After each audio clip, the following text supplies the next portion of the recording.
If you like the story, you can support the author on Patreon, link is in the description. Chapter 1, Unrealistic Yearnings. On the rooftop of a magnificent huge building on the outskirts of Shanghai was a young man in his early 20s standing alone. He looked aloof and totally withdrawn from reality. He was in a different world only reserved for him. The constant howls of the evening wind could be heard and the nighttime was slowly creeping in at the horizon. The street lights below had already started flickering into existence and the bustling of corporate workers rushing from work could be seen from miles away. It was rush hour and these hard-working individuals didn't want to miss out on the metro buses. Even if it was on the outskirts, life was never cheap in Shanghai. The streets were always like this, always full of unremarkable people and lively with a plethora of activities. With his hand tightly clutched on the shoddily painted black railing, the young man who was watching the city from a different perspective, suddenly released a bored sigh. This young man was Zhao Wei.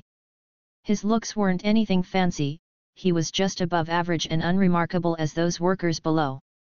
Dressed in a pair of neat navy blue pants and a white shirt with sleeves rolled up his toned arms, he looked a little bit charming, to say the least, as the clothes complemented his lean athletic figure perfectly. That was not all. He had a spotless white laboratory coat casually resting on one of his shoulders.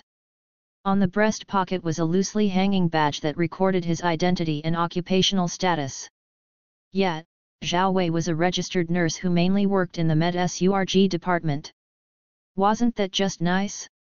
Working in a large hospital in a major city like Shanghai? In addition to that, the salary, the salary, Zhao Wei did have a good salary that was never enough in the eyes of his overbearing, idealistic, and inflexible parents. In their eyes, he had been a failure. Anything is worthless in the face of time. Emotions and memories do not last forever, Zhao Wei sighed again while shaking his head lightly. His parents had been taken captive by death, an eventuality that awaited every living being on the planet. A ruthless and unforgiving pandemic was the one thing at the crux of their deaths. I have always been rebellious and rambunctious since I was young. I have never listened to anyone and did things the way I pleased. What was filial piety in front of greedy and unsatisfied parental figures? I have never considered their unneeded, biased advice even for a single second. My parents had never been satisfied, I guess it was just an inherent trait of humanity. Zhao Wei reminisced with a blank look on his face. The memories he had of the past were slowly fading into obscurity, even those of his unremarkable parents. But that was the least of his problems. This spot, the rooftop, where one could oversee everything like the king of the world, was a special place for Zhao Wei. It was his haven after completing his work shift and dealings with dying patients. Patients that he had never felt attachment toward. He had learned the nursing curriculum perfectly and graduated with a solid BSN degree before adding a master's to his curriculum vitae. His work ethic was flawless, and his communication skills were as natural as possible. Zhao Wei was the embodiment of a good employee. Young, intelligent, and charismatic. But then why do a nursing career when he could have instead pursued medicine and surgery and become a certified doctor? What did he want to accomplish by becoming an esteemed nurse in Shanghai? I wanted to at least feel human emotions. Emotions of pity, understanding, affective empathy, but it seems never mind. I have always been selfish, self-centered, and irredeemable. I thought that these 2 years of spending time with the ill would make me feel something, but alas, what I want still eludes me, Zhao Wei chuckled to himself. With COVID rampant and the medical staff under pressure, I wish moments like this could last forever. But that will make life predictable and more boring than it is. I am tired of seeing the same faces every day, and hearing the usual global news. Ugh, everything seems programmed to work in a certain direction. Are we living in a simulation? What is my meaning? What is my purpose in this life? Zhao Wei was having an existential discussion with himself. Then he looked above the dark skies with a melancholic expression that looked quite comical. If there is a deity, Buddha, demon, or even truck kun out there, hear my daily prayers of escaping this unhappy and predictable life of mine. That has always been his routine whenever his chilling moments at the rooftop were about to end. To escape his current reality, Zhao Wei read many novels which were mostly reincarnation-themed, transmigration, and Xiangxia cultivation novels. Those weren't the only ones, as his repertoire of knowledge required to be constantly filled. Isekai couldn't be left out and anime needed to be watched. So Zhao Wei always wished to be spirited away from his current reality to somewhere exciting, unpredictable, and where he could find meaning and a reason to live a fulfilling life.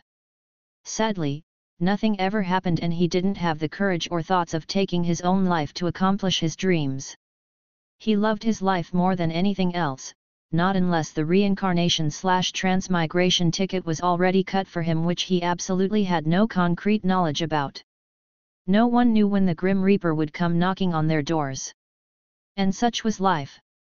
Yet another useless day, Zhao Wei clicked his tongue before turning away from the magnificent view of the city. Positive thoughts. I should be optimistic. He then smiled before starting to walk toward the yet unremarkable rooftop door. It was time to go home, order something to eat, catch a few episodes of anime, read a few chapters, and sleep like a dead log until morning. A perfectly planned out routine. Truly predictable, right? Just before his right hand could touch the knob, he heard a cute purr above him. Meow. Meow. A cat? How did a cat reach here? The hospital has no cats. Zhao thought to himself before raising his head to curiously look at the new intruder. Surprisingly, he didn't find any cat above him. Strange. I clearly heard the feline sounds from above, but where is the source? He wore a doubtful expression on his face. He then shrugged. Or maybe it was an illusion or sound carried by the blowing wind. Who knows? Zhao Wei decided to dismiss the issue and treated it casually. And just when he was turning the knob, he heard it again.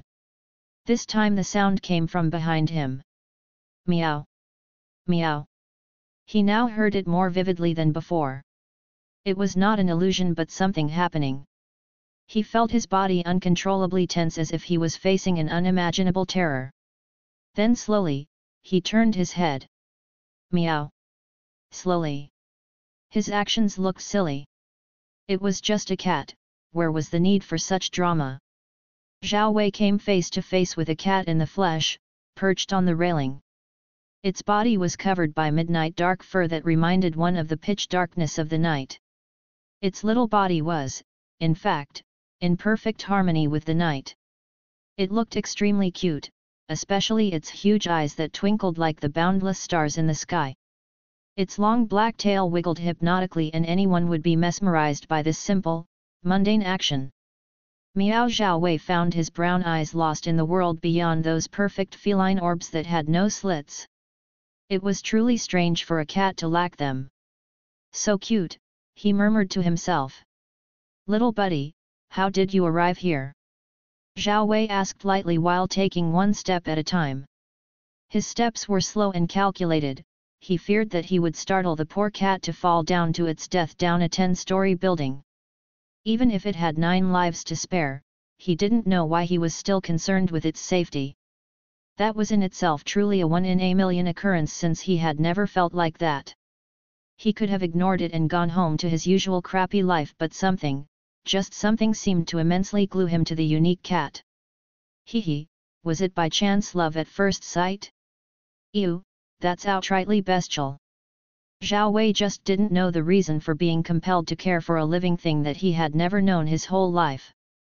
Even his ill clients weren't subject to that feeling of care, and he was by no means a negligent practitioner. Puss puss, why don't you jump away from there? Zhao Wei said with a coaxing tone to his voice while gesturing his hands toward himself. He had never imagined himself talking to an animal since he wasn't a pet lover. There was no way he had ever let an animal run amok and ruin his neat and orderly house. Meow. The little cat cutely tilted its head and looked at the man trying to summon it. Who said that it needed saving? Oh, I don't understand what you are saying, but from the looks of it, it seems that you are enjoying the night's breeze, right? Zhao Wei said in an unsure voice while trying to make himself understand the secret language of the cats. Meow. Contrary to his expectation, the cat nodded cutely in agreement. The kind of nod that felt borderline human-like. And Zhao Wei was taken aback, truly shocked beyond comprehension. The situation was truly awkward. Super weird. Ahem, if you are not in distress, then I think it's better that I go home. The deities above normally don't hear my childish and impossible wishes, so, little cat, I don't doubt your nimbleness, but stay safe. You hear me, little black? Zhao Wei cleared his throat before speaking. Well, he looked insane while trying to talk sense to some cat. Even to the extent of giving it a lame nickname. Like hell, who names a pet little black? The mysterious cat meowed in displeasure at Zhao Wei's lame-ass naming. A little Zhao Wei started before correcting himself. I mean beautiful cat, please pardon my bad naming sense. You are random, so I thought that your name should also be random. Meow. The mysterious cat nodded and had a smug expression on its cute face for being called beautiful. Zhao Wei scoffed at its actions before turning his back to the cat. His stomach rumbled in protest. He was immensely famished after a seemingly long day of rushing everywhere in the medical wards. He urgently needed something to eat, and so spending more time talking with a strange cute would prove to be counterproductive in the long run. He fixed a surgical mask on his face, encased the knob with his thick hand, and then opened the door. I would miss that little thing. It's been like forever since I talked freely with anyone.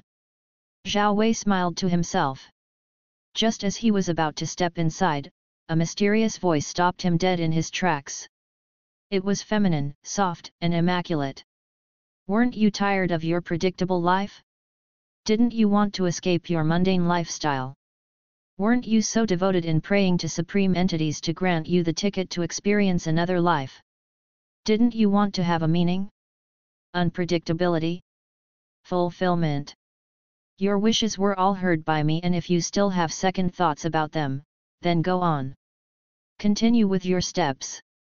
Zhao Wei didn't know how or why his body did a perfect and swift turn. It was so smooth and fluid, something that he knew he'd never replicate again. It was that type of spin that would make Michael Jackson proud. He found himself yet again looking at little B. Meow. TCH, flaunt not your ignorance, ingrate. I am the most supreme, beautiful, immaculate, divine, unparalleled cat in all of existence. His mouth was wide agape, slowly dropping down onto the hard floor. Zhao Wei couldn't believe what he was hearing. A talking cat? Talking Tom? Talking Angela? You are truly unrefined to compare this eminence to digital constructs. A quick-tempered cat with a sharp tongue. Are you insulting me, human? The most beautiful cat in existence. It seems you know the ways of pleasing to the core, oh little human. And the same mysterious cat could easily read his thoughts like an open book. Great, just great. Like a devout believer in everything religious, Zhao Wei threw all of his masculine pride out the window and prostrated himself beneath the awesome existence. The almighty cat.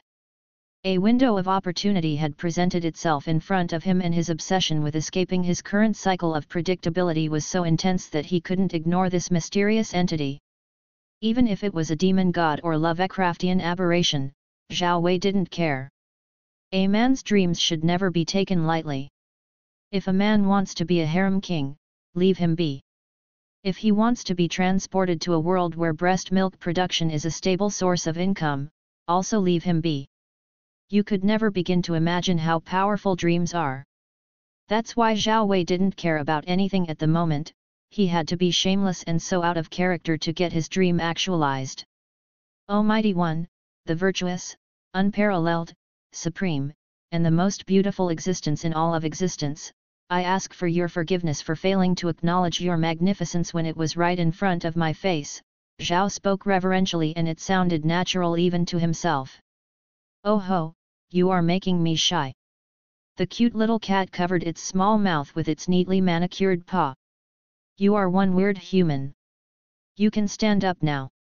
I no longer need to see your stinky ass up in the air, hee hee. And with a wave of its little hand, it telekinetically lifted Zhao Wei from the ground until he was standing. Zhao Wei couldn't hide the fascination from his face. This is a power only shown in fiction. He couldn't prevent his body from shaking with excitement. Currently, he had the option of asking about the identity of the little, beautiful cat. But even if he asked, it wouldn't be useful to him anyway. What mattered to him was if what the cat had said about a possible chance at transmigration was still valid. Don't worry about the validity of my words, mortal.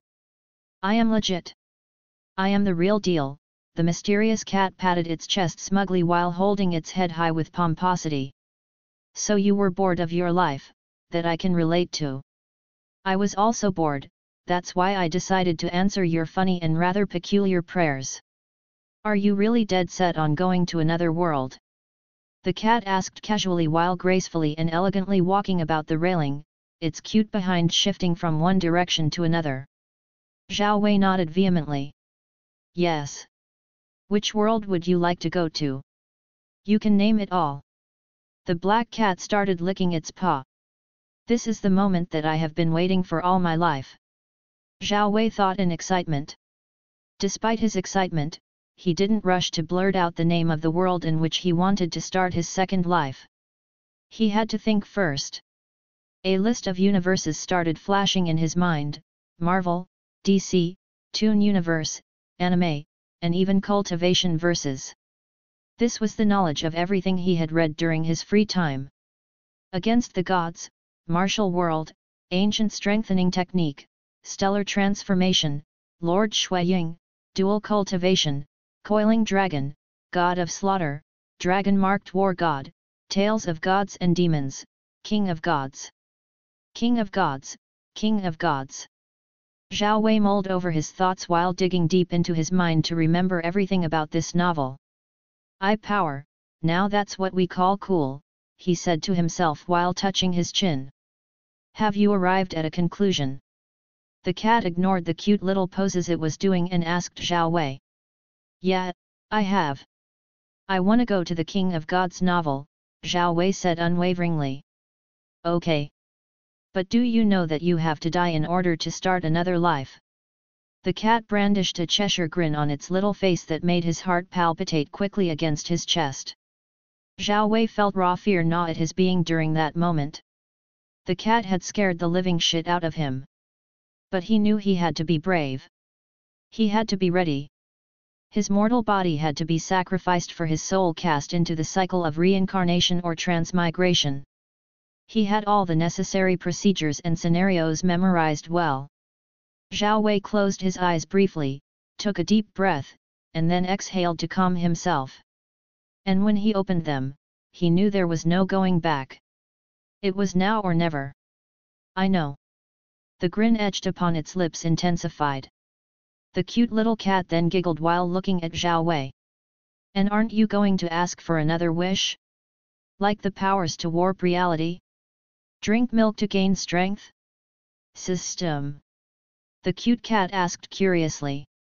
Zhao Wei arched in surprise and answered honestly. You only offered me one thing and I think it is best if I don't mess up the only chance I have at achieving my dream by infringing upon your magnanimity. I like your answer, or you could have been like those other poor souls, the cat said nonchalantly before jumping down to the ground. Zhao Wei really thanked his lucky stars. Those poor souls might have been deprived of their only chance at Ice-Sky by showing unnecessary greed. Greed was good, but in excess, it was harmful. Meow, now then. It slowly circled him and then sat in front of him. It then touched its chin as if in thought. That will do, the cat talked to itself. Zhao Wei watched all of these in silence. There was a universe out there awaiting his exploration. The cute little cat then levitated high enough so that it was at the same eye level as Zhao Wei. For being a good boy, I have a surprise prepared for you in your next world. Now then. That Cheshire grin again. Zhao Wei's eyes widened in shock when its mouth opened abruptly into a Jinnermausma structured like an eldritch entity, and from there onwards, everything felt like a dream as his world descended into a void of nothingness. He had been swallowed in one fell swoop. But that single action wasn't without its own benefits. That moment changed the fate, destiny, and future of the entire fan universe, even more so, the whole primal chaos plane. Zhao Wei's name will eventually come to overrule everything in existence, and that was merely the beginning after the end, the sequel to his life's epilogue. Chapter 2, Grand Aspirations. After being swallowed into what felt like an endless black hole, Zhao Wei felt as if his entire self had been rendered static, frozen in time, more like his always active mind had ceased its thinking capabilities. Since his perception of time in that perpetual blankness of eternal abyss was zero, he didn't know how long he had stayed in there. Well, it could have been an instant in time, millions of years, or even an eternity. Luckily, his stagnancy didn't stay for long. A crack in the space-time continuum was all it took for his unassuming soul to escape from that relentless void. And thus, his existence and venture in the other world would sooner than later commence. In the fan universe, off far at the corners of the boundless ocean, was the unremarkable, tiny azure flower continent, which was more like an island compared to the sheer enormity of the ever-blue ocean. Further into the tiny azure flower continent was the cloud country that harbored Sun Feather City, the initial point of destiny's progression. In the Zhao sect, when we zoomed in the lenses closer, we could see a particular small courtyard stationed away from the main residence, just like any other courtyards meant for branch family disciples. A youth abruptly sprang up from his bed and in the process, kicked away his blankets violently. His opened eyes looked disoriented and unfocused. His long dark brows were knitted in confusion and a look of uncertainty loomed on his face. His thoughts were inevitably a little chaotic. The youth's features weren't borderline handsome or reminiscent of that of a young master. He looked average and visually unimpactful except for his deep, abyssal eyes that seemed to peer through all the secrets of the world. He seemed like someone who would totally escape your senses if you didn't concentrate on him. Fuck, I feel strange. My head's thumping like crazy as if countless hammers are being simultaneously pounded on my skull. A deep, youthful voice emanated from him as his face contorted in pain and puzzlement. He couldn't help but clutch his temples in agony as a reflexive action to counter the unimaginable pain. Fuck. Damn it. After suffering for what seemed like an eternity, the pain was alleviated and his facial expression returned to normal. I have transmigrated, he murmured to himself, his voice laced in utter wonder and disbelief. What he had been previously experiencing was the standard procedure for any transmigrator out there. The script had to be followed to perfection. He found that he had retained his previous life's name, and that meant that in this life, he was also called Zhao Wei. He then released a sigh of relief when he realized that his past life's memories were still intact and untouched after perusing through his present body's mind. I don't feel like myself. My mind and current body aren't perfectly synchronized, Zhao Wei mused while uncomfortably trying to move his body, which made his actions look ridiculous. It seems I have to wait a little bit for everything to resume to normalcy, he said calmly while closing his eyes. A few minutes later, Zhao Wei could be seen standing beside the now neatly spread bed. Good. Everything is now perfectly in line. I feel like myself, he thought while moving around in his little room. He couldn't help but smile in satisfaction after that. For someone proclaiming to be unparalleled and unrivaled in the entirety of all of existence, shouldn't assiduity and perfection be included in her list of powers? Zhao Wei asked himself with an amused smile on his face.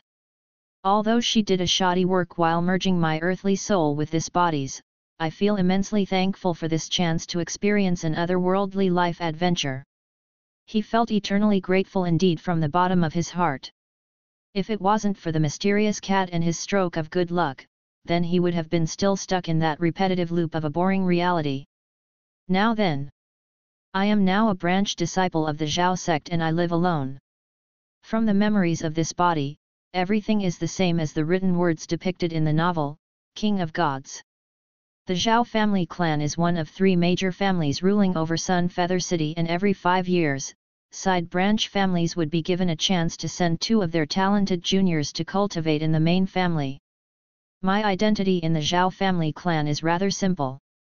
I am from the side branch family, nothing more nothing less, and it's good that nobody cares about my existence. Through the memories got from his current body, Zhao Wei came to realize that his existence in this current reality had been altered to accommodate his ideal starting point. And that included, 1. Having no family, and 2. A typical background character's characteristics that the busybodies of the cultivation world wouldn't be bothered to turn their attention to. I previously lived in a world where there were laws and societal norms, but in my current reality, do laws and morals matter anymore? Zhao Wei had a grim smile on his face. He knew what type of environment he was in. It was an environment where laws of the jungle prevailed and survival of the fittest was at its best. The strong ruled over the weak, and the weak could only bow down to the might of their superiors. But the weak weren't completely hopeless, and since it was a jungle, there was still a clear chance of evolving into a stronger existence and ultimately changing their predetermined fates. The cultivation world has always been portrayed as sanguinary. To survive as a weak being, one has to be savage, selfish, and cruel. It's only natural. Zhao Wei lamented on his cruel reality, but that didn't extinguish the everlasting flame of curiosity and excitement from his deep eyes. He had prayed for such a situation all of his entire life, to be transmigrated into a world of unpredictability, animosity, and limitless possibilities. He, Zhao Wei, was now a resident of the fan universe, a little cultivator just beginning his cultivation journey, but with dreams and ambitions surpassing even the heavens. He wouldn't call himself an otherworldly being if he didn't have grand aspirations. His mind already had a clear goal, and he was determined to use any method that would actualize his dreams. Zhao Wei then decided to sort out his turbulent thoughts and inspected his inner cultivation. It was beneficial to know where he currently stood in the hierarchy of lowly cultivators. Second rank of the martial learner, or is it better to say second level of the consolidated realm? Zhao Wei spoke to himself with an expressionless face. From the novel, Zhao Wei remembered all of the stages in the cultivation realms. The consolidated realm was just the foundational or basic stage in preparation for upper realm progression. So this meant that it was ultimately important for a beginning cultivator to lay down a steady foundation which would not stifle their future ascension. Even if one was talented, they would need to be careful with the basics. Speaking about talents, his current talent was downright bad, but definitely not the worst. To him, having bad talent as a setback was just a mere inconvenience. It's good that I am now in second rank as a result of my transmigration. I will now be able to access the martial arts library and look into the techniques that would help me for now. Rumble! Rumble! The sudden roar of thunder inadvertently made Zhao Wei think about the matters of the timeline. What time is it? Zhao Wei hurriedly rushed outside and looked up at the sky. The night wind blew with a hint of chilliness across his face. Heavy rain had already started falling onto the lands of the Zhao family. Lightning flashed brightly in the dark sky as if it was the only light that ushered the creation of the universe, and thunder rumbled soundly as if proclaiming the might and boundlessness of the heavens. Boom! In the open space of the small courtyard, Zhao Wei stood alone while looking at the wonders of nature. From the memories I have gotten, Zhao Wei didn't know someone named Zhao Feng, considering the huge number of disciples in the clan. Sigh, such is fate. Looking at the chaos being stirred by the lightning, I can guess that this might be the time that Zhao Feng's destiny is reversed completely. Even if I start looking for him, it would be too late. After the ancestral eye of dream merges with his left eye, it would be next to impossible to take it away from him unless I had the corresponding technique for God's eye transplant, which in itself has a very high percentage of failure. Another reason was that he wasn't prepared for variables to occur at this juncture. As the cool waters of the rain continued flowing down his body and ultimately soaking his martial arts clothes, Zhao Wei remained unmoving and continued staring up at the heavens with a calm expression. At that very moment, his figure seemed desolate and withdrawn from reality. An air of sheer confidence and indomitability loomed over him as he spoke with a profound gaze in his dark eyes. In this life, I want to be free, unfettered throughout all of existence. I want to live my life the way I want and nothing I mean, nothing will deter me from achieving the ultimate freedom. The flow of destiny has already been reversed to give birth to the so-called protagonist. And about my fate, I would be the one to control it from here henceforth. Which meant that he had to be strong, so strong that the threads of fate and destiny would be his to control and toy with. From reading the novel in his previous life, Zhao Wei had always wondered how the ancestral Eye of Dream, something from the immemorial era, an age when the universe was in still in starting phase and innumerable ancient races roamed the world, could defy the concept of space-time and only choose to appear during that memorable moment that went on to alter Zhao Feng's destiny. Truly unexplainable, just like how something as intangible as luck can't be explained. Zhao Wei then smiled to himself while combing through his wet hair. I better run inside instead of standing here under the veil of a lonely, rainy night. I might catch a cold. He chuckled while returning his soaked self to his humble abode. Who was he kidding? A cold? Can cultivators even suffer from such a mortal affliction? Maybe in the Gu universe, but not here in the fan universe. Lifespan issues were also kind of lax in the fan universe, since those supreme beings such as God Lords could easily outlive millions of years. To live forever and never die could be said to be one of his goals. But such grand aspirations were as hard as ascending the heavens in one step. People die and new ones are born, and the cycle continues infinitely. To escape this cycle of life and death and even samsara, one has to be eternally blessed and truly out of the ordinary. Cultivation was in itself a long, arduous journey with seemingly no end, but Zhao Wei was determined to reach the end of that journey, and even if he couldn't make it, no, something like that wasn't in his personal dictionary, such a thing couldn't be tolerated. He knew his journey wasn't going to be all unicorns and rainbows, since he viewed pessimism and optimism at a balanced angle. So he had to be prepared for all kinds of variables and cut them all down from his absolute path. After changing his wet clothes into warm and dry ones, he sat cross-legged on his bed. He searched his mind for a moment and sighed helplessly, as expected of such a treatment. Without a good background, you can't progress much in cultivation, not unless you are both talented and lucky. Just like Zhao Feng's starting technique, the flaming metal fist, he also had one of his own, tyrant fists. It was a low-level cultivation technique. Zhao Wei didn't have any particular aversion to low-level techniques. As a cultivation novel enthusiast, he knew very well of the importance of everything that was basic. High-level techniques could be said to share the same essence with low-level ones. The difference could be portrayed during life and death fights, where high-level techniques have a high degree of lethality. But what happens if you practiced the low-level technique to grand perfection? The effects would be comparable to a high-level technique or even surpass it, considering that such a technique would be very difficult to fully master. I should just sleep. I don't have enough mental energy to venture much into this technique.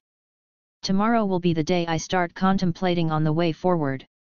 Zhao Wei nodded to himself while spreading the blankets over his body. When it comes to early cultivation realms, a good night's sleep and a well-rested mind are very important. I remember now that I have yet to receive my transmigration starter perk. Oh well, the omnipotent-like entity wouldn't forget, right? Zhao Wei felt his mind edging closer to drowsiness as those blurred thoughts ran through his mind. It didn't take long before he succumbed to slumber, not knowing that his thoughts were heard by the godly entity that had transmigrated him. Of course, how can I forget, silly human? Zhao Wei's worries were of no concern. He was in for a lot of surprises when dawn arrived. Chapter 3, Word Count 2408. The moment his eyes shut close and his inner consciousness sucked into the supposed illusory world of dreams, Zhao Wei found himself in an extremely strange domain. This fantastical domain was something that he had never seen, considering that he had yet to even see the mind-blowing wonders of the world of immortal cultivation. So what was this place that his consciousness had suddenly stumbled upon? He knew that he was in a dream, but to dream about such an unexplainable place was truly incomprehensible. It felt like something completely out of his control. The fantastical domain was truly vast and stretched into infinity. And within this seemingly infinite space, countless stellar bodies emitting shimmering starlight could be seen everywhere.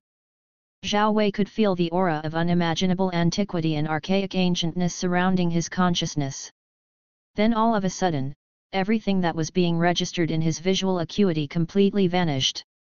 It all happened instantaneously, which seemed too bizarre to the confused Zhao Wei. Now the initially colorful domain was now only full of indescribable emptiness and stifling silence. Zhao Wei couldn't understand whatever was happening in his dream world.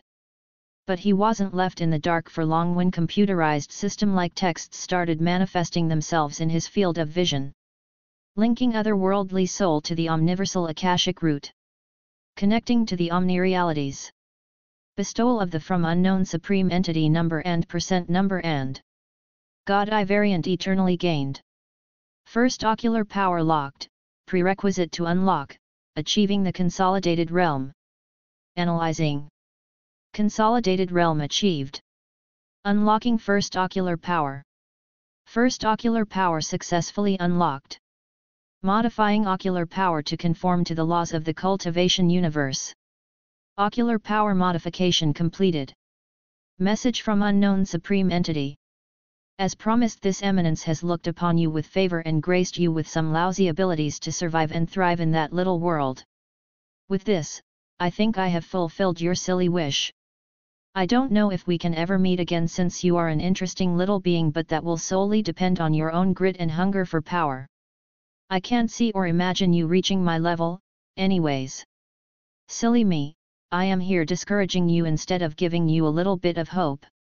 Anyway, live your life well and take care not to die prematurely. There won't be a second chance. From yours truly, mysterious and beautiful cat, owner of countless toys called omnirealities. Zhao Wei was completely dumbfounded by such a mouthful of a title. It was simply full of nonsense, not that it mattered anyways. I, surnamed Zhao, reaching your level? Zhao Wei shook his head lightly. That honestly didn't matter to him. He had never given a thought about catching up to that mysterious entity even once. He was being realistic, and just like it had said, he was just a little being, for now. Yet, Zhao Wei didn't want to remain weak, considering the cruelty of his current reality. Revoking his status of a little, weak being was something anyone with brains and survival senses would do when introduced into an extremely dangerous environment. Zhao Wei was someone who liked to take things one step at a time and steadily build his strength gradually. From a fish to a carp and then to a dragon. A qualitative evolution in strength was all that was needed. Thank you for the precious gift, Your Eminence. Zhao Wei calmly offered his gratitude while bowing slightly to the empty void, not wanting to bite the hand that fed him. And, don't worry, I wasn't in the least bit discouraged by your words. It only fueled my inner ambitions, since nothing is impossible for a man with an uncrushable spirit. He chuckled loudly, his voice full of energy and gusto. Those were his views. Views that transcended both space and time. They were unimaginably infinite in terms of weight. He wasn't an inadequate man, and he was confident that if he was meticulous in his planning and survival, then nothing would be unachievable in due time. His consciousness didn't linger for long in that fantastical domain, as everything around him started fragmenting into pieces like mirror shards, and the next moment, he suddenly opened his eyes like a person possessed. What a weird dream, Zhao Wei mumbled lightly while climbing off his bed. Now I can't wait to find out about that God Eye variant. He then looked through his window and found that it was already morning. He quickly went through the morning rituals, and after feeling refreshed, he walked outside while clad in black martial arts robes. The golden sun rose from the east, multicolored birds chirped jovially while freely flying in the sky. The overflowing earthy scent, petrichor, of the previously rainy night took over the atmospheric air, and Zhao Wei couldn't help but take a deep breath, allowing that extremely pleasant scent to grace his greedy lungs. Ha, what a wonderful morning to start my day! Zhao Wei exhaled a breath of satisfaction and utter relaxation while admiring the beautiful scenery nature had to offer. Now then, it's time to get serious. Since the Supreme Entity has given me something to aid in my survival and possible future ascension, I should carefully analyze what was given to me. Taking deep rhythmic breaths, Zhao Wei closed his eyes in concentration in order to access his new ability. When he later on opened them, they were no longer deep black like an endless abyss but completely pure white, even his pupils and iris couldn't be seen. That sudden transformation was short-lived and it didn't take long for his eyes to return to normal. Zhao Wei didn't feel anything strange. What had exactly happened? For anyone cultured enough in the Dao of anime, they would have easily recognized that particular eye transformation. And even if it was a junior just starting on this enjoyable and all-encompassing path, they would have surely recognized it, right? When Zhao Wei looked around, he couldn't believe it. Everything in his field of vision seemed extremely vibrant and lively. His sight seemed to have improved by leaps and bounds. Looking at the huge ancient tree outside his courtyard, he gasped in astonishment and wonder by what he saw. He could see it all.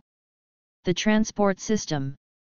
From the deep roots cemented deep into the ground to the stem and all the way to the thickly veined large leaves.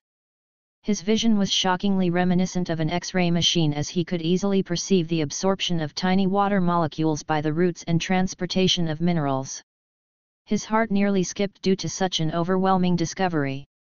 And when he concentrated hard enough, his vision bypassed the solidity of the huge tree and behold, everything behind the tree could easily be seen. This meant that he could easily see through objects and walls. He could even see the tiny particles of light in their entirety. His sight could also extend to over a kilometer without even going into full concentration mode, and everything within said distance of 1000 meters was captured with perfect clarity, down to the very minute details. His senses seemed to be integrated with every inch of space surrounding him and nothing could escape his sharp perception. This 360-degree field of vision eventually affirmed his guesses. Aren't all these powerful abilities something that only the Hyagas are capable of? Zhao Wei exclaimed in excitement. He couldn't pretend to be calm anymore. The abilities of a basic Byakugan were super helpful in such a world dominated by powerful eye bloodlines, with even the most noteworthy of all stemming from ancient gods. Fuck, and is this supposed to be the first ocular power unlocked? A gleeful glint shone in his abyssal eyes. Truly ridiculous. Broken. Zhao Wei knew that he didn't have any notable bloodline talent or inheritance of the ancient races. He only had knowledge of the future events and knew about all the major mentions in the story. But with the God Eye variant, a godly ability that could let him access ocular powers from fictional characters across the omnirealities irrespective of bloodline or unknown restrictions, his survival rate was significantly increased to a high degree. He didn't have the Hyaga bloodline yet he could access all of the basic abilities of the Byakugan. This is so wonderful. Subarashi. Then what kind of abilities would he get next? Sharingan? Rinnegan? Primordial Eye of Ruination? Mystic Eyes of Death Perception? Demonic Eyes of Destruction? Or was the Byakugan going to undergo a certain evolution into its superior forms? There were so many possibilities and guesses running through his crazed mind. Zhao Wei quelled down his inner thoughts and admonished himself for unnecessary outburst. It seems the prerequisite to unlocking these eye abilities is major realm progression, but that is only a speculation on my part. Honestly, I am already satisfied with the Byakugan abilities, but if there are more ridiculous abilities to be gained, then being a little bit greedy isn't that bad. It's time to train my rusty body and increase my martial prowess. Since it was early in the morning, Zhao Wei decided to practice martial arts. The previous Zhao Wei had practiced the low-level technique, Tyrant Fists, to intermediate mastery, and Zhao Wei was determined to take it up another notch. His mind felt extremely energized and both his deductive and processing capabilities had become greater than your average cultivator. This phenomenon could firmly be attributed to the merging of two different souls from different realities, or even the Eye of Insight from God Eye variant. His comprehension level had been further elevated to high levels. Taking a martial arts stance, Zhao Wei lowered his center of gravity and started performing forward punches. After looking through the descriptions shown in the technique Tyrant Fists, Zhao Wei felt that it was pretty simple. The essence of this fist technique laid in the control of the body muscles and precise control of power. By concentrating one's body strength and power into a single fist, one then punches forward in a single explosive burst that would immediately oppress the enemy like an overbearing tyrant. As Zhao Wei continued practicing, he could hear the subtle cry of the wind as his unrelenting fists raged on oppressively and spread the essence of tyranny omnidirectionally.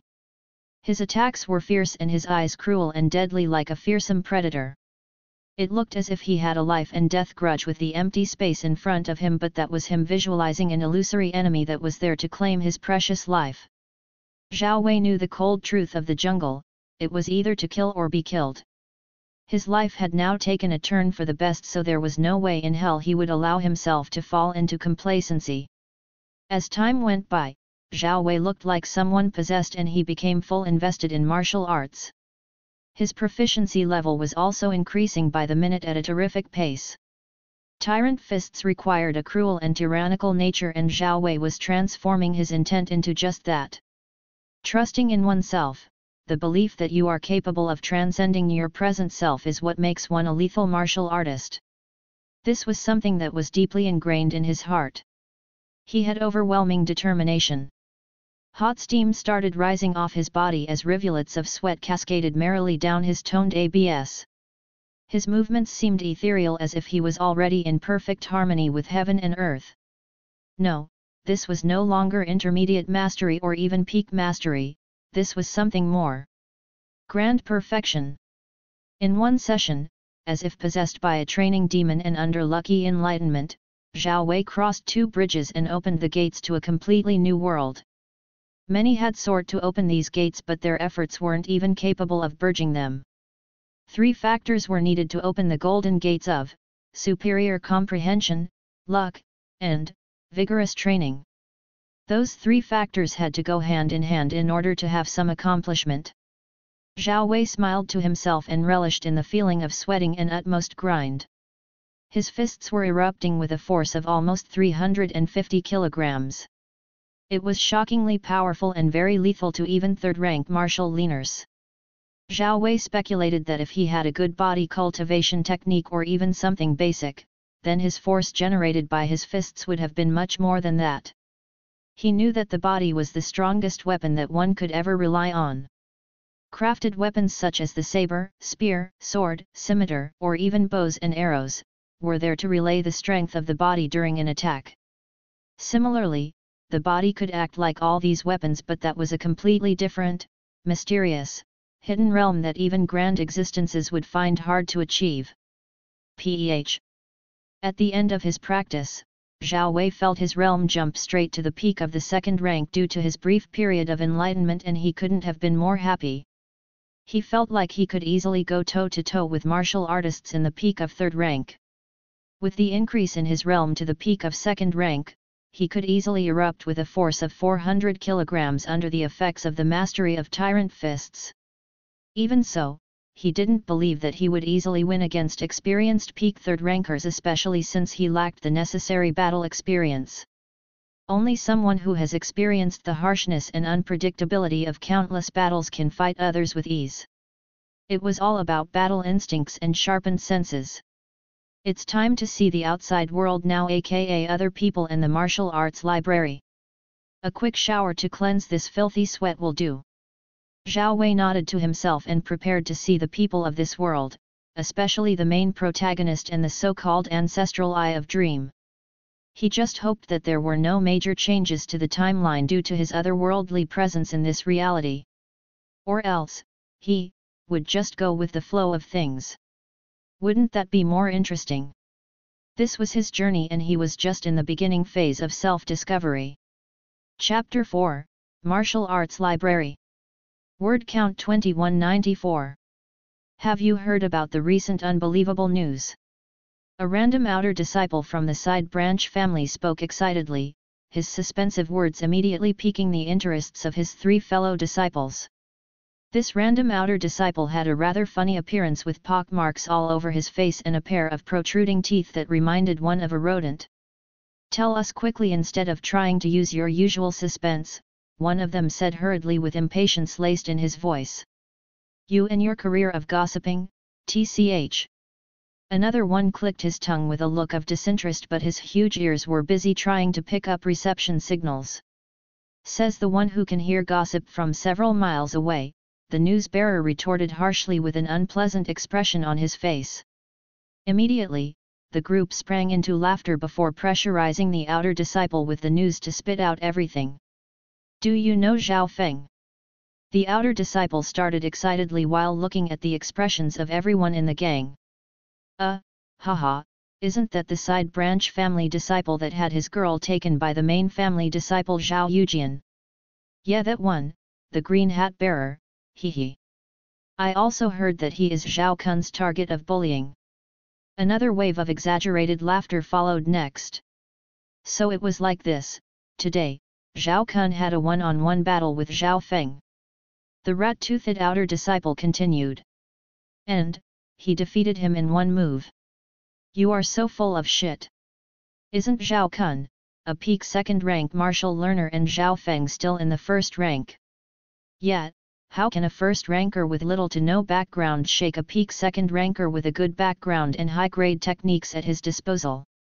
The rat-toothed outer disciple fumed angrily, and an ugly expression formed on his face which made it even more comically uglier. Fuck. Your mouth is so full of shit. You all smell of shit and piss. Fuck, what did you say, bastard? The other three outer disciples retaliated and started cracking their fists in a threatening manner. They started converging menacingly toward the rat-toothed outer disciple. Why you? What do you think you are doing? The rat-toothed outer disciple pointed his trembling finger at the three while his shaking legs slowly moved backwards. Things are about to get messy. It seems your face isn't ugly enough. For insulting us, today we will teach you a severe lesson. Mulum. A sissy, despair-filled scream filled the air as the multiple fists and kicks descended on the poor guy. Zhao Wei, who had just walked out of his courtyard and was heading toward the martial arts library, witnessed this comical scene. As expected of NPCs, Zhao Wei was totally dumbfounded. And is that guy for real? Calling out on his mother when being bodied far away from home. He couldn't help but chuckle lightly. Anyways, that scene that was more like a comedic relief for Zhao Wei, showed him some smaller aspects of the cultivation world. If you are weak, other people will easily try to step on you. Just like an ant on the ground, it's easy to trample it under your feet. If you do not have the strength to control your own fate, then you will just be a fish on a chopping board. Pathetic, Zhao Wei muttered under his breath while taking steady steps towards the martial arts library. He really looked forward to acquiring new knowledge. As someone who likes to fragment things when doing analysis, Zhao Wei already had a clear picture of what he needed. Raw power was just a mere aspect of general strength. To be an all-rounded fighter, one had to consider other vital aspects such as tactics, observational skills, judgment, speed, and adaptability. He wondered what type of techniques he would encounter among the thousands of skills present in the first floor of the martial arts library. Even though the Zhao clan's main family was established on extremely large acres of land, it only took Zhao Wei a few minutes or so to reach the clan's important grounds, the martial arts library. Greetings, Great Elder. Zhao Wei took a humble approach after seeing the white-robed old man stationed at the entrance of the martial arts library. After reading so many tropes that always happen in cultivation novels, Zhao Wei knew that any elder that could be found in the martial arts library shouldn't be trifled with. Although he already knew of the strength of the white-robed great elder just from reading the novel and also through the spectacular inspection of his Byakugan abilities, Zhao Wei had to make a good impression. There was no need to be rude or impetuous. Peak of second rank at 14 years of age and a branch family outer disciple, the white-robed great elder said expressionlessly while looking at him. Zhao Wei wasn't surprised that his cultivation realm could be seen at a glance by someone stronger than him. The white-robed great elder was someone who had already established his own inner strength, which was extremely thick, so it was expected. This a wake-up call for me to look for a concealment technique once inside the martial arts library. Zhao reminded himself so that he wouldn't forget. Your movements will only be within the boundaries of the first floor of the martial arts library. The second floor and third floor are under restrictions, that's all you need to know, the white-robed great elder started to slowly explain. Since you are a side branch family outer disciple, you can only choose one middle-ranked martial art or two low-ranked martial arts with a time limit of 1 month when borrowed. The white-robed elder then proceeded to further explain to him about the different treatment received between the main disciples and branch disciples. Remember that you only have half an hour. Use your time wisely. Zhao Wei knew about all of this, so he just pretended to be attentive. Also, he didn't ask any unnecessary questions as there was no need for useless chatter. The first floor was crowded as usual, and several outer disciples could be seen carefully analyzing the techniques that they wanted under such a tight time limit. Even though it felt unfair, there was nothing that could be done. The world has always been unfair, and fairness was something that could only be used leisurely by exceptionally strong individuals. Zhao Wei got a few looks, but the people who looked at him immediately turned their attention away. Time was of essence, so they didn't want to waste any of it. The shelves in the first floor were methodically categorized into several sections: fist skills, palm skills, movement skills, weapon arts, defense/body refining skills, inner breathing skills, and many more. Zhao Wei was amazed by the sheer number of skills inside the first floor. It wasn't wrong to say that the martial arts library was the very foundation of the Zhao clan. It's time to devour everything, Zhao Wei thought while rubbing his two hands together. Rummaging through the myriad of books, his mind was like a camera capturing everything to perfection. Zhao Wei felt lucky to have been granted photographic memory and X-ray vision, which increased the speed at which he etched the contents of the martial arts books into his brain. In the span of 10 minutes, he had already covered almost 500 books, and his mental energy still seemed nearly inexhaustible. This was due to his special status as an otherworldly soul. His maddening actions had garnered him some attention, but Zhao Wei didn't give a fuck. Lightly floating fairy, the technique that carried Zhao Feng up to the Broken Moon Clan arc, wasn't among the martial arts books that he had registered in his mind. This was an indication that Zhao Feng had already taken it, and thus this made it very easy for Zhao Wei to confirm the timeline. Of course, if he could get that technique, it would be worth it. Zhao Feng would have to return the technique to the martial arts library eventually. As for the derivation of the hidden contents of the book, his eye abilities were pretty good in the aspect of scrutinization. They weren't called the eyes of insight for nothing. By the time he already had a minute remaining, no martial arts book on the first floor had been spared from his greedy eyes. And to cloud the eyes of the elder and others, he took a single peek middle-ranked martial arts technique under the movement skills category. Illusory missed steps, a movement skill that emphasizes on tricking and confusing the enemy's mind. Essentially, it plays with the sensory system of the opponent. With a step, 1 can become 2, and 2 can become 3, and so on. After comprehending this skill to perfection, the user would be able to create lifelike illusory clones capable of tricking the eyes of even the fabled Holy Martial Path martial artists. A technique that could even fool Ascended Realm cultivators when he was just a lowly Consolidated Realm ant. How shocking was that? Zhao Wei was satisfied by the technique and felt that it was hidden in the shelves just for him to find. He also found himself inadvertently interested in illusions. It was not like he wanted to follow in the footsteps of Lord Aizen. It was honestly just a mild interest. But in his otaku mind, the word yokoso was constantly replaying itself. Shaking his head while having a knowing smile on his face, Zhao Wei decided to end his stay in the martial arts library. Growling. His stomach retaliated in annoyance, wanting to be filled with a lot of food. He suddenly felt so hungry. The brain was the hungriest part of the body at 2% of our body weight, and Zhao Wei had been overclocking it during those 30 minutes. Illusory missed steps. The white-robed great elder commented after looking at the martial arts book that Zhao Wei had picked, but he didn't speak further about it. Remember to return it after a month, young man. I will keep your words in mind, great elder. Zhao Wei bowed his head lightly toward the white-robed great elder before leaving. After Zhao Wei's figure disappeared over the distance, the white-robed great elder put on a reminiscent look on his face. Youngsters, sigh, I am slowly getting older and older. Will that kid comprehend anything from the technique, or will it be a situation of him biting more than he can chew? The family sparring contest will be happening soon. It's time to see the young hidden dragons and phoenixes that the clan has produced over the years. With another sigh, he closed his eyes in silent meditation. Zhao Wei's figure didn't linger in his mind. To him, he was just like any other disciple among the thousands inside the Zhao clan. Inside the small, well-designed cottage. Well-cooked mushroom soup and fried pork chops, Zhao Wei burped lightly while touching his flat stomach. Despite eating the meal provided by the servants of Zhao clan, his hunger remained a tad bit insatiable. And since he couldn't do anything about it at the moment, he decided to curb it.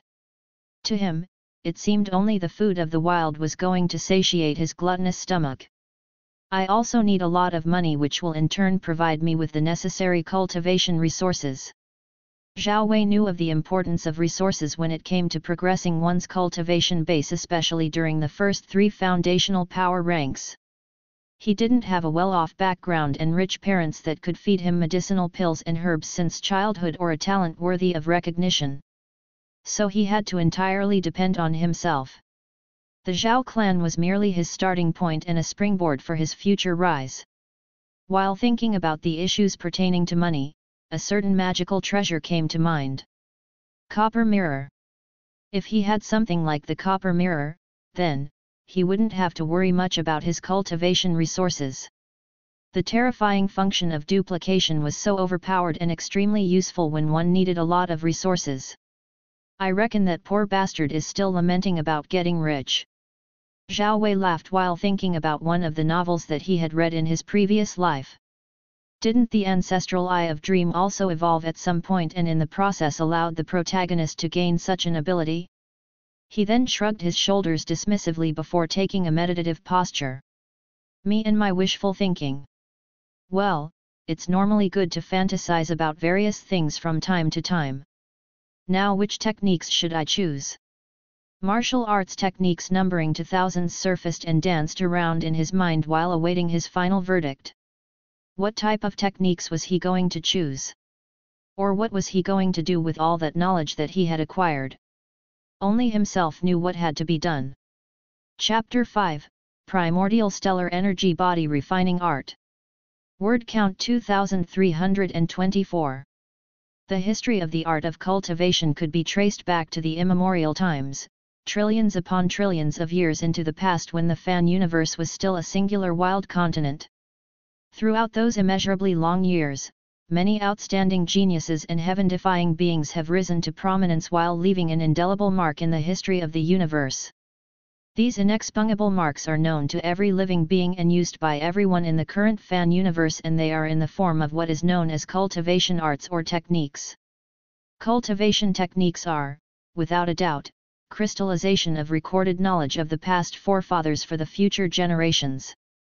The current generation could be said to be lavishly enjoying the sweat and tears of their ancestral forefathers. But has anyone ever questioned, wondered, or even contemplated deeply about the history of these cultivation techniques? Maybe nobody simply cares.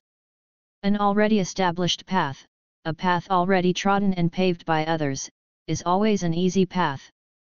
There are no stumbling blocks, no hardships. There is simply no hassle. The easy way out is always sought after by humans, even if they have to follow it blindly. Who established the cultivation path in the Fan universe? No one knew about it, but Zhao Wei already had the answer. It was inarguably the remnant will of a slowly perishing dream Dao super expert. The birth of Fan universe was also shockingly also part of this supreme expert's Dao insights and comprehension into the great Dao of dream, a superior Dao. Zhao Wei already had an inward understanding of the whole cultivation system of the Fan universe. It was the type of cultivation system that was in itself full of faults that shackled the oblivious existences. Zhao Wei didn't want his mind to linger much into that topic, since it was exclusively something for the higher realms, realms that touched upon divinity and immortality. So he decided to shelf those thoughts deep in his mind. It was too early for him, a mere newborn pup just starting his journey, to waste his mental energy on such heavy topics. The basis of existence is balance. As I steadily increase my cultivation power, I also need to have a strong physical body to accompany it. Zhao Wei silently analyzed. His face was in a state of full concentration. Those were his future prospects that he was contemplating upon, so he had to take a rather stringent approach. Closing his eyes, he searched through his mind for any cultivation technique that had to deal with the physical body cultivation. There were quite a few and they could be counted to almost 50. This is an indication that the cultivation of the body isn't mainstream in the fan universe, just like in many other cultivation novels that I have read throughout my life. Zhao Wei opened his eyes while subtly smiling to himself. It's understandable to some degree anyway. Those ancient races and their ancient gods could already shake heaven and earth, right after being born, and since they already had nearly invincible bodies, they had no much need to further expound on body cultivation. The 10,000s races. The races that dominated the universe trillions of years ago, were truly enviable. Leaving the number one bloodline race, ancient race, aside, all the other races were beings with immensely terrifying physical bodies.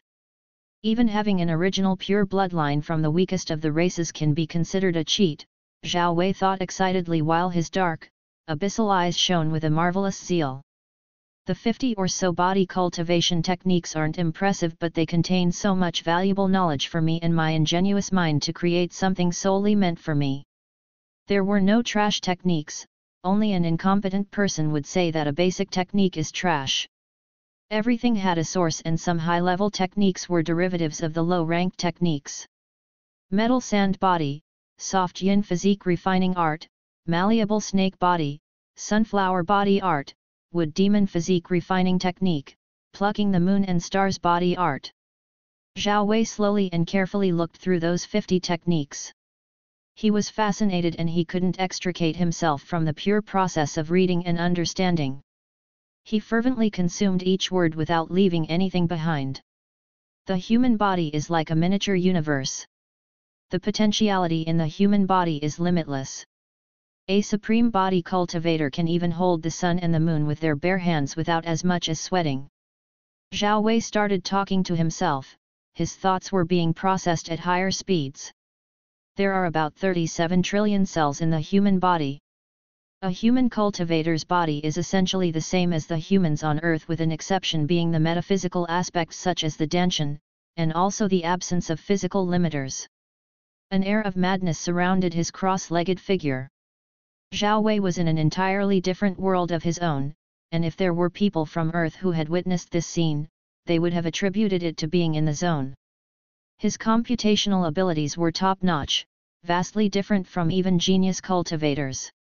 Just from the knowledge withdrawn from those body cultivation techniques, his mind had already started formulating a rudimentary form of the technique that he wanted. It wasn't instantaneous as there were so many errors impeding his speed.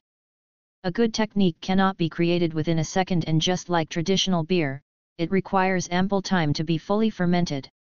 Zhao Wei didn't despair or rush through the process. With his ocular abilities, he had a deeper understanding of his own body. In his mind's eye, a computerized model of his anatomical body could be seen. Blood, bones, inner organs, skin, cells, the embryonic form of his technique required to entail those aspects. Time flowed fast, but Zhao Wei felt as if it had stopped. A day went by. 2 days passed. Then 3 days. During the 4th day, while still being in a meditative posture with his eyes tightly closed, Zhao Wei began to utter some strange mnemonics that emitted ancient vibes. Unearth the body's potentiality, break the limitations imposed on the body. With the visualization of chaos, the body can even harbor the universe. Refine the blood and embody the limitless ever-changing galaxies. Refine the skin and walk through the deepest core of the stars. Endure the extermination of the burning embers of the golden crow. Nurture stars in the inner body, and with the supreme power of both the stars and the sun, all life forms shall be extinguished. His words seemed to contain the grand truth behind the inception of the universe. His steady voice also seemed to create a mysterious resonance with a formless and unseen, overarching power. Zhao Wei felt as if his astral body had arrived at a sea of stars in an infinite dimension. He felt at peace and at home as if the stars were him and he was the stars. They were an eternal part of him and couldn't be separated. Meanwhile, his physical body was being swarmed by endless starlight and moonlight. Powerful stellar energy entered through the pores of his body, and started nourishing his cells and reinforcing his bones, refining his blood, strengthening his skin and finally, reforging his very foundation into something never seen before. His physique was slowly being remodeled. His energy chi pathways were made more sturdier and larger. It was truly an enjoyable baptism as Zhao Wei allowed scintillating waves of heavenly energy to wash over him. On the 5th day, Zhao Wei gently opened his eyes. His once dark abyssal eyes now seemed to contain countless stellar bodies that shone with an intense brilliance. If one stared deep into his eyes, they would be lost in that hypnotizing starlight shimmering off them. His young body seemed to have considerably grown. He was now taller than your average 14-year-old. His body was unconsciously emanating terrifying physical pressure that would even make fourth-rank martial artists with inner strength cower in fear. Haha, I did it. It was a success. Zhao Wei released a hearty laughter that reverberated all over his little room. He clenched his fists in excitement while laughing like a mad demon. What a masterpiece I have made, but I have to thank the past generations of cultivators for the many references that I have inferred from them. After celebrating his success, he nodded in satisfaction. He was obviously beyond satisfied. Primordial Stellar Energy Body Refining Art. That was the name of the technique that he had just created. A self-created technique. Who would dare imagine something like that? And remember, he only created it in the span of 4 days. Even the holder of the God Eye of Divine Punishment took millions of years to create his ultimate and original technique. I know that it's nothing to be proud about, but it will still hold a special place in my heart. He didn't like comparing himself to others as he was a person who had accepted his own ordinariness and uniqueness. He was his own person, to say the least. Primordial Stellar Energy Body Refining Art is a little special since I can't gauge its appropriate rank. Zhao Wei frowned a little bit while thinking. Anyway, the technique itself has a lot of potential. By using the energy from the stars and the sun, I will be able to constantly refine my body. There's always room for improvement. Grr. The rumbling of his stomach broke through his reverie, and also his nostrils were assaulted by a weird stench coming off the black ink-like impurities dirtying his skin. While looking at his messy state, Zhao Wei could only utter one word. Cliché. So 5 days have already passed, and in 2 months, it will be time for the family sparring contest. Zhao Wei was now clad in clean black robes. His skin looked pretty smooth and inviting to the touch. His physical appearance hadn't experienced much changes, but his presence was one that demanded immediate respect and absolute obedience. His body seemed to be hiding a fearsome ancient beast just waiting to be unleashed into the world when provoked.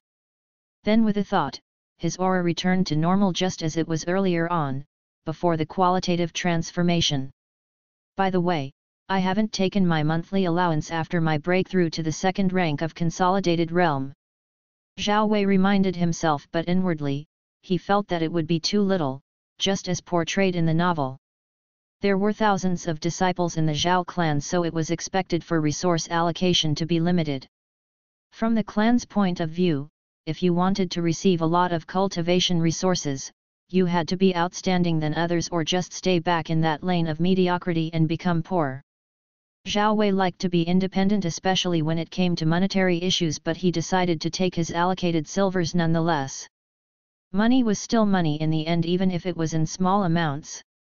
Not to forget that even many little tributaries can form an ocean. The little things in life should always be appreciated. After taking his 20 silver coins from the clan's accountant, Zhao Wei rushed back to his courtyard. He still had a lot to prepare for before venturing off to earn more money and cultivation resources for himself. And since he was practicing body cultivation, things were going to be pretty expensive henceforth. Body refining arts like to swindle money like crazy, but Zhao Wei felt that it was still worth it in the long run. Suffer today and enjoy your blissful days in the far future. Now then, when it came to skill training proficiency, there were 4 levels of attainments.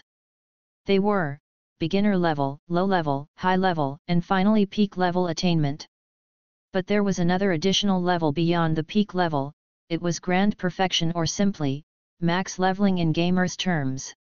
If peak level attainment can bring out 90% effect from the technique, then grand perfection or max leveling can bring about 120% or more. Currently, he had one technique at grand perfection mastery, Tyrant Fists, and in the other one, Primordial Stellar Energy Body Refining Art at the initial mastery.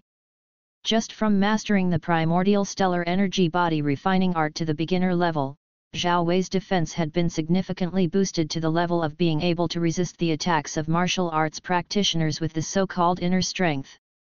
He estimated that if he was thorough and careful enough in a fight against 4th-rank martial artists, he could even defeat them. But ultimately, those were just his own rough guesses.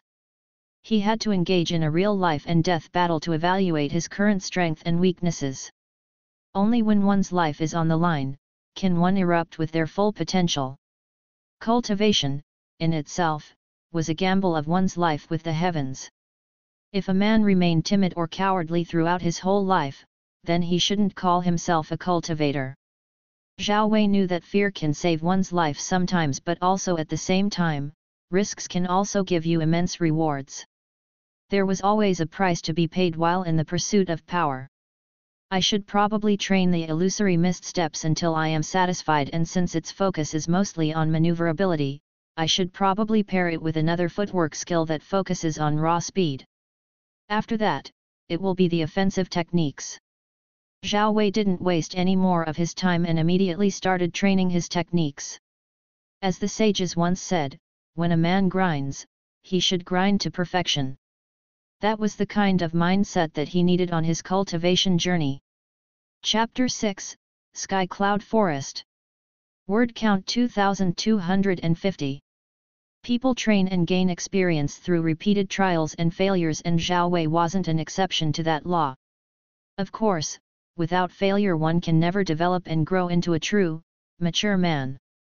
Just remembering how he used to fail some random assessment tests in his high school days, really brought a reminiscent smile on his face. He was that type of person who would normally laugh at his own failures instead of being overly frustrated. Anyways, 10 days had passed just like when he had been too busy and focused on sharpening his necessary skills. That is to say that he had already been a resident of the fan universe for roughly about 17 days. First, he didn't learn any other fist techniques, he still preferred using the grandly perfected Tyrant Fists. What he did was just adding a little bit of modification to the technique.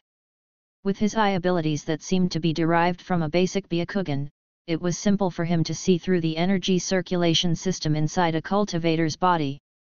The meridians and numerous acupoints inside his opponent's body were all like an open book in front of his insightful eyes. If a Hyuga clan descendant can see through the chakra pathways and chakra points of other ninjas, it was only right for him to be able to do so, but not on ninjas but his fellow cultivators instead. During the experimentation phase, he had been as inconspicuous as possible while trying to use this ability on other disciples. He was not a pervert, in fact, he disdained looking through the bodies of other people despite being a revered medical practitioner in his previous life. That was all for his own benefits and a greater purpose. Even a beautiful woman in front of his see-through eyes was like any other human being that he had observed. Beyond the veil of that superficial beauty, there were only a couple of interconnected bones and fresh blood. Now back to the previous topic about modification of Tyrant Fists, it was a pretty interesting concept that Zhao Wei had decided to incorporate. He used the laws of vibration where his fist would instantly generate the violent energy of vibrations that would gradually wreak havoc inside his enemies. That was something he had come up with after remembering one of the techniques used by the protagonist of Martial Word, Lin Ming, which he had obtained from the magic cube. Zhao Wei really felt that the cultivation universe had limitless possibilities, and that was just the tip of the iceberg. Many things can be accomplished in those horrifying universes, and he, a free-spirited curious guy, just had to be in one of them.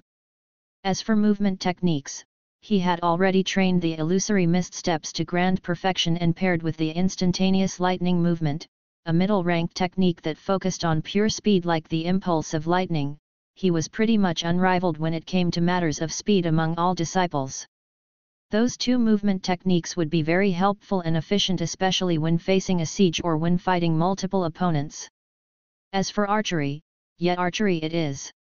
He had supervision, and there was no way in Florida he wasn't going to abuse the shit out of that ability. He really didn't need any techniques as far as matters of bows and arrows were concerned. He just trained casually in the basics in the Zhao clan's forest. Even the goddess of archery would have to be impressed in the face of his basic sniping skills. The intense training that Zhao Wei had carried out during those 10 days wasn't without their own benefits to his speed of cultivation. He could already feel that his bottleneck at the peak of second rank had already started loosening, and in no time, he would really enter the third rank. He just needed a little push, and that could easily be accomplished if he had a lot of money like a young master. Anyways, there is this notion that the sword is the king of all weapons, but Zhao Wei had different views. All weapons were just basically the same and served the same purpose of attacking. He didn't believe in the so-called superiority of a certain weapon. Zhao Wei didn't know why, but he felt that all things in the universe shared a common origin and all weapons were part of the Great Dao. He couldn't directly see through those nomological truths of the universe at this juncture of his cultivation, but that didn't deter him from comprehending some basic truth. Though it felt like bullshit even to himself, Zhao Wei had a theory that almost all transmigrators were closer to the Great Dao than everyone else due to their otherworldly status. The theory was flawed, but those were just his own thoughts. It's time for the hunt. It's time for me to officially appear in this world. If I don't take the first step to actualizing what it means to be absolute and unfettered, then I will never know which direction the road leads.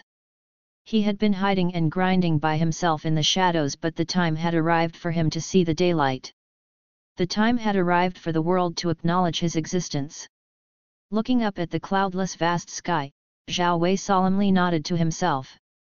It was already noon and the gigantic sun was burning hot as ever, but unsurprisingly, Zhao Wei wasn't showing any signs of sweating. In fact, he felt as if his body was being constantly massaged by warm, gentle touches. The solar radiations were the perfect tonic for his primordial stellar energy body refining art. Sun Feather City was a prosperous city under the jurisdiction of 3 clans, namely, the Zhao clan, Chu clan, and Xin clan. Those 3 major clans restricted each perfectly, each with their own ambitions of claiming the title of true ruler of Sun Feather City. There can never be 2 tigers in one den, but in this situation, there are exactly 3 huge fat tigers. The balance is currently pretty much well maintained, but the troop of a clan disappearing overnight isn't an impossibility in this kind of setting. Zhao Wei smiled inwardly while taking unhurried steps around the city. It was surely lively and noisy as expected of any commercial center. All kinds of businesses were being carried out left and right by street vendors. Well-fed merchants could be seen flashing bashful smiles while trying to haggle prices with their customers. A profiteer would always be a profiteer, and profits would always put a smile on the face of any trading merchant. Those guys have already achieved the Dao through profits.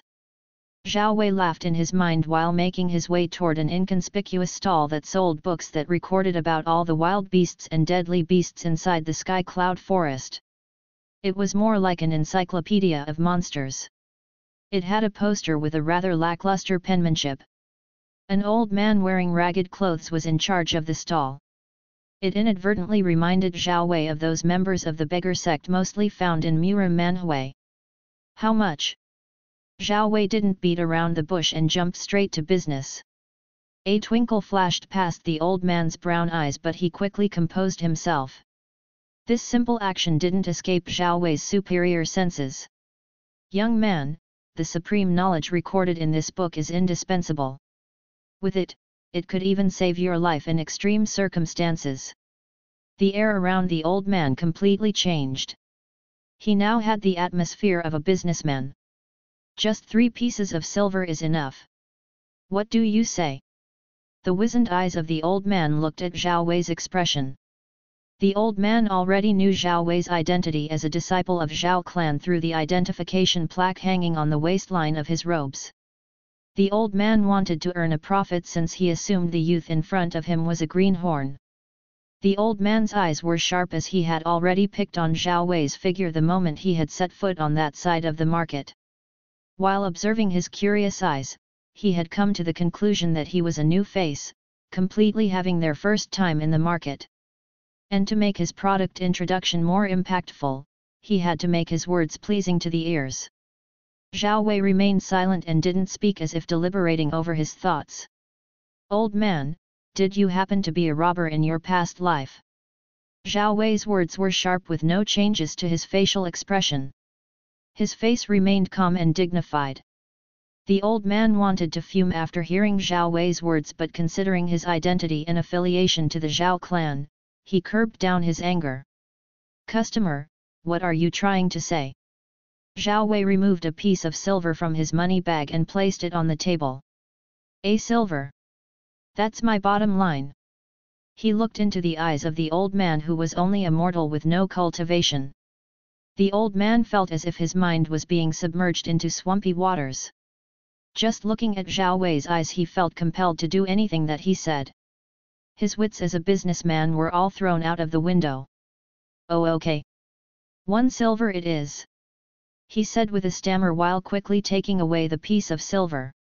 "It was good doing business with you, old man," Zhao Wei said emotionlessly while taking the book from the stand, and without looking back, he veered off to the weapons shop. "Think you can rob me of my money in broad daylight, hee hee. It's too early for you, old man." A one-sided grin made its way on his face as he walked away. Even though he knew the old man was to some degree mesmerized by the powerful compulsion from his eyes, Zhao Wei really didn't fucking care. He had no qualms against using unhandy methods that would make some situations go in his favor. After his physical reformation due to the primordial stellar energy body refining art, it was now that he realized how his eyes can be somewhat intimidating, and he wasn't even using any mind-related techniques. Was it also going to work on cultivators as it had done on a mortal? He naturally wondered. On the way, he took the time to go over the knowledge recorded in the Encyclopedia of Demonic Beasts. He was inherently not a born resident of this world, so it was understandable for him to lack some general knowledge. From the novel, naturally not all the deadly beasts would be mentioned, only the beasts necessarily convenient to the plot would be shown to the readers. Knowledge is power, and Zhao Wei wasn't conceited enough to say that he knew every little thing about this universe. The fan universe was vast and limitless. Can you even begin to imagine the number of unexplored regions? Even Earth, which was infinitely smaller compared to just one island in the fan universe, hasn't been fully explored. His current reality was no longer fictitious but a true living one, where death would accompany him at any given moment when he wasn't extra cautious. Interesting. It is quite unbelievable that such wonderful creatures can exist under the heavens and walk on this very earth. Zhao Wei couldn't help but gloss over the eye-opening information from the book.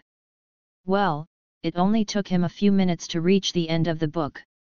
Millions of species and some of their evolved variations were now imprinted in his mind. Zhao Wei was now in front of the weapons shop under the control of Zhao clan, and naturally, he entered the building. A few moments later, he exited the building. He had a cold steel dagger carefully sheathed on his waist and a long iron bow strapped on his wide shoulders. As for the bag of arrows, they were fixed on his back. These will do. Bow and arrows for killing and dagger for skinning my prey. I shouldn't forget some condiments. He then smiled while looking at the food spices store. The sky cloud forest was relatively huge with seemingly no end to it when someone gazed at it from afar. It was a forest of opportunity and also death. This was a literal jungle, and weakness would leave you as food for both the wild beasts and the deadly beasts staying in the deeper regions of the forest. Looking at the dark entrance leading into the forest, Zhao Wei couldn't help but let out a nervous breath of air. Of course, he was nervous. Anyone would be, especially when he was about to tango with death. Risks and pure guts must be taken to become stronger. This is where I should start forging my will and hardening my battle experience. Zhao Wei calmed himself by taking in a forceful deep breath into his lungs and then slowly exhaled his pent-up tension. Sky Cloud Forest, hey! You are going to be my temporary home for a while. With a now relaxed smile on his face, Zhao Wei activated instantaneous lightning movement and sped into forest at very high speeds while leaving behind a blue lightning streak. Chapter 7, The Thrill of Battles. Word count 2818. The scenery inside Sky Cloud Forest was a complete contrast to the outside world. Tall ancient trees of over 100 meters grew wildly all over the lands of the forest. The fresh air smelled nice and made one feel closer to nature than ever. The flora and fauna were truly full of diversity, each adapted to survive in their own unique ways. Due to the existence of huge canopies, the shadows cast by the ancient trees made Sky Cloud Forest even more creepy. I would never have imagined myself to be anywhere closer to an incomparably huge forest like this in my previous life. It truly outshines both the Amazon and Congo forest in every way, especially in terms of size and creepiness.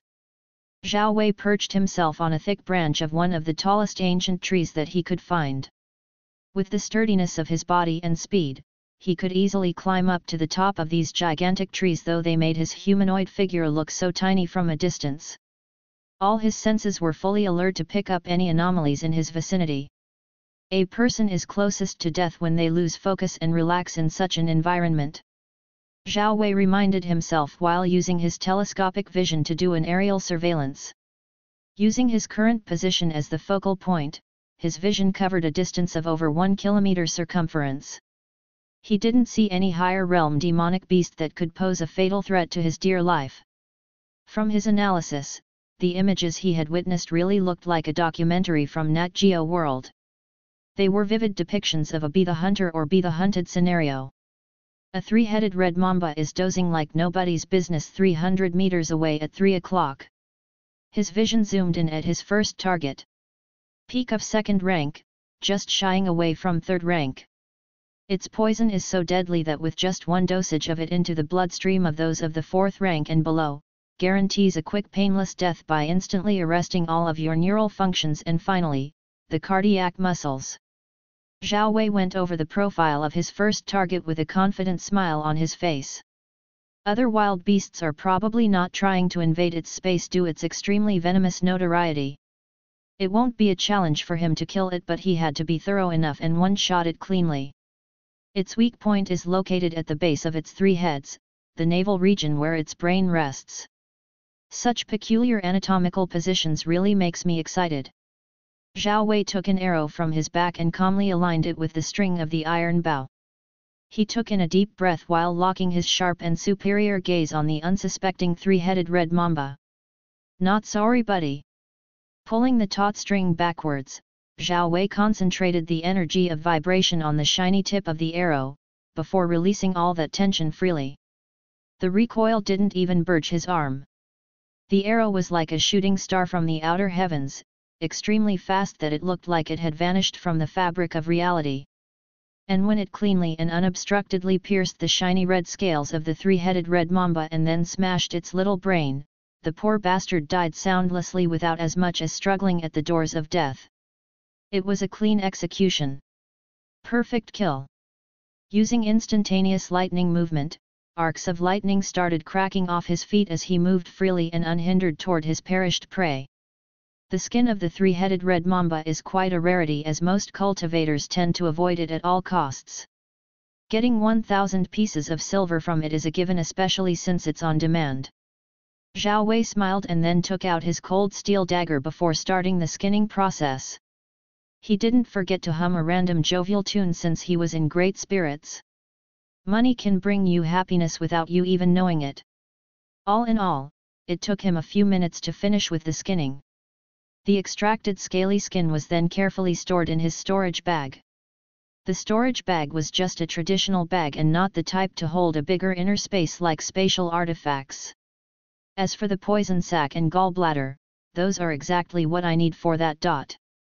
Zhao Wei carefully wrapped the two fresh organs using some herbal leaves with preservative effects. Ah-you! A howl suddenly made his eyes instantly look toward a certain direction. He was currently on the open ground where most archers were hugely disadvantaged. Those fuckers are surely fast. They are basically like hounds with noses capable of sniffing even their own deaths. Zhao Wei was pretty much relaxed as he had already investigated his surroundings prior to standing in open space. He wanted those silver-furred mutts to come to him. Silver-furred wolves, strength rivaling those of the peak of 3rd rank. They like moving in packs consisting of 6 to 8 wolves without having an alpha leader. They seem more like jackals or wild dogs. Grr. The silver-furred wolves started slowly surrounding him. Their eyes were filled with greed and animosity as they locked their feral gazes at both the snake's corpse and him. Loose saliva kept on dripping incessantly from their gnashing sharp fangs. They wanted to intimidate their prey. To instill fear and carelessness. Zhao Wei calmly looked at the 7 pups besieging him. His heart was as still as water. Zhao Wei's eye abilities made him seem like an omnipresent god at 360 degrees angle. The radius being covered by both him and the silver-furred wolves was all under his supreme senses. Grr. One brave silver-furred wolf couldn't hold it in anymore and sneak attacked him from behind, probably thinking that the prey wouldn't see it coming. Just as its razor-sharp claws were about to scratch some pounds of flesh off his back, Zhao Wei reacted at the last second. Using the force generated by his feet from the ground, he leaped up, did a turn in midair and delivered a powerful roundhouse kick to its head. The force of his kick was so powerful that it immediately crushed the sneaky yet stupid wolf's head into an unsightly meaty mess with its brain matter splashing all over the ground. Silence. Everything had happened so quickly. It completely caught the other silver-furred wolves unprepared. Zhao Wei's reaction speed and destructive power were so terrifying that it instinctively made the silver-furred wolves to slowly back away. It seems the prey that they had set their eyes on was a fierce one, but even if it was a prey that could fight back, the hunter still never backs away from the prey. Grr. Ah-you. The remaining 6 silver-furred wolves seemed to have reached a tacit understanding among themselves as they all jumped at him to eliminate him once and for all. When engaging in a deadly fight, Zhao Wei found out that he was like a different person. It was something that he had just realized about himself. A battle-hungry mad smile on his face and an overwhelming bloodlust hidden deep in his calm eyes. Those features made him like a demon god about to go on a murdering spree. With brandished razor-sharp silver claws and sharp glittering fangs closing down on him with each passing second. Zhao Wei felt as if time had momentarily stopped. His temporal senses were overclocked at that very moment. In his perception, everything seemed to be moving at a snail's pace. Lightning mist started radiating off his body as both illusory mist steps and instant lightning movement were superimposed. He was no longer in his previous position, but a lifelike illusory clone had taken his place. And when the silver-furred wolves started violently biting and scratching the shit out of his clone, Zhao Wei unsheathed the cold steel dagger from his waist and began a bloodbath from behind. Kaka. Zhao Wei forcefully dug his dagger into the neck of a silver-furred wolf next to him and brutally separated its head from the rest of its body. Red warm blood sprayed haphazardly all over his face and body as a result of his unbridled brutality, and without catching his breath, Zhao Wei proceeded to tear apart another silver-furred wolf into 2 bloody pieces, exposing its entrails out in the open. These silver-furred wolves weighed almost 400 kilograms and were 1.5 meters in length, but that seemed not to matter in the eyes of Zhao Wei, who now had a crazed smile on his blood-smeared face. The massacre continued, and soon there was only one man and a pile of bloodied corpses lying down on his feet. With a dripping dagger on his hand, his eyes were closed and facing the sky. Amidst the pool of thick blood below his feet, a baleful aura emanated from his terrifying form. The world looked grey and gloomy in his presence due to the intense killing intent. Huff! Killing and snuffing the very life of another living being who has directed their killing intent towards me, is intoxicating. Zhao Wei coldly smiled while looking at the piece of nauseating artistic creation that he had painted on the ground. He felt relieved and unburdened, as if all the pent-up stress inside of him had been erased through his small session of killing.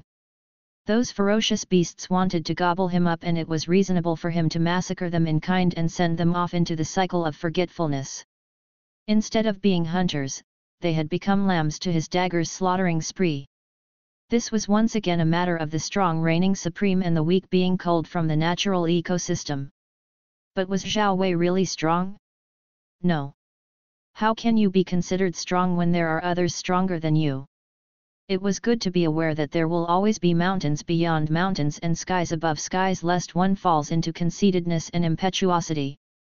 The days that followed next were sources of vital battle experience for Zhao Wei. He forgot all about the Zhao clan, he forgot about all unnecessary thoughts. Truthfully, his days were just filled with peaceful and idyllic slaughter. Everywhere he went, there would always be blood and bones left behind his trail. He was like an Asura from the deepest level of hells, casually reaping the souls of the living left and right. The many battles he had fought hadn't been easy nonetheless. He had encountered quite a number of extremely difficult foes, and shockingly some of them were deadly beasts with strength equaling the peak of fourth-rank martial artists. His mental fortitude had been significantly strengthened after experiencing a variety of life-threatening situations inside Sky Cloud Forest. Unsurprisingly, his actions had inadvertently been noticed by other disciples, especially by those originating from the Xin clan. They just couldn't believe that a single person could cause all that slaughter. They didn't know who it was, and even after trying to do some investigations, they were only left empty-handed. Zhao Wei was like an untraceable nether ghost, and they could only give up and leave their curiosities unsatiated. But that didn't prevent some of them from coming up with various nicknames for him. Some dubbed him the Bloody Calamity, while some went with Slaughter Demon. Hook, line and sinker. Zhao Wei was now standing at the edge of a small stream with a wooden spear in his hand. On the tip of the spear, there were two huge river trouts struggling to maintain their last breaths. He then removed the fresh trouts from the wooden spear and placed them down on the huge leaves laid on the ground. After that, Zhao Wei took a seat on a nearby rock. A fire could be seen burning silently in front of him. He took out the cold steel dagger from his waist and was prepared to use it as a filleting knife. The cold steel dagger seemed to have endured many battles, and it was slowly losing its sharpness.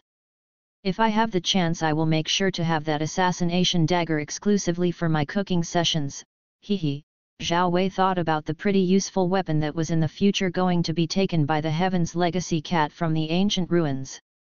With finesse control and fluid movements, Zhao Wei began filleting the huge river trouts one by one. He then separated the bones and meat neatly. With a calm, relaxed smile on his battle-hardened face, he used the condiments he had previously bought in the city to marinate the filleted meat of the two fish and allowed the seasonings to seep deep into them. Since he didn't have a pan, he couldn't sear them, so he was only left with the option of roasting them carefully. This smells so good. I am drooling. Zhao Wei took an exaggerated whiff off the now well-roasted huge pieces of fish. Without caring that it was sizzling hot, Zhao Wei took a huge bite out of one of the roasts. He felt like he was like a fish swimming in the ocean without a single care in the world. It was just basically foodgasm. The smell emanating from the meat was so enticing, but surprisingly, there weren't wild beasts or deadly beasts nearby to interrupt him.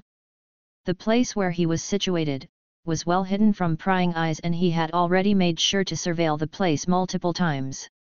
It's been 1.5 months since he had arrived in this world, and only 25 days or so were left for the day of the family sparring contest to arrive. He had already stepped into the 3rd rank and was only a breath away from the peak. After eating a variety of dozens of deadly beasts, he had naturally broken through without a hitch. In fact, he hadn't bothered to cultivate during his time in the Sky Cloud Forest. It had just been him and blood-boiling battles. He had killed many beasts that he lost count, not that he was bored enough to keep count of his kills. Even a normal chicken who is constantly being supplied with medicinal pills, spiritual food, and herbs can easily ascend to the heavens and transmogrify into a spiritual beast. His situation was just like that. A lot of beneficial resources can always make up for a barely passable talent. Talents in the fan universe were categorized into 4 ranks: mortal rank, spiritual rank, earth rank, and finally, heaven rank.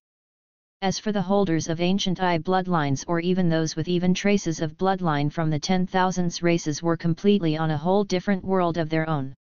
They were basically monsters that were above even geniuses with heaven-rank talent.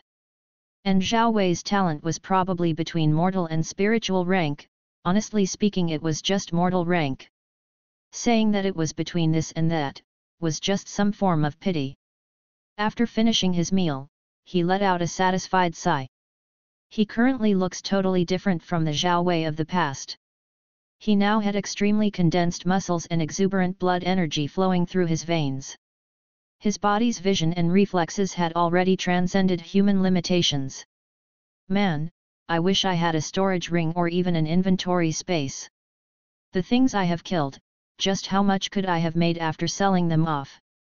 Zhao Wei adorned a regretful expression on his face. Tisk, anyways. I have enough drops to guarantee me 30,000 pieces of silver and above. It would have been more, but since he had prolonged his stay in the sky cloud forest, some of the harvested parts from deadly beasts had gone bad during that time, so he had been forced to dispose of them. It's time to go back to Sunfeather City and enjoy the fruits of my harvest. Zhao Wei couldn't help but nod his head in satisfaction while looking at the treasure-filled huge bags laying on the ground. As for the free medicinal herbs present in the cave of the blood-red python, since I can't go there at the moment, I will have to ruminate on a plan on how to deal with it at a later time. How could he leave such treasures in the hands of others when he already has the upper hand when it comes to easily identifying their locations? It would have seemed stupid if he didn't try to make such moves. With all the knowledge about the future events and spots of opportunities irregardless of the appearance of variables, Zhao Wei was determined to be the only one getting all the favorable benefits. Chapter 8, Limitless Paths. Word count 1827. Despite carrying 6 huge bags filled with various parts of both wild beasts and deadly beasts on his back, Zhao Wei wasn't in the least disturbed by the weight he was carrying. When he reached Sunfeather City, he quickly found a shop that bought rare materials and that included the various parts of the deceased beasts that he had hunted. He looked quite conspicuous with the huge bags hanging on his back, but he wasn't the only one acting like a porter in such a large business hotspot. Identifying the person in the reception area as the one in charge, Zhao Wei stated his intentions immediately through his silent actions. One by one, he began to remove his spoils of war from the huge fat bags and placed them in the field of view of the receptionist. The receptionist was a middle-aged woman with loose strands of silver hair sticking out of her forehead. The numerous worry lines on her forehead showed that she was an aging woman. As a receptionist, she was already accustomed to most types of customers coming to do business in the shop. So seeing the straightforwardness of Zhao Wei, she didn't feel that it was strange or rude since he was strictly there to do business. Also, she could easily recognize that Zhao Wei was from the Zhao clan, one of the ruling clans in Sunfeather City. Skin of the three-headed red mamba. It's worth 1,100 pieces of silver. The receptionist was surprised, but she didn't let it show on her face. It seemed that the customer was quite a capable hunter, as the way the skin of such a dreadful beast had been carved out was near perfect and hadn't been damaged. Not to add the fact that most cultivators avoided the three-headed red mamba at all costs, hence its rarity in the market. Silver-furred wolf canines, worth 600 pieces of silver. Blue-horned lizard, worth 400 pieces of silver. There were so many materials being listed out together with their respective prices whenever Zhao Wei removed his spoils of war from the bags. By the time he had depleted everything that he didn't need from those bags, there was only shock and disbelief on the face of the normally stone-faced receptionist. Why, you? Did you hunt all of them by yourself? Even those deadly beasts? The receptionist asked with a shaking voice. She felt as if her worldview had been overturned, considering that there were even deadly beasts included, and not just any normal deadly beasts but the most ferocious and dangerous ones that could easily kill a 4th-rank martial artist. Zhao Wei, on the other hand, wasn't fazed by her open shock and questioning look. "Tell me the total," he replied blandly, not bothered to answer her question.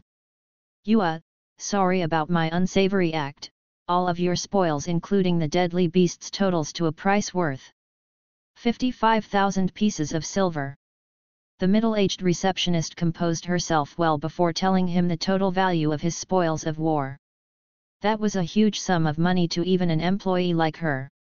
With that kind of money, a mortal family would literally be swimming in riches and never worry about basic necessities for a few years if well managed. The receptionist skillfully removed the well-arranged silver coins in the drawer and placed them in a new bag of holding.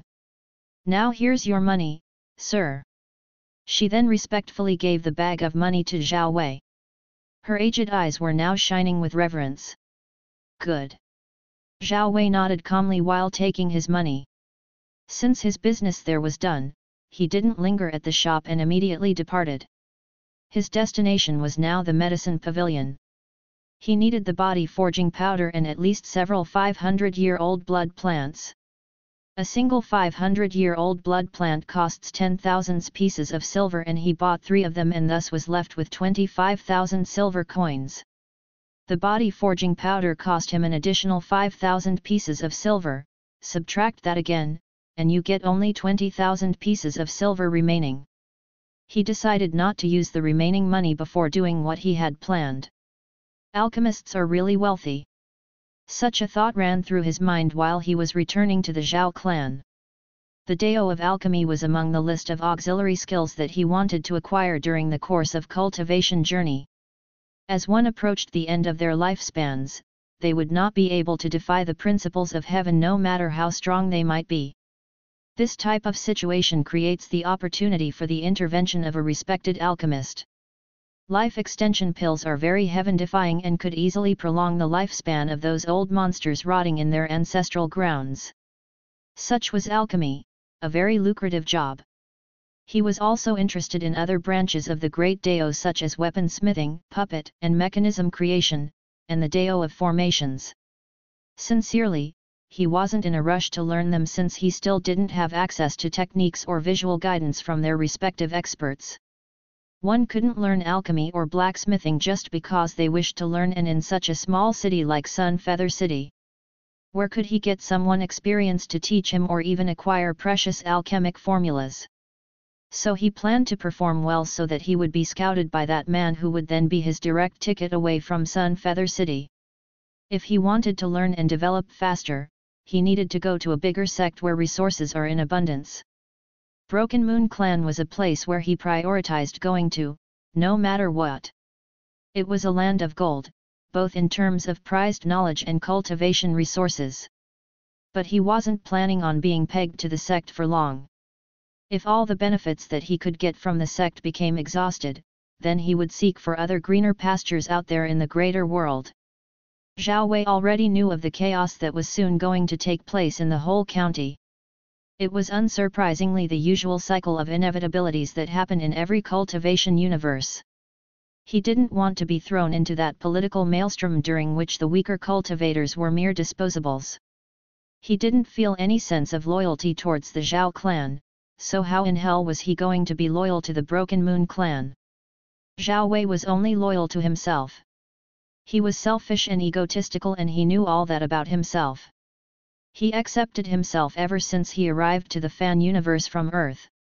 Pursuing the great Dao is the same as pursuing the grand truth encompassing all of existence. How can someone pursue the Dao without first accepting the true nature of who they are? The sky was slowly turning dark as the iridescent rays of the sun began disappearing off the horizon. The noisy chirps of crickets resounded like a piece of annoying music to usher the fall of the night. A cold chill brushed past the lonely youth staring off at the boundless sky. His long obsidian dark hair fluttered freely and covered his face. He looked like a banished immortal yearning for the highest heavens from whence he was cast from. His eyes were deep, cold, and detached from the mundanity of the world. "It will be painful," he murmured to himself, his voice barely audible. If you remember, during his training in the Sky Cloud Forest, he had once harvested the poison sac and gall bladder of the three-headed red mamba. And after that, he had also hunted other beasts with similar poisonous nature. Currently, he had more than 100 types of poison collected for something important that he was going to undertake. This was all for what was recorded in the divine celestial technique, a peculiar inner energy cultivation that he had found in the martial arts library. No one seemed to care for it due to the fear of dealing with various types of life-threatening poisons, so it was just there accumulating dust. But to Zhao Wei, the divine celestial technique was just what he needed, a shortcut to forming his first threads of inner energy coupled with the bunch of body cultivation resources bought from the medicine pavilion. The divine celestial technique had several peculiarities that included the usage of lethal poison to increase one's inner energy through conversion and also gaining inner energy through long and tedious physical training. The huge benefit stemming from it was the accumulation of a vast and purest inner energy. With a sigh, he steeled his resolve and decided to take the bull by the horns. Entering his cottage, he started preparing hot water and then poured it all in the tub. Then, he took the body forging powder and mixed it with the hot water. A fizzing reaction could be seen occurring on the hot water surface as the potent medicinal effects began spreading. Seeing this, Zhao Wei hurriedly removed his clothes, then took the 3 500-year-old blood plants in his hands before gently submerging his naked body in the medical bath. Ah! It felt as if he had reached true nirvana. Without dilly-dallying, he ate one of the 500-year-old blood plants and simultaneously started using the primordial stellar energy body refining art to control the turbulent potency of the herb inside his body. The primordial stellar energy body refining art began channeling the potent energies from both the herb and body forging powder into his cells and blood. Illusory stars started forming deep inside his cells and the number continued to increase steadily to around 1 million. They were now only illusory, but the power they currently supplied Zhao Wei was enough to duke it out with 5th-rank martial artists. After several hours, all medical efficacy from both the body forging solution and the 3 blood plants were fully absorbed into his body. Crack! His cultivation base also grew to the peak of the 3rd rank, and if he just formed enough strands of inner energy, then entering the 4th rank would just be a matter of time. Next, the poison. What he was about to do was unintentionally going to grant him a basic immunity to all types of poison in addition to some strands of celestial inner energy. He took out a mid-sized flask from a bag which contained hair-raising multicolored contents. Those contents outrightly screamed hazardous. The final step. There is no need to falter. I have traveled so far now to call it quits. Risks must be taken for one to grow stronger. Clenching his jaws in trepidation, he didn't stall any longer and drank all the contents from the flask. And it was then. Chapter 9, 10,000's Ancient Races. Word count 2029. Pain. What is pain? What is really the perfect definition of pain? Keep all that stuff about sensory physiology or emotional baggage out of what really describes pain. Pain is unavoidable in life since there are all sorts of pain one can experience. For starters, maybe even pain himself doesn't understand what pain truly is. Just joking. He does. Just like everyone else in the vast universe, no, to be more accurate, it's supposed to be the omniverse. Pain transcends the concept of fictional restraints. It really has no bars. On that painful day, Zhao Wei came to understand what pain is. He embraced it, letting it all run rampant all over his body, mind, and soul. To know pain, one had to experience it. One can never understand loss, without losing something. Arg! A dreadful grunt erupted like a tumultuous wave and destroyed the silence inside his room. It was heart-wrenching, soul-shaking, and nerve-jarring. Ominous dark tendrils could be seen spreading like an unstoppable plague all over his body, and then deep down to the invisible realm, his very soul. His perfect teeth were grinding against each other with intense biting force. His soaked back was curved like a bow as his hands instinctively gripped and fragmented the wooden tub into tiny wooden splints to at least alleviate the intense pain that he was feeling. If he had been a normal human, those wooden splints thrusting themselves into his fingers' nails would have made him bitchily curse for an eternity. That kind of pain was rather inconsequential compared to the myriad poisons that could even affect the soul. Despite the suffering and sporadic convulsions, Zhao Wei's mind barely managed to pull through the ordeal. He didn't forget to recite the divine celestial technique in his weakening mind to convert and refine all that toxic energies into strands of celestial inner energy. A strong mind is a learned trait and must be earned through these kinds of extreme situations. Even though his mind was teetering between the realm of consciousness and unconsciousness, the embers of fiery determination inside his very being didn't allow him to succumb. No, he refused to leave his own fate to luck. He was taking risks, so it was a must for him to have the complete reins of the entire situation.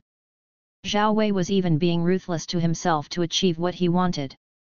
To what felt like a prolonged eternity as he persevered through the indescribable suffering, it only happened within a few minutes.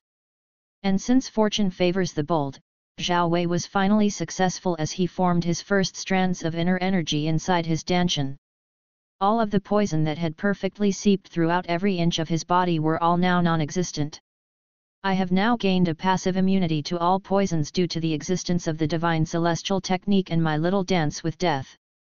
Zhao Wei clenched his fist excitedly. I have no fear of any poison right now unless a conceptual type of poison attack is involved. As for curses and hexes, they will be the most annoying ones to deal with. He thought while frowning subtly. Curses and hexes are the enemies of the soul. I stand on neutral grounds, but as I grow stronger I will naturally meet various types of enemies. The type of enemies that I would really not like to encounter are those of the ancient shaman race. The ancient shaman race was ranked second in the list of 10,000 ancient races. They were extremely mysterious and very troublesome to deal with. They were very hard to understand and little was known about them. What most people fear is the fear of the unknown. It was the strongest type of fear. How can someone easily cope with a suicidal enemy with horrifying abilities that they couldn't even begin to comprehend? With his current strength, it would really bring him immense worries and tension. But it was good that he wasn't the type of person that would go throwing himself to such terrifying enemies unless they threatened his dear life, that is. True God race aka ancient race were the most powerful in the ancient era, and their undeniable might originated from their bloodline, which was the only thing next to impeccability. Even such a race feared the sneaky curses of the ancient shaman race. Zhao Wei couldn't help but remember some of the knowledge about the top powerful ancient races. And then there's the 5th ranked god martial race, which is said to be the race with highest comprehension level when it came to martial arts. Do I maybe have traces of some of their bloodline since I have high comprehension? Zhao Wei chuckled at his own wishful thinking. If he had such a bloodline, he would have been with a higher cultivation than his current level and have no bottlenecks when it comes to breaking through. What I find interesting among all these races is the knowledge that the Heaven's legacy race hold in their hands. If I could acquire their research. Zhao Wei sucked in deep breath while in his mind, he thought about the limitless possibilities that lay within their forbidden knowledge. They could recreate complete bloodlines from the ancient times, and for that to happen, they would have probably used secretive means to obtain the blood of each race.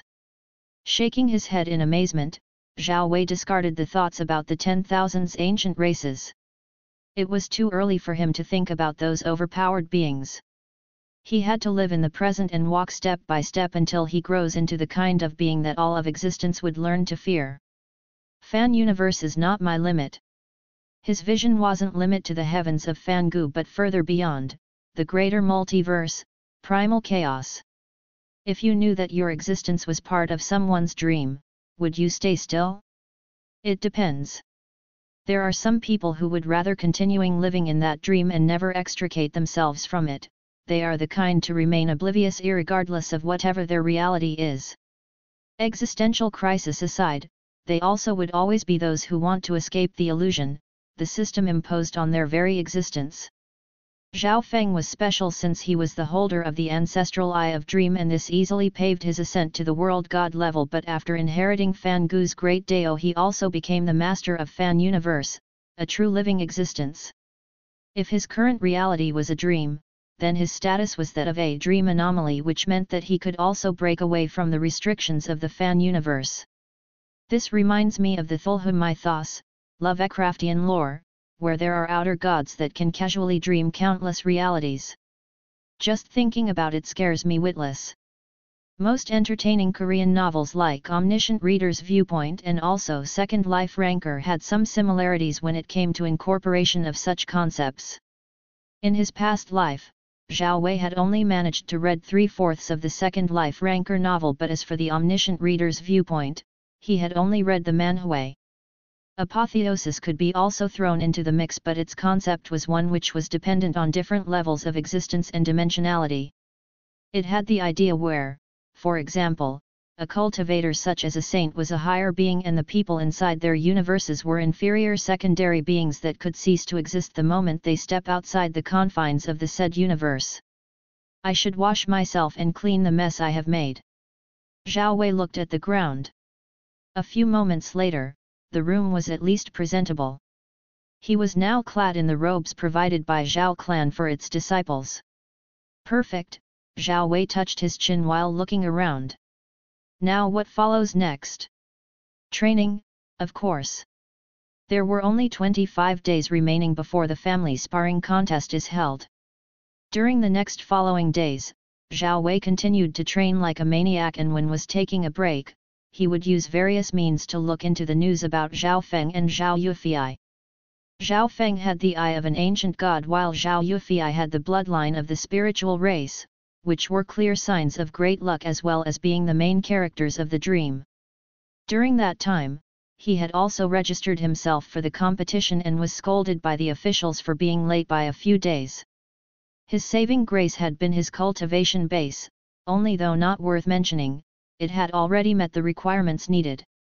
Everything was proceeding well and in perfect alignment with his future knowledge. The timeline had not been affected by him, yet. Anyways, one thing that he had learned during the course of those days of training was quite profound.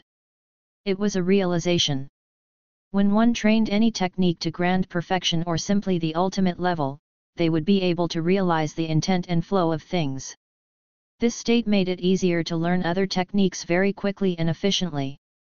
Tao is the origin of everything between heaven and earth, and harmonizes yin and yang principles. Tao has flow, which means that everything in nature has flow. When one reaches the ultimate level, they are closer to Tao.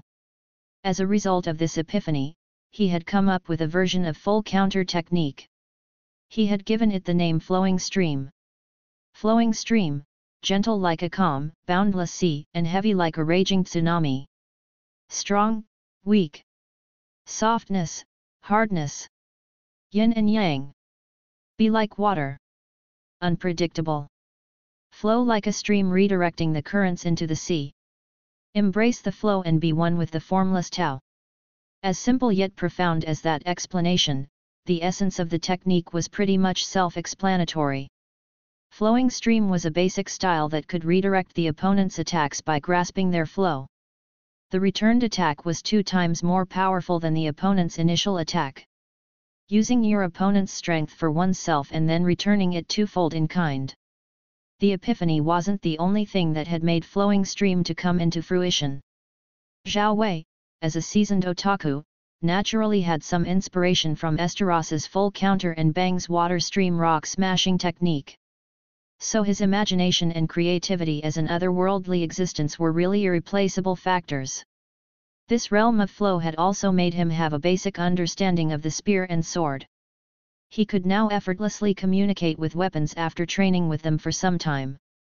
Zhao Wei didn't have his own favorite weapon and took it upon himself to test various weapons. It was called being versatile for any type of situation. Of course, this didn't mean that he became a grandmaster of everything. Knowing how to efficiently use a weapon was what mattered most. His personal strength naturally came first. Zhao Wei always believed that the most basic things are usually the most profound, or was it just a matter of him making a mountain out of a small hill? Finally, the day of the contest had arrived. It was time to experience fights with his fellow humans.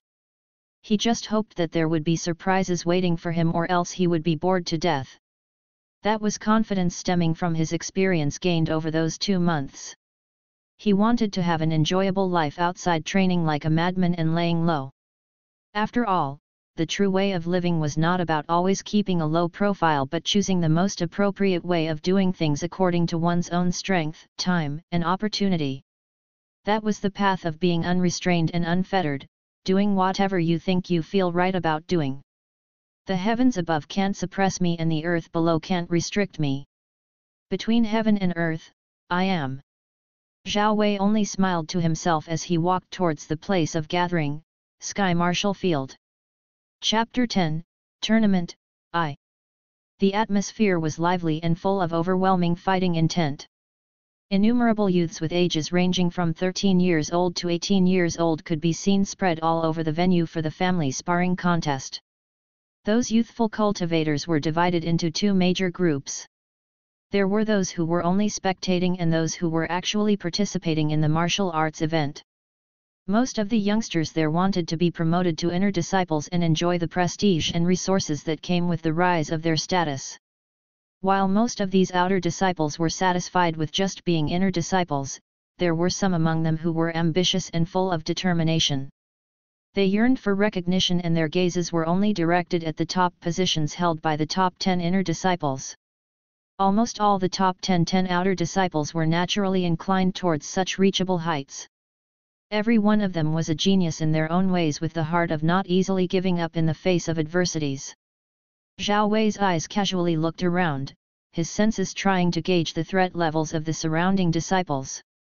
Shaky foundation. Pill addict. Weak yang energy. Exhausted foundation. Barely passable foundation.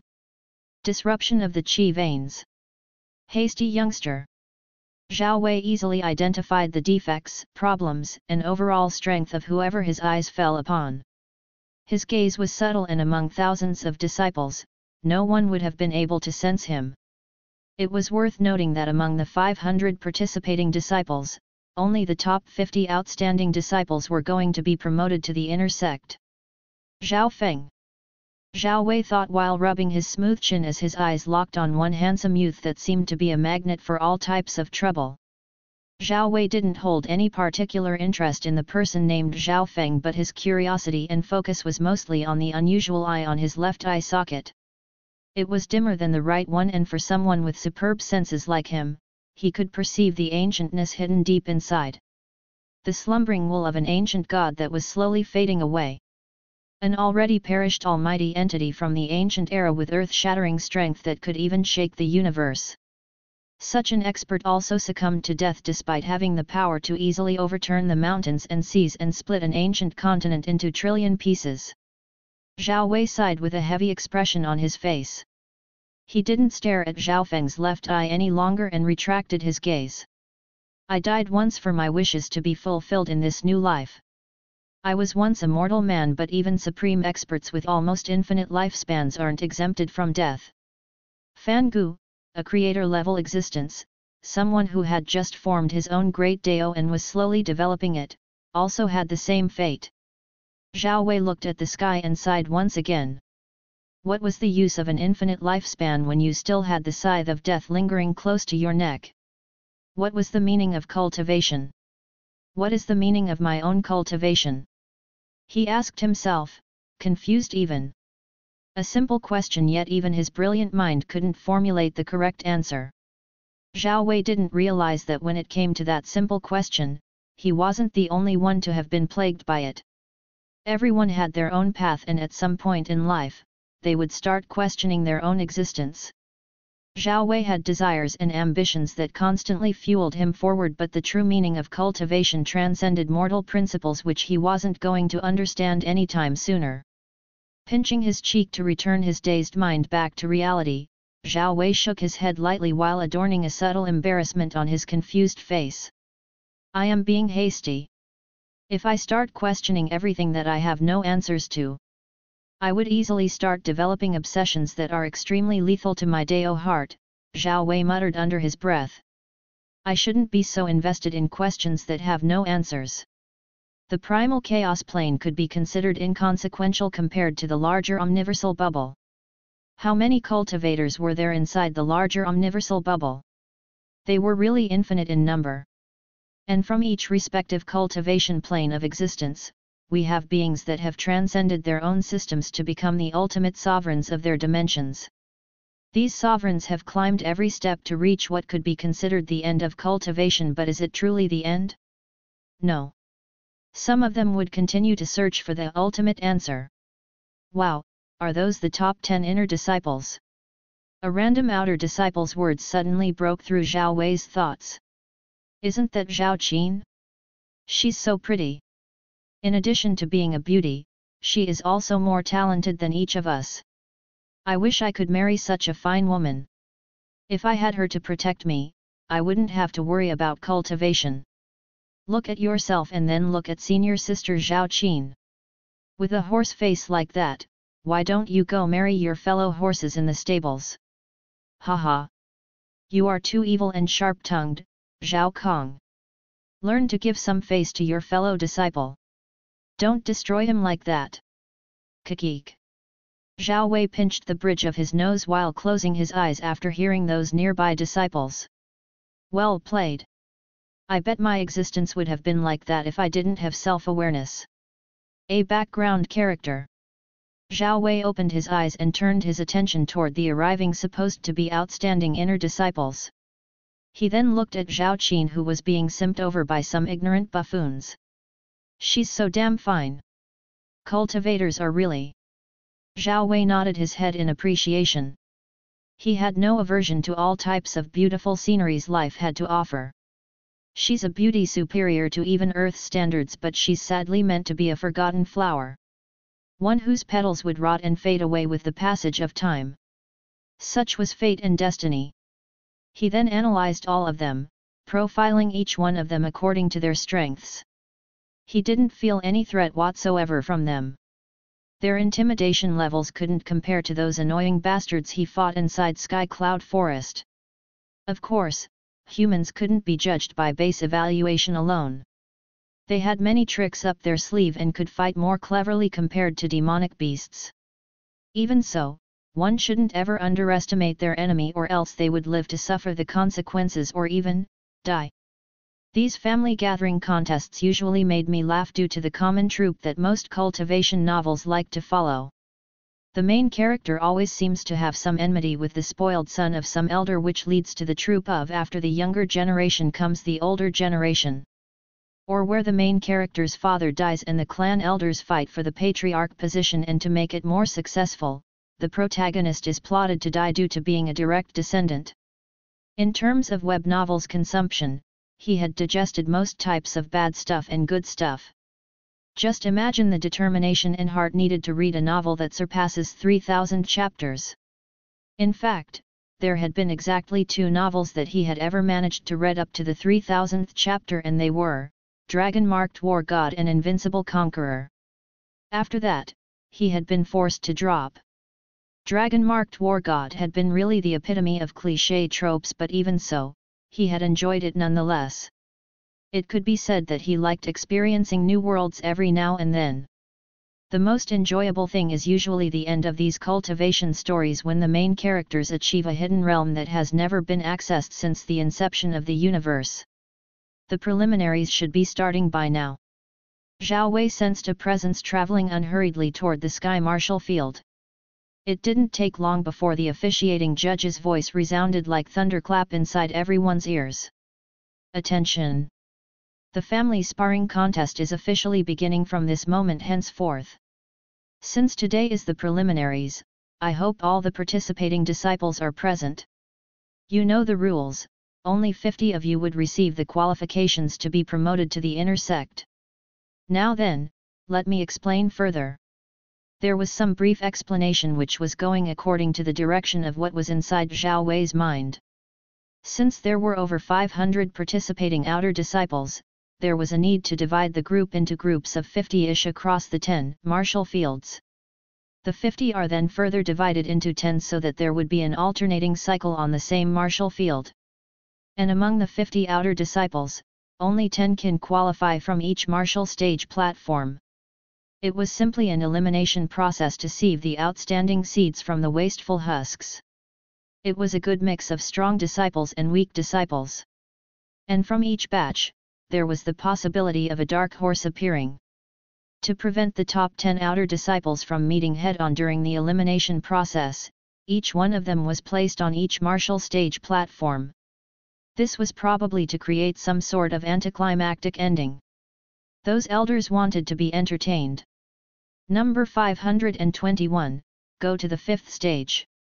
Zhao Wei raised his eyebrows since he had been paying attention to his turn. And that's my cue. Immediately, he walked towards his allocated platform. It seems as luck has it, I am not facing Zhao Feng at the start but soon. Zhao Wei smiled to himself as his lazy eyes surveyed his soon-to-be opponents that he had to eliminate. Hey! I guess that should be Zhao Guang, the fifth-ranked top outer disciple. Good. So unlucky for him to be the first to be destroyed by me. Zhao Wei's figure remained inconspicuous among the 50 or so outer disciples on the platform, and what made him get a little recognition was his cultivation base, which he hadn't bothered to hide.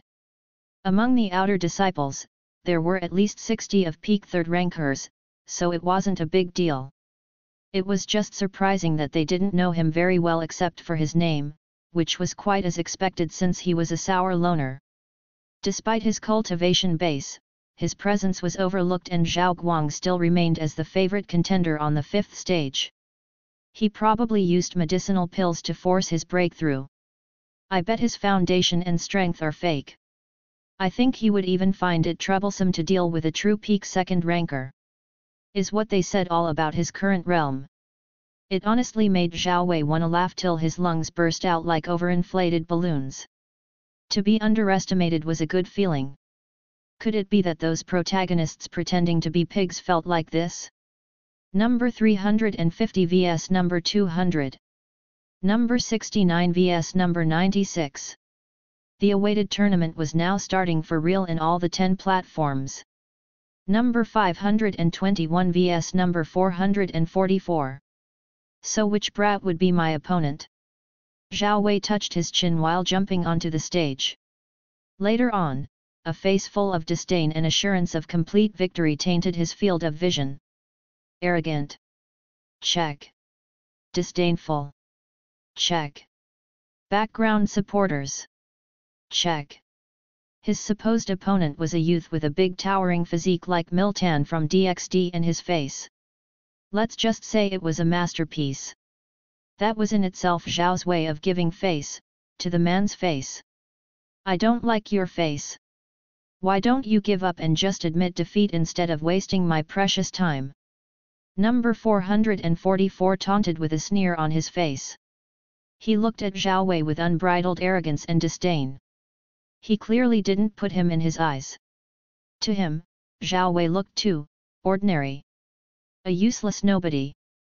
Number 444, it seems your repulsive mouth is really as shitty as your face. Were you born out of horse shit by chance? Zhao Wei didn't hold back with his sharp words while cracking his neck with an interesting expression on his face. When number 444 heard Zhao Wei's direct insult, he went mad. And when he's extremely mad, his muscles involuntarily flexed and increased in density. Demonic ape transformation. Number 444 bellowed like a raging tempest while activating his core technique immediately.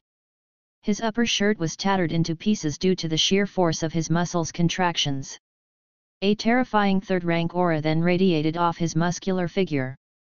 His eyes were red with extreme anger and his nose spewed out fumes like an enraged bull. He really wanted to tear Zhao Wei's body into little bloody pieces and then feed them off to demonic beasts. Number 521. You fucking bastard! Number 444 flexed even more with utmost zeal. Fuck, is this guy secretly one of those tailed monkeys in Dragon Ball? Zhao Wei cringed while wondering. His technique alone filled him with some doubts. I am gonna break your... Zhao Wei got bored by him and decided to act. Tap. Zhao Wei took one step. There was only one sound in existence at the very moment, the sound of one step. One step, and the temporal forces seemed to have become fully static. It only took one step for the fight to end before it could even start. Number 444 didn't know how it all ended. He was rendered unconscious even before he could finish his insignificant sentence. Some of the outer disciples who had nothing to do and were vouching for number 444 couldn't understand what had just happened in front of their eyes. Even the judge couldn't believe it and thought it was an optical illusion. How could a mere outer disciple move that fast? It's as if he had teleported. As if time seemed to have stopped at that very moment. The judge, a clan elder with rich experience, had his mind bamboozled silly. Number 521 wins. The judge forced himself to declare the winner, or else he would have been left speechless for far too long. Anyways, number 521, Zhao Wei, a nobody he had never heard of, managed to catch his interest.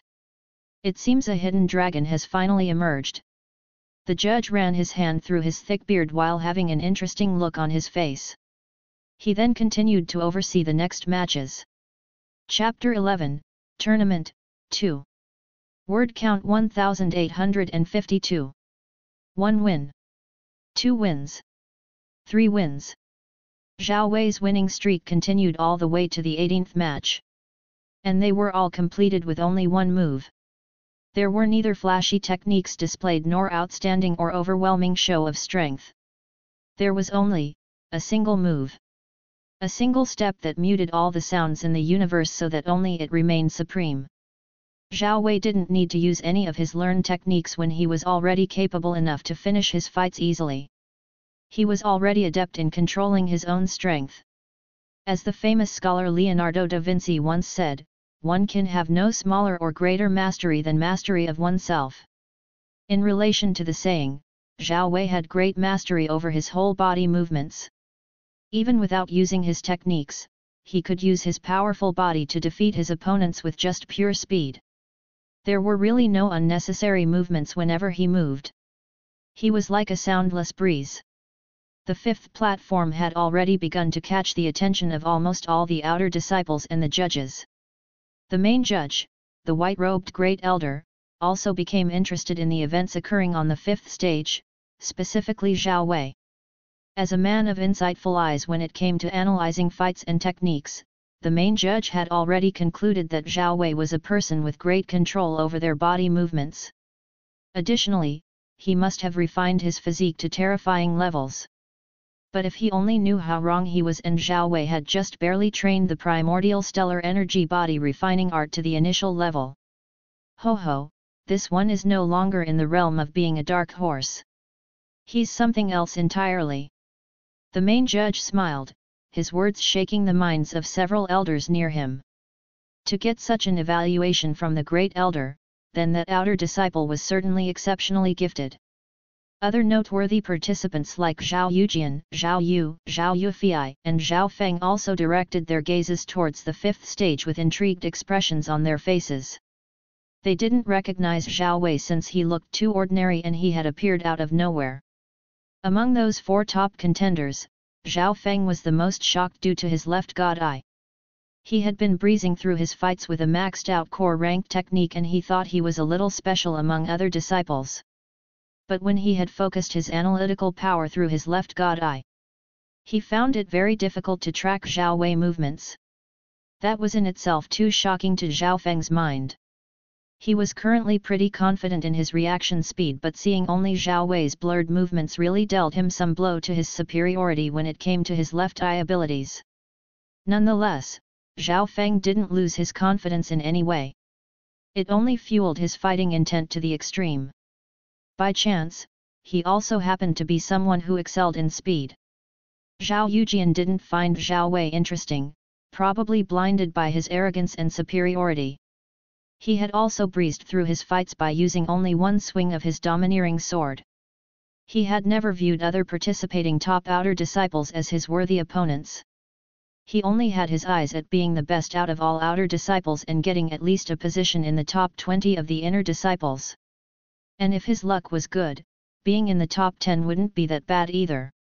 In front of his sword, who would dare declare being the best? That word was the only one reserved for him, Zhao Yujian.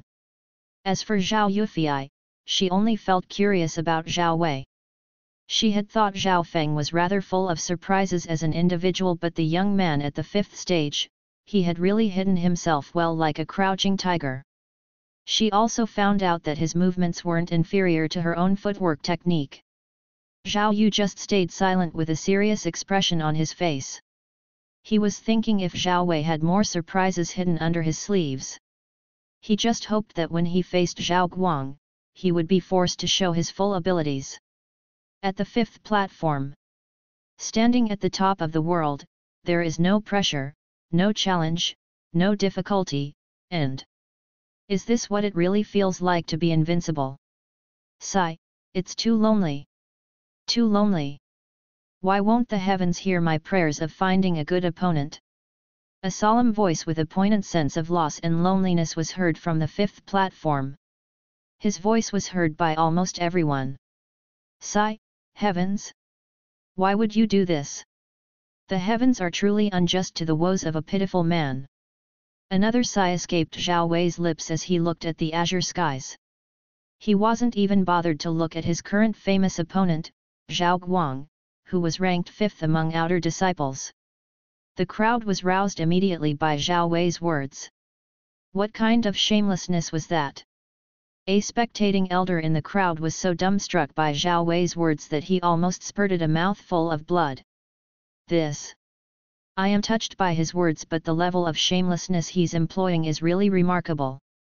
A disciple in the crowd shouted in disbelief.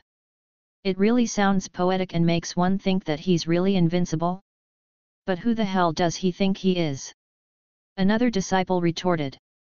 He's simply crazy by assuming invincibility in the presence of even the top inner disciples.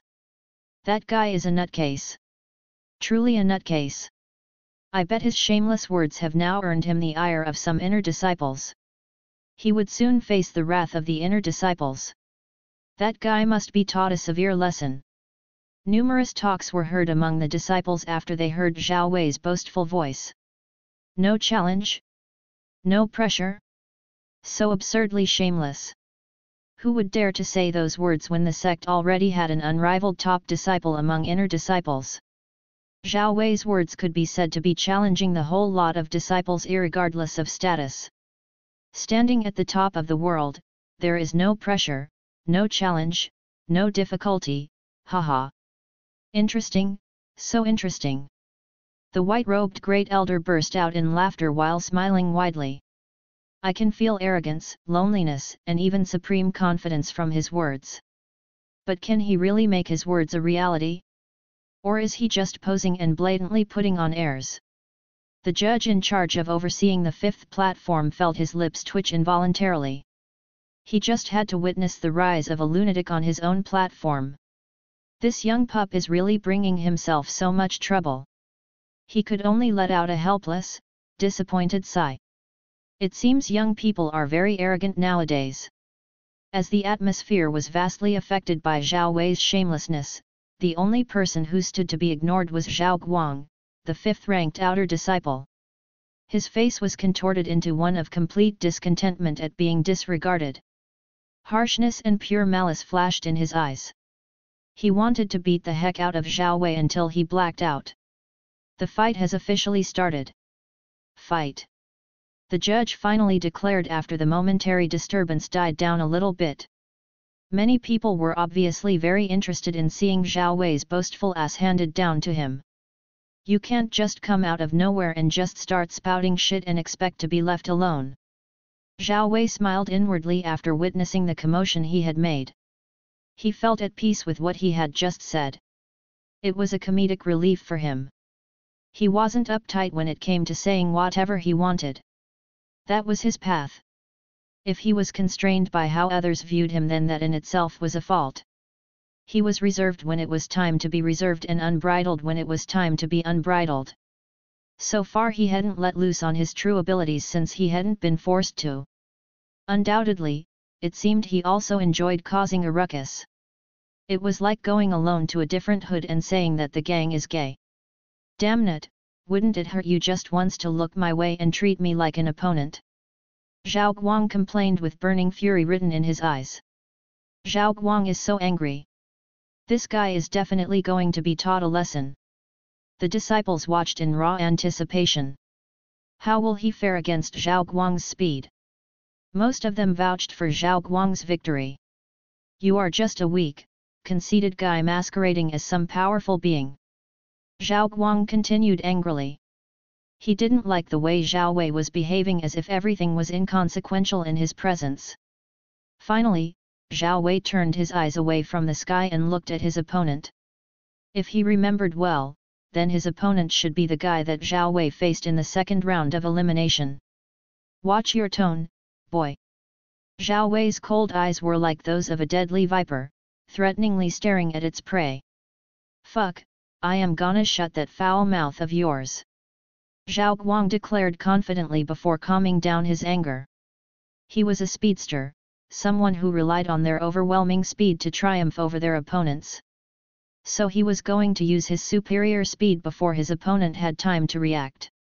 He didn't know the full capabilities of Zhao Wei, so he could only resort to being the first to act. Going all in and full strength at that. Whoosh! Zhao Guang was like a meteor, his speed unsurpassed and unmatched as he appeared behind his opponent.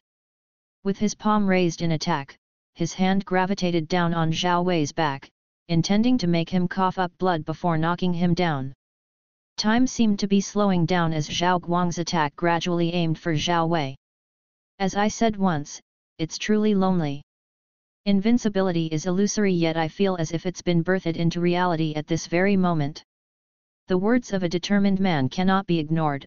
A deep sigh was heard as if originating from an era of antiquity.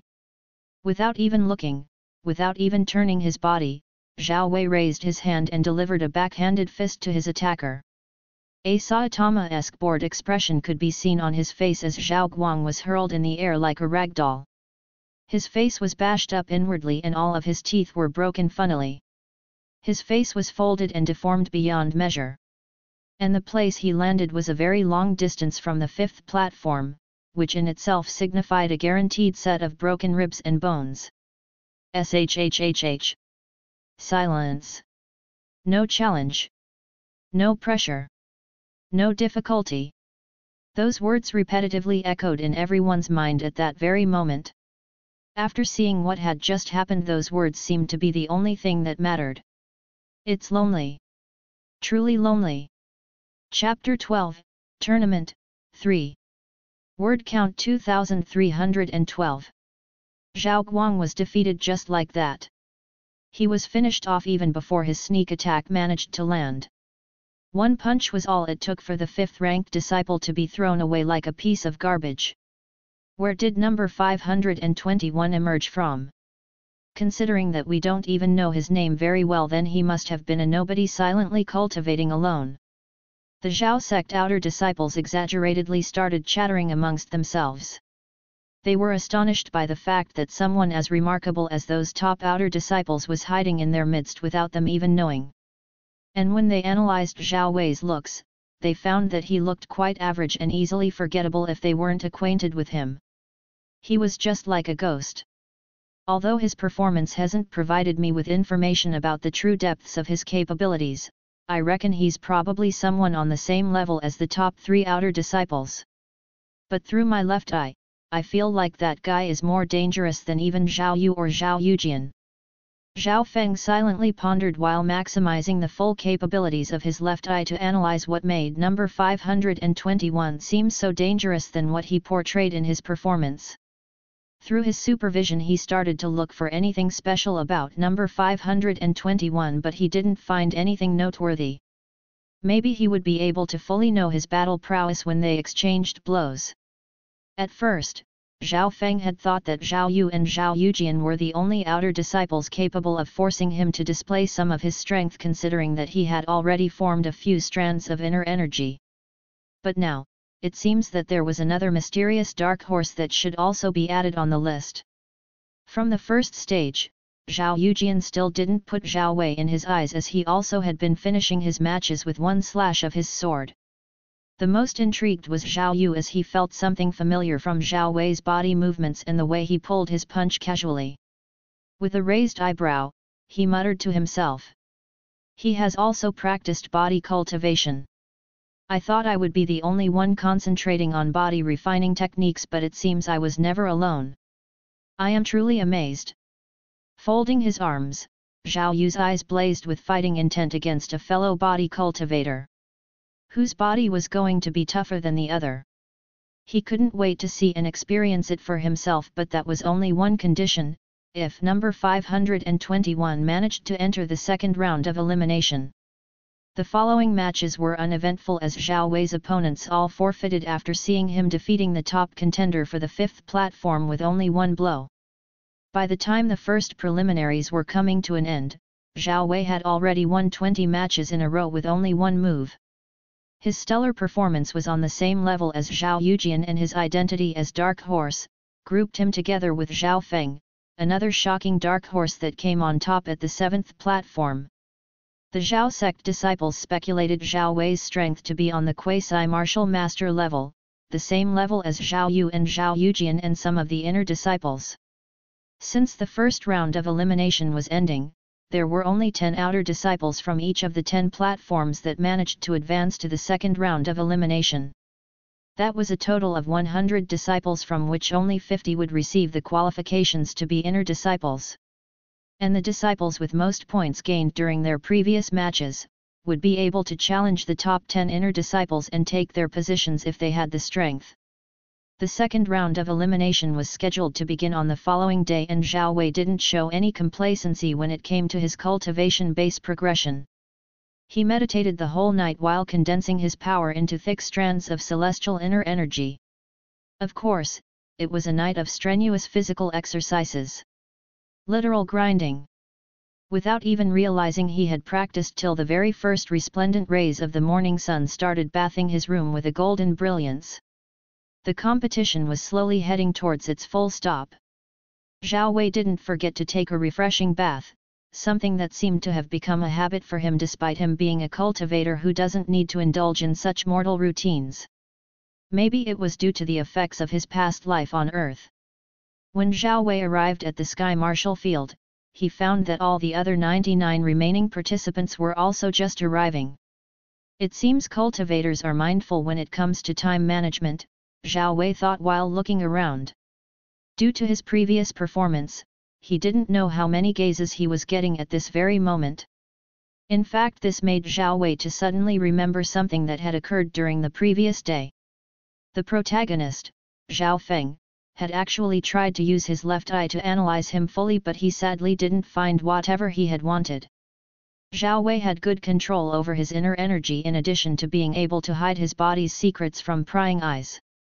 He knew all about Zhao Feng's eye abilities, but it seems Zhao Feng was only going to be frustrated if he wanted to know his full power. The second round of elimination will commence as soon as possible. The 100 of you are elites among outer disciples, but on this day, only 50 of you would be the actual winners. The judge came and started explaining the theme of the second round of elimination. Just as expected, the rules conformed to what he had read. There was nothing unusual and the competition began. Number 356 vs number 69. Number 250 vs number 73. Number 521 vs number 176.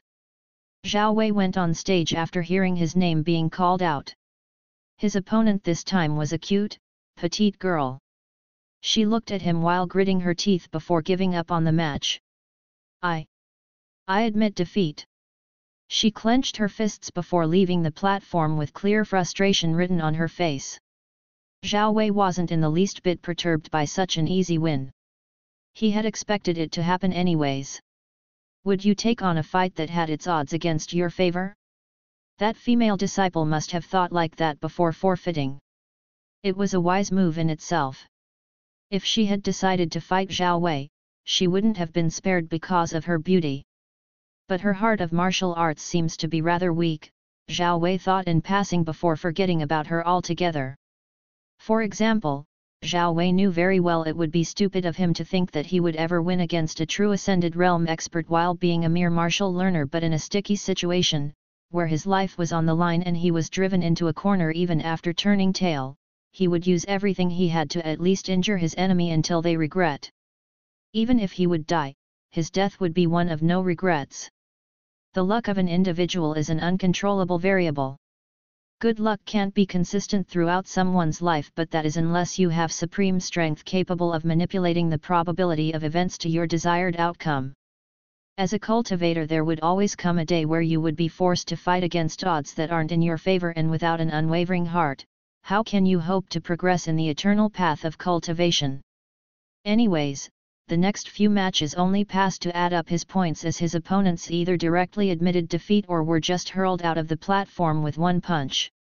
By this point, he has already won 50 matches in a row without breaking a sweat. Zhao Wei yawned lazily while observing other martial platforms. Zhao Yufei has quite the fanbase.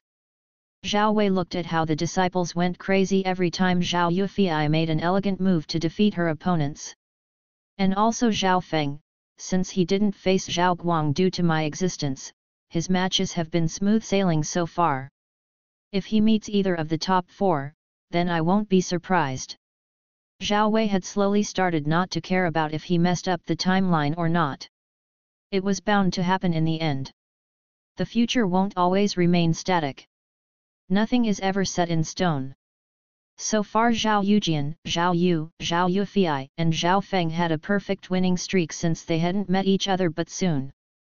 Number 521 vs number 87. The judge announced his next match.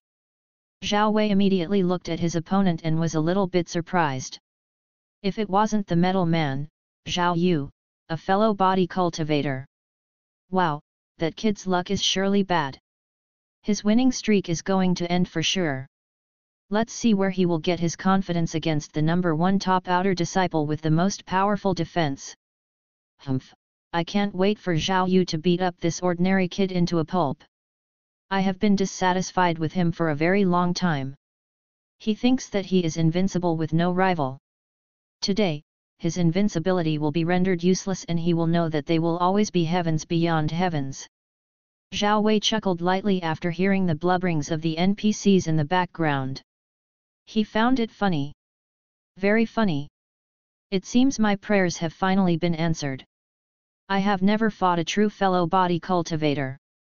Your body seems strong, but I have full confidence in my metal body, Zhao Yu said blandly while sizing up number 521. My name is Zhao Yu.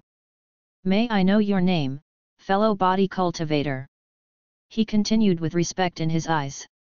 That was just him showing some courtesy to someone who cultivated the same path as him. Zhao Wei replied coolly.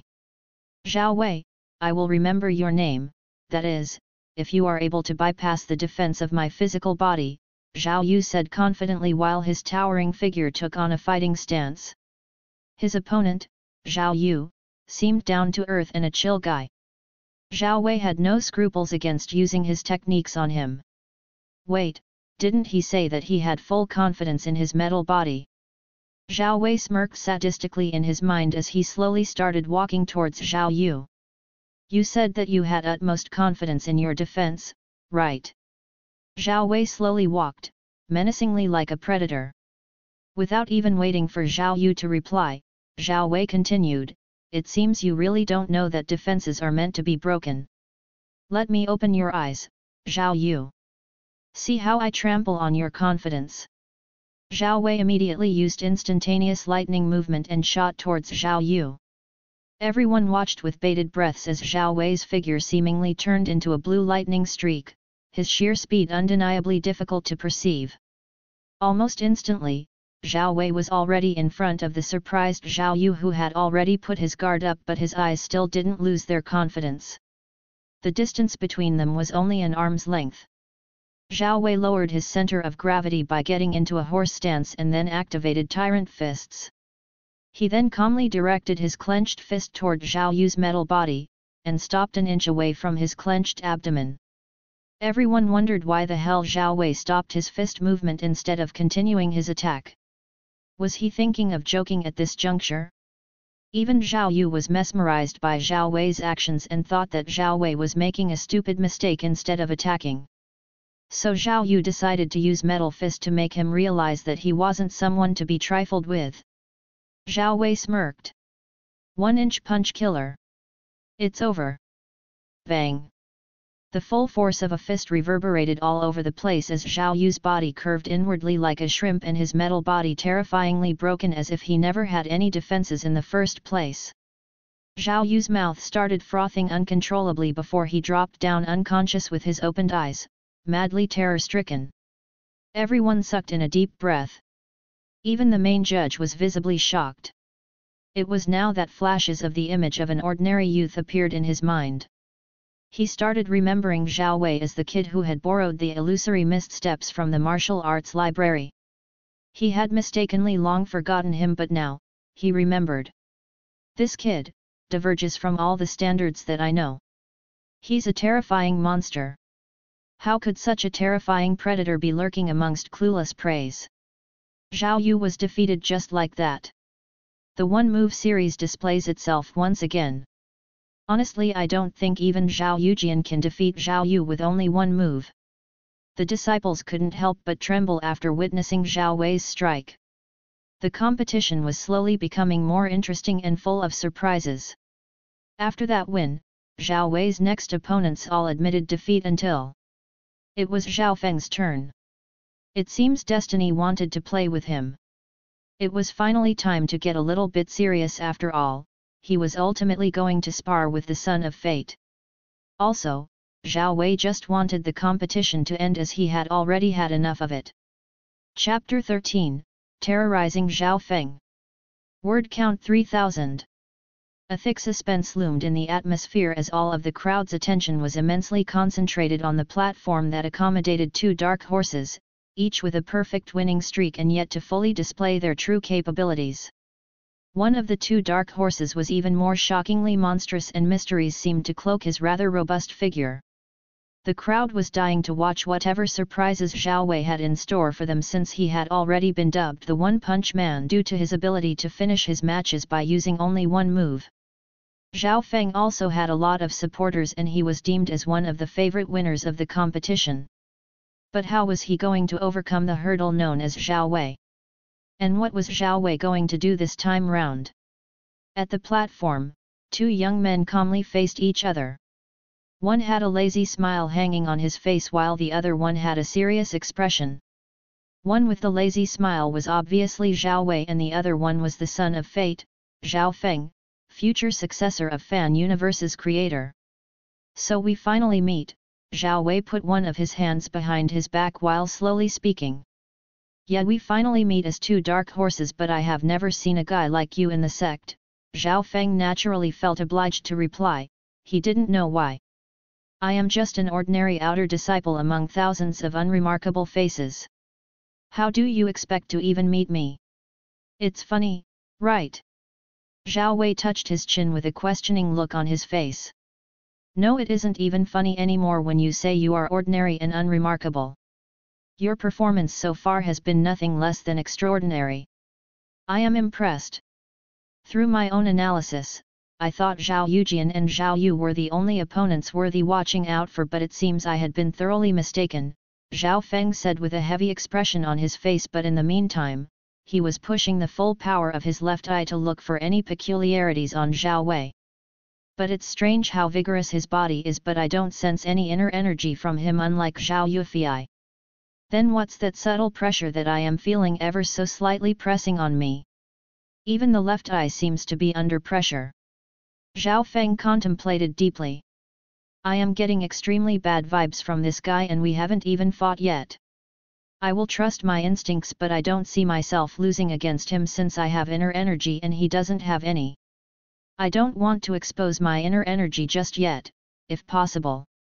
Zhao Wei raised his left eyebrow comically when he saw the almost unperceived and unrecognizable green glow glowing from Zhao Feng's left god eye. He couldn't help but chuckle to himself. He could already guess what was going through Zhao Feng's mind. Are you surprised by the lack of inner energy in my body? Zhao Wei decided to play with him. What were they talking about?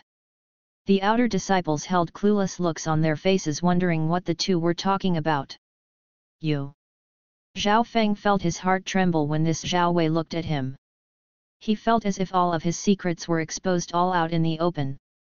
Don't worry, I don't have a single speck of inner energy in me. It's very difficult for someone as untalented as me to have a complete understanding of inner energy.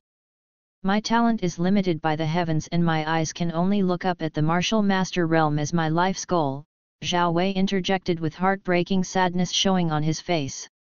Even the elders felt something resonate in their hearts when they heard Zhao Wei's sad voice. They all knew that talent and innate potential determined the heights of cultivation someone may reach in their lifetime.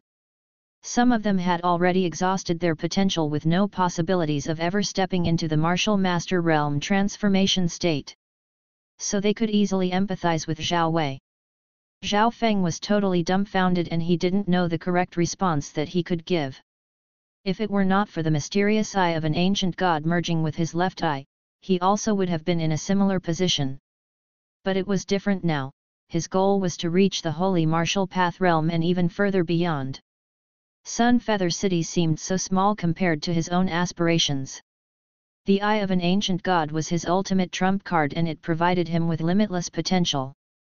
Zhao Feng adjusted his mind to its best state, preparing himself for a hard battle.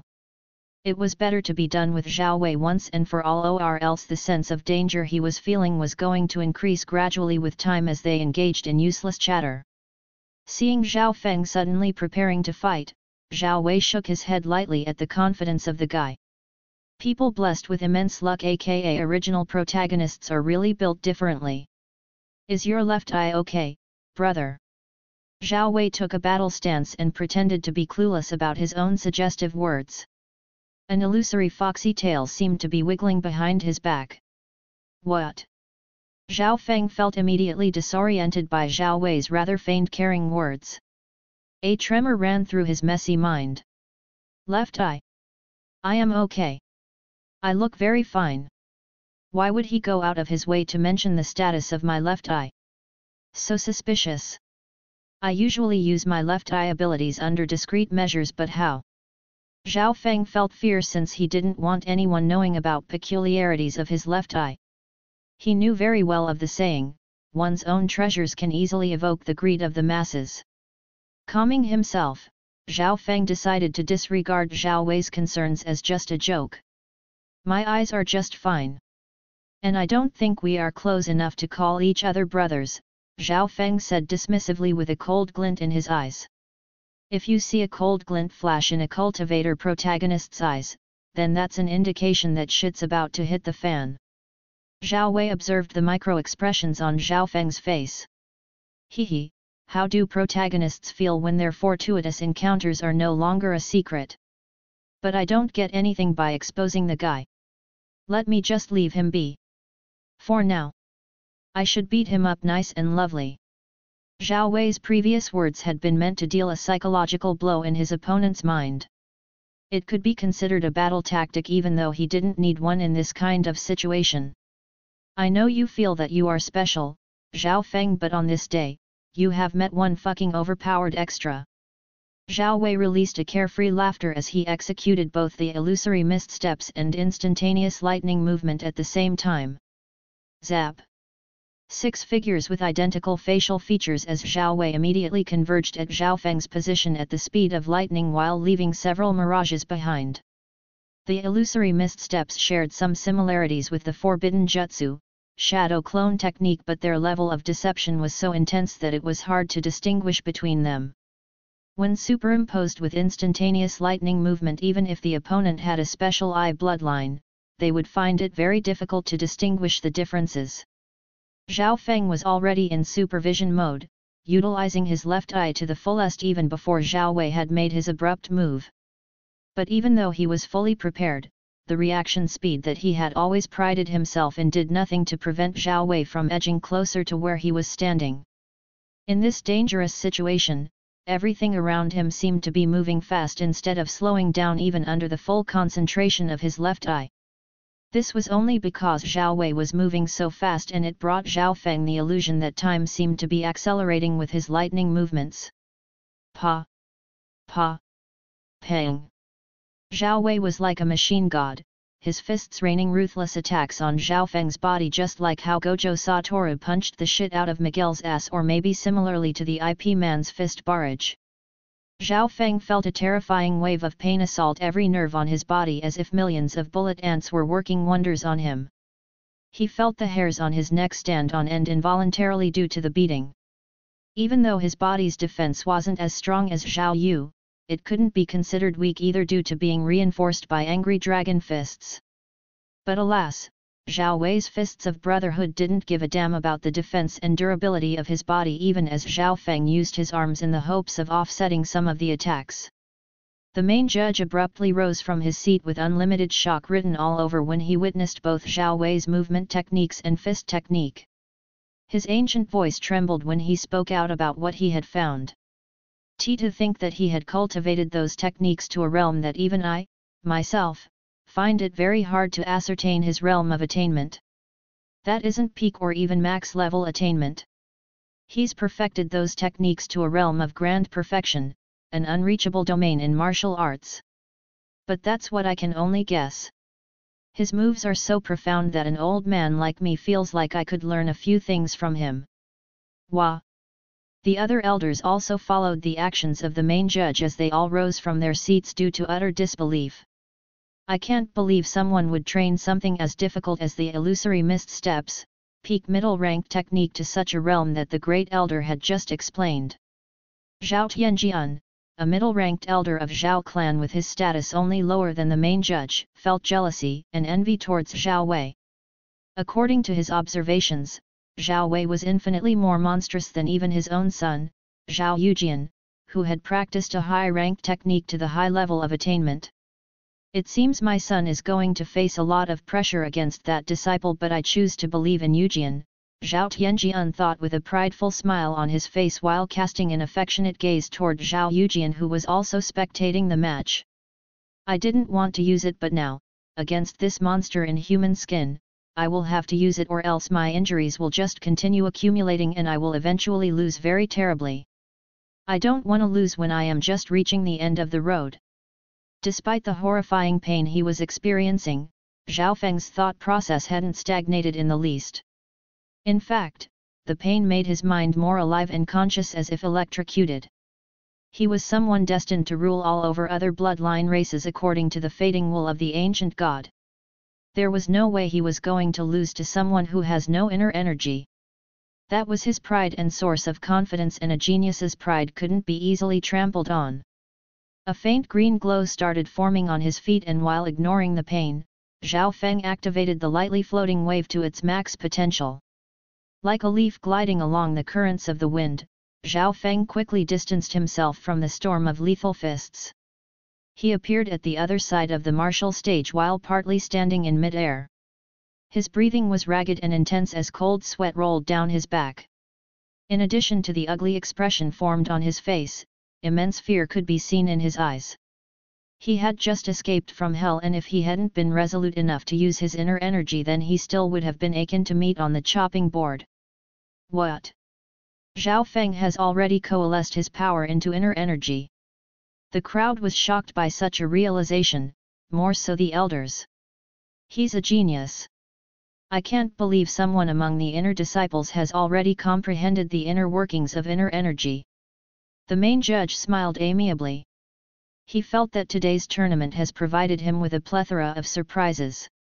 He felt excited that the Zhao clan was now blessed by several geniuses, which meant that its standing at Sun Feather City was bound to rise very soon.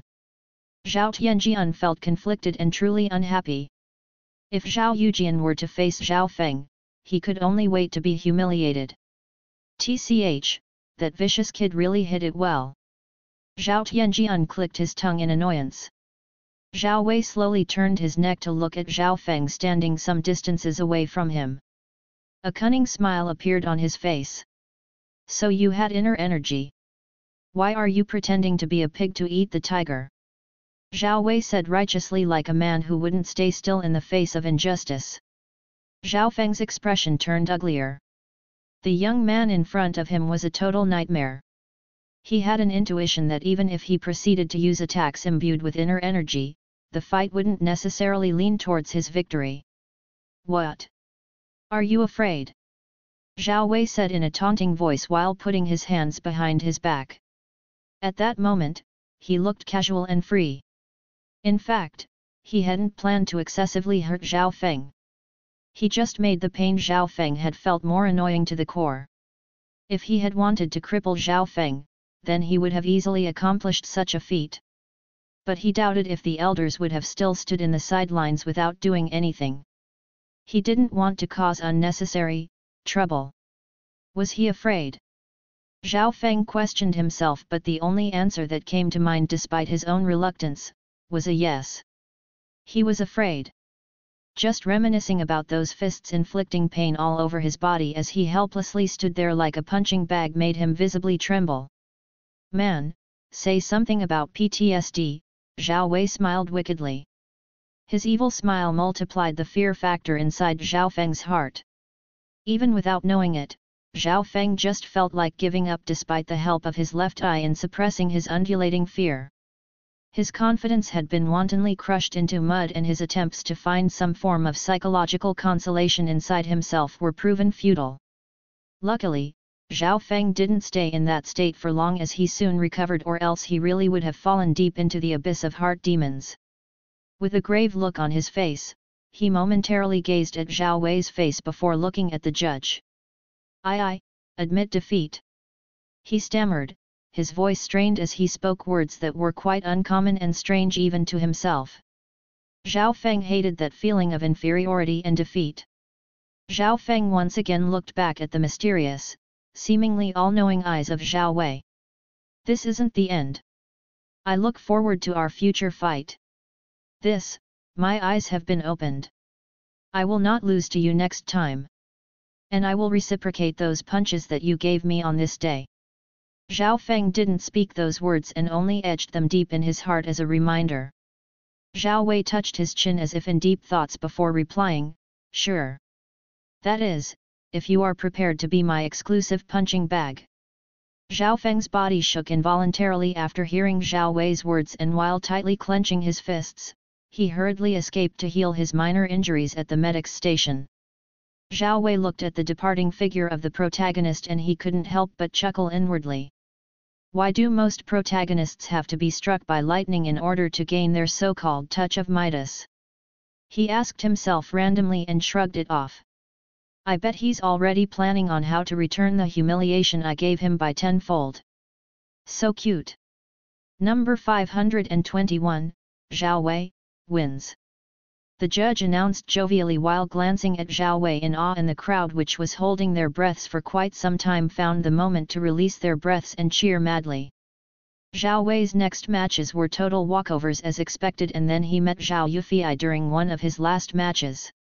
Zhao Yufei had also shocked the crowd with her inner strength and was also labeled a true genius. As a woman who valued strength, Zhao Yufei hadn't been disheartened by Zhao Wei's perfect winning streak and wanted to know if she would be able to force his true power out in the open. Zhao Wei cowed her irregardless of her beauty or fanbase or even her meager inner energy. As for Zhao Feng, just like in the novel, he had a brutal fight with Zhao Yujian in which he won quite easily despite the domineering sword attacks from his opponent. The enmity between the two had been fully displayed during their fight. Zhao Feng had been more ferocious than ever due to his loss to Zhao Wei. Of course, Zhao Yujian's father didn't forget to intervene due to being very sour and displeased by the fact that there were currently other 3 individuals above his dear son. Zhao Feng's sorry ass had been saved by the main judge, or else his cultivation base would have been wasted by Zhao Tianjian. Anyways, the tournament ended with Zhao Wei effortlessly taking the number 1 position amongst all outer disciples. It was all according to plan. Chapter 14, 4th Rank Martial Artist. The top 10 inner disciples weren't obviously impressed by the results of the tournament, especially the top 3 who only saw each as worthy opponents. Zhao Qi was second ranked among the inner disciples, a position just below the clan's recognized number 1 genius, Zhao Linglong. To him, Zhao Wei was just a measly peak third-ranker outer disciple masquerading as someone strong and mysterious when he was, in fact, a very weak being. Zhao Qi only saw Zhao Linglong, the clan's genius, as someone worthy of defeating with all of his power. Zhao Linglong was known for being one of the 4 great geniuses of Sun Feather City. Despite Zhao Kai's blatant disregard for the outer disciples, Zhao Qin, the fourth-ranked inner disciple, was more wary of the two dark horses of the tournament. Between Zhao Wei and Zhao Feng, only Zhao Wei left her the deepest impression. There was just something about him. A feeling. An intuition that made her feel as if he was an unfathomable abyss. Behind that veil of ordinariness, he was probably hiding more power that could even rival her own. Zhao Qin found her inner implications even more absurd. Anyways, the main tournament was just a half-month away, and Zhao Qin felt that maybe on that day she would know if her intuition was right or she was just overestimating Zhao Wei's capabilities. But she held a much firmer belief for the former. Zhao Qin excused herself and bid Zhao Qi farewell. It was good to prepare well even though she was already a fourth-ranked martial artist. She had long ago learned to never underestimate anyone. You could say she was quite intelligent at her age. What are you going to show me after half a month? What are you truly hiding? A slight smile formed on her lips as her curvy figure disappeared among big houses of inner disciples. A curious one and an arrogant one, Zhao Wei silently observed the second and fourth-ranked inner disciples, Zhao Qi and Zhao Qin, through the corners of his eyes. Zhao Qi would be a pretty tough opponent due to the concentration of his inner energy. It would be a pain in the ass to deal with him, but nothing I can't handle. He's inherently arrogant, but that's what will make the fight easier for me. Zhao Wei analyzed various scenarios in his mind. As for Zhao Qin, I feel sorry for her, but she's sadly a fodder in my eyes. As he walked by himself, no one came to disturb his peace due to his sudden rise in fame. His threatening aura acted as a deterrent against bootlickers and CO. Zhao Wei didn't want to deal with annoying NPCs wanting to carry favor with him or lick his feet. Being worshipped and revered? Zhao Wei didn't want such things. What mattered to him was his own self-improvement, the feeling that he was doing something to steadily increase his overall strength and knowledge. In the eyes of those who wanted to carry favor with him, he was a disciple with a promising future, and if he became a clan elder, then they would also benefit. But who the hell wanted to be tied to the Zhao clan for a lifetime? Zhao Wei certainly did not. Zhao Wei's vision wasn't merely limited to the Zhao clan, and since he was someone who wanted to experience various things in this new world as both a free spirit and transmigrator, his departure from Sun Feather City was already a foregone conclusion. The world has a lot to offer, why limit yourself to one place? There was no need to sow unnecessary karma since he lacked a sense of attachment to people of the Zhao clan. What Zhao Wei needed to do currently was to increase his cultivation base in preparation for any variables and also that place. There were a lot of earthly treasures waiting for him out there. A farmer has to finally harvest whatever he has grown on his fertile lands, but in this situation, Zhao Wei's was going to be an unwanted pest determined to steal the farmer's dutifully nurtured harvest. On arriving at his cultivation abode, Zhao Wei found that he had a visitor. His visitor was a short, dark-haired middle-aged man clad in lavish clothings. An air of majesty and power radiated off his figure as he silently stood there in his small courtyard. This should be the head manager, I suppose. Zhao Wei thought in his mind. It was totally within his expectations to be visited by the head manager, but he hadn't expected it to be this soon. 6th-ranked martial artist. He's within a realm my current self can't handle. Zhao Wei greets the head manager. Zhao Wei slightly bowed in greeting. Oh, what a good young man. I am surprised that you already know who I am. The head manager released a boisterous laughter while giving Zhao Wei an appreciative nod. Of course, I have to know the important people of the Zhao clan in advance. Even those not mentioned in the novel. I can't always depend on my limited knowledge when the world on paper and the real existing world are vastly different concepts. Zhao smiled to himself. If I may ask respectfully, what brings you here, head manager, as you are a person of very high status with a very busy schedule in the clan? Zhao Wei asked with a clueless tone to his voice. Oh right, guess I will just have to get straight to the point. The head manager cleared his throat before speaking. As per the superb performance that you had displayed during the Intersect promotion tournament, your status has considerably risen now that you are an inner disciple. He then continued explaining everything that Zhao Wei already knew about. But Zhao Wei listened nonetheless. That's all. By the way, I can see that you are already on the verge of breaking through to the next level. The head manager smiled when he noticed Zhao Wei's cultivation. After experiencing several fights during the tournament, I was suddenly enlightened, and just now, I was planning to enter seclusion, Zhao Wei replied straightforwardly. Of course, he was being one with the Dao of bullshitting like a natural. Enlightened. The head manager had a weird expression on his face. To have enlightenment after a battle, then your comprehension abilities must be simply unprecedented. He then praised him while beginning his departure. Continue with the same tempo and the clan will give you more bountiful rewards, young man. The head manager gave Zhao Wei one last smile and left. Zhao Wei shook his head lightly as he watched the figure of the head manager disappear over the horizon.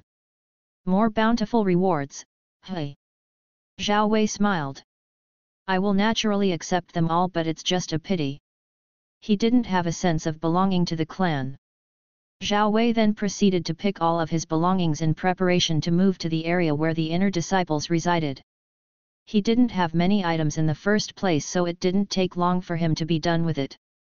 With one last look at the small courtyard that he had lived in for like a month, considering most of his time had been spent in Sky Cloud Forest, Zhao Wei proceeded to the inner disciples' residential area. His new place was considerably better in terms of size and aesthetics. It oozed off sheer opulence, but Zhao Wei wasn't bothered by it.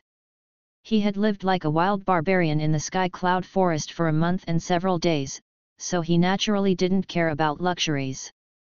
The place had quite a number of servants tending to everything, but Zhao Wei didn't interfere with their duties and just went straight into training. Zhao Wei practiced tyrant fists relentlessly while circulating the strands of newly created inner energy according to the divine celestial technique. Hot sweat dripped down from his forehead onto his muscular chest as he surprisingly made boom sounds to echo out due to his devastating punches in the air. For a 14-year-old, Zhao Wei's well-built physique could be said to be almost perfect. His muscles were well proportioned, not overly buff or leaner. His body seemed primed for martial arts. Boom! Zhao Wei could feel his mind and body synergize to become one as he alternated between flowing stream and tyrant fists. Thick strands of pure celestial gold inner energy continuously condensed in his danshan with every intense movement his body performed. Divine celestial technique was basically a cheat meant to easily enter the martial artist realm. It required immense endurance and stamina for one to enjoy its benefits. For someone like Zhao Wei who had already embodied the meaning of grinding, it was simply a walk in the park. Kaka.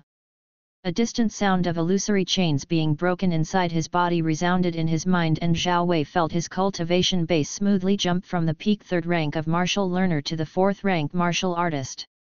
Ah! Zhao Wei felt refreshed as unlimited power continuously flowed to every muscle in his body. The earth below him inadvertently cracked into a series of web-like structures due to his overbearing rise in strength. There is really no better orgasm than breaking through to higher realms of cultivation. Zhao Wei laughed without a care in the world. Lost in a world of his own making. At his moment of carelessness, Zhao Wei was oblivious to the fact that someone had been watching him as he was enjoying himself. Chapter 15, Zhao Yufei. He wasn't chivalrous or even conscious of her beautiful existence. That's what Zhao Yufei had thought when Zhao Wei didn't show her any shred of consideration toward her as a girl. It had been humiliating if she had to say, and it made her lament on her own weakness. It had first been Zhao Feng's figure in her mind, but that was, later on, completely eclipsed by Zhao Wei's mysterious figure. His moves had been fast and efficient, leaving her no room to think or counterattack. Zhao Wei was an unfair man, unscrupulous to the core. But what had made it even more annoying and stressing, was her attempts at catching his attention during the tournament, but she had been blatantly ignored. Weirdly, being treated like that was a first for her, as she was constantly being surrounded by admirers. She had inevitably found herself sinking deep into the sea of curiosity. Zhao Yufei wanted to know more about Zhao Wei. She wanted to become as powerful as him, and she knew her wishes were quite excessive. Especially when she wanted the help of a young man that she barely knew about. Through her own means, Zhao Yufei had searched where Zhao Wei resided, but throughout her search, she hadn't made it obvious. She had to put on a respectable approach since she had an image to maintain. Soon, she had found out that the person she had been looking for, lived 2 or 3 buildings away from her main residence. Was fate trying to bring her closer to him? That's what she had thought in her lucid mind. When she had arrived, Zhao Yufei hadn't found him immediately and took her sweet time to look for him at the training courtyard. She didn't know why, but she had a feeling that Zhao Wei was a natural training maniac. For him to have had such despair-inducing skill proficiency, then he would have surely used most of his time in hard, dedicated training. When Zhao Yufei had seen him, she didn't know why she had hid herself almost immediately. It was her first time seeing a half-naked man's body. And it wasn't just any time of physique, but one that made her eyes strongly glued to it. Each of his moves was imbued with hidden profundity that she couldn't understand, yet Zhao Yufei felt deeply mesmerized, almost spellbound.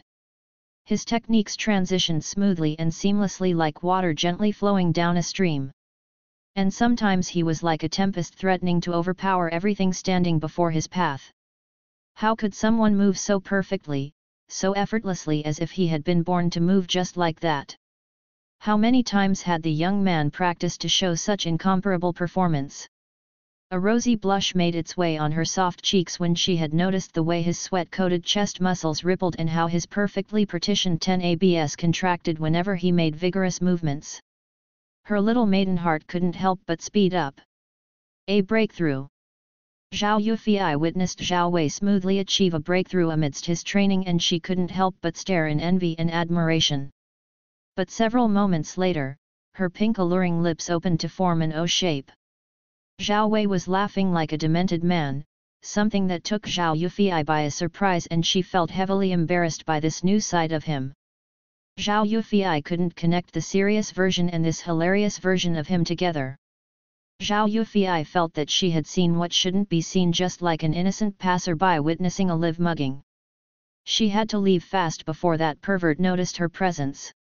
Her initial intentions had already been buried deep into the ground. Even before Zhao Yufei could move a single muscle from the door that she was hiding in, a pair of starry eyes locked onto her perfect graceful figure. She had been found sneaking around. How was she going to escape from her current predicament? She had been red-handed and she couldn't formulate any lies to extricate herself from the embarrassing situation. Since he hadn't been vigilant over his surroundings when he was lost in his martial arts practice, Zhao Wei had naturally eliminated the possibilities of anyone coming to disturb him. He had no close acquaintances since he was socially detached from other people, and the chances of someone giving him a visit were almost zero. But Zhao Wei hadn't thought that he would be proven wrong. Someone had been watching him when he had been fully concentrating in his training. And when Zhao Wei's invested in something, it is as if whatever's happening around him is pretty much non-existent. Zhao Wei noticed someone sneaking around the door when they tried to move. Instantly, he used his see-through ability to identify the culprit, and what he saw made him slightly surprised. Zhao Wei hadn't expected it to be her. Why was Zhao Yufei snooping around his abode? Did she want something from me? Zhao Wei subtly smiled to himself. He didn't have any particular dislike or romantic interest in the woman hiding behind his courtyard's door. Zhao Yufei was a beautiful, delicate woman with immense crit damage when it came to her charm. Spotting a tight-fitting purple sleeveless dress that exposed her smooth and unblemished white skin, Zhao Yufei's allure was something that could even tempt his fellow women and fill the men with an intense desire to conquer.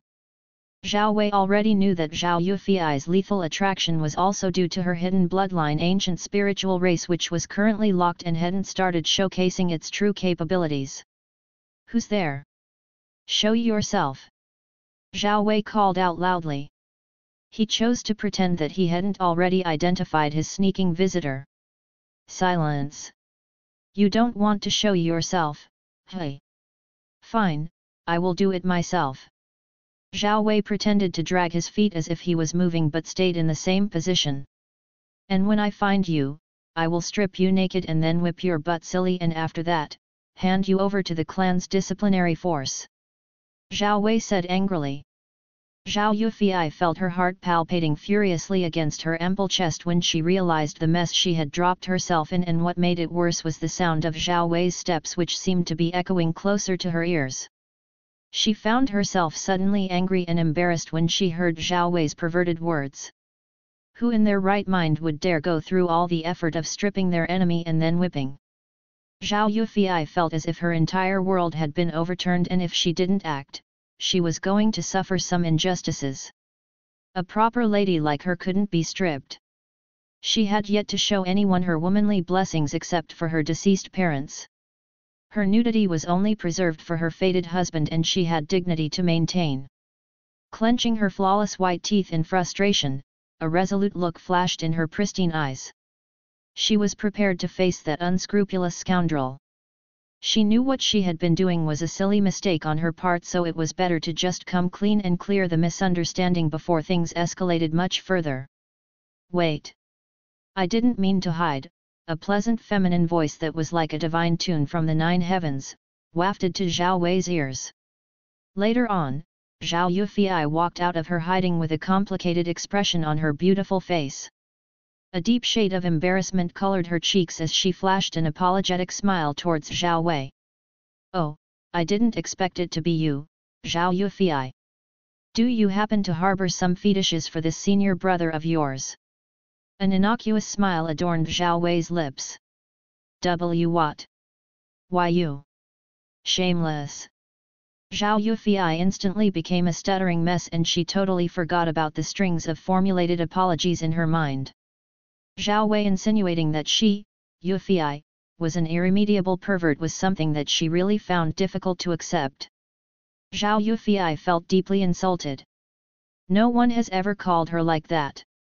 Her moderate sexily curved breasts heaved heavily beneath the soft material of her dress due to her rising temper. She wished to rush quickly and teach Zhao Wei some manners, but considering the discrepancy between their strength levels, she frustratingly curbed the thought. And who the hell was your junior sister? I am older than you. Please have some respect for your elders. Just looking at that seemingly innocent smile on his face made Zhao Yufei want to puke blood due to anger. I have a vague feeling that he already knew that I was the one hiding behind the door via that smile of his. It's making me uneasy. Zhao Yufei bit her lip in nervousness. How did you know? With a frustrated sigh, Zhao Yufei gracefully walked towards Zhao Wei. Zhao Wei raised his eyebrows with a clueless expression on his face. What do you mean? Zhao Yufei's lips twitched in annoyance. It looked like you already knew that I was the one behind that door. How did you know that it was me, considering that my figure wasn't exposed? Zhao Yufei asked curiously. It's a secret, Zhao Wei replied blandly, then a no-nonsense expression covered his face. Zhao Yufei realized that the young man in front could really change faces instantly. It made him quite unpredictable. One moment he's wearing a smile and then almost suddenly, he gets serious.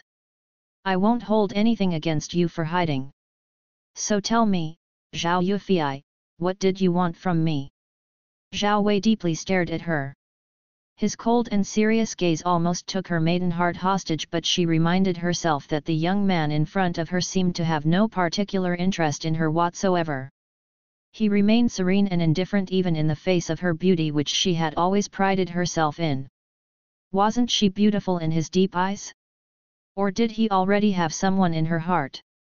Removing the messy thoughts from her mind, Zhao Yufei slowly spoke carefully. I wanted to receive some pointers from you. The mysterious feeling I got when you used that palm technique on me made me realize the flaws in my own technique. She then paused to catch a breath while trying to see if there were any changes to Zhao Wei's facial expression. But she found that his face remained unchanged, with his gaze still lingering on her face. It made her feel shy and she couldn't hold his gaze for longer intervals. Please spar with me, big brother. Her voice was meek and almost needy, pleasant like a lonely purple lotus in the middle of autumn. She felt immensely embarrassed by her words, but it had to be done. She wanted to be more convincing so that Zhao Wei wouldn't turn her down. Zhao Wei finally showed a vague one-sided smile on his face. Big brother? That one's certainly new to me considering that you are older than me. Zhao Yufei sadly felt offended, but she remained silent to hear his thoughts. The world is all about the law of equivalent exchange. It's centered around a give and take approach. So my dear cheap little sister, what's in it for me? Zhao Wei held his chin while thoughtfully gazing at Zhao Yufei. Gnashing her teeth, she restrained her anger and humiliation. She was naturally a gentle person in nature, but on this day, it seemed as if she had been afflicted with a strange disease of anger management issues. A peak-ranked martial technique, that can be said to be quasi-holy rank. Zhao Yufei spoke with pride in her voice. And it's a body cultivation technique. I see that you also cultivate your body. Her eyes inevitably stared at his bare abs and she couldn't help but unconsciously swallow a gulp of saliva. Anyways, no one could resist the allure of something that they didn't have. Zhao Wei seemed to be in a dilemma, trying to arrive at a decision. Deal. Zhao Wei had wanted to continue messing with her since it was quite enjoyable, but he decided to just be done with it. It wasn't a bad deal anyway since he was just giving pointers. Having a body cultivation technique added to his knowledge depository was very much appreciated since the primordial stellar energy body refining art needed to be revised and improved constantly.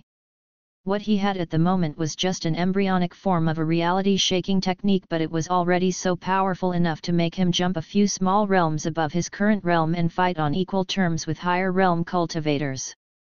The potential it had was something that Zhao Wei couldn't wait to explore to the fullest. So that might be one of the reasons why he wanted to roam around the world and experience its varieties of techniques and heaven-defying bloodline abilities. A small amount of knowledge was still knowledge after all, since a more in-depth understanding of a difficult concept needed the reinforcement of every basic and tidbit of knowledge that you could ever find. Now how should I begin? A teacher-like demeanor manifested on Zhao Wei's figure as he thought about the simplest way to guide Zhao Yufei. Chapter 16, Dao Teacher. Word count 2360. I am not going to use my inner strength. I will handicap myself for your own sake, Zhao Wei suggested. It sounded very ridiculous to say that he was handicapping himself when his body wasn't added into the equation. I see no problem with that, but why do I have a feeling that that isn't enough of a handicap? Zhao Yufei squinted her eyes with a suspicious look on her beautiful face. It reminded her of that time during the tournament. The monster in front of her could effortlessly defeat her in a single move. Okay, I will limit my strength to your level, Zhao Wei said silently. This means that I will be suppressing my strength all the way down to the peak of second rank. What an unfair world we live in. Sadly, that world has always been unfair. He chuckled dryly inside his mind. Come at me with all you've got. As long as you graze or even touch me, then it's your win. Zhao Wei then positioned himself some distances away from Zhao Yufei and took a calm, non-combative posture. Zhao Yufei took on a more serious approach. Her disposition was one of utmost vigilance and concentration as she eyed her sparring partner. Taking slow but graceful steps, Zhao Yufei tried looking for any openings in Zhao Wei's posture. Zhao Yufei analyzed first since she already knew the icing tip of his hidden capabilities.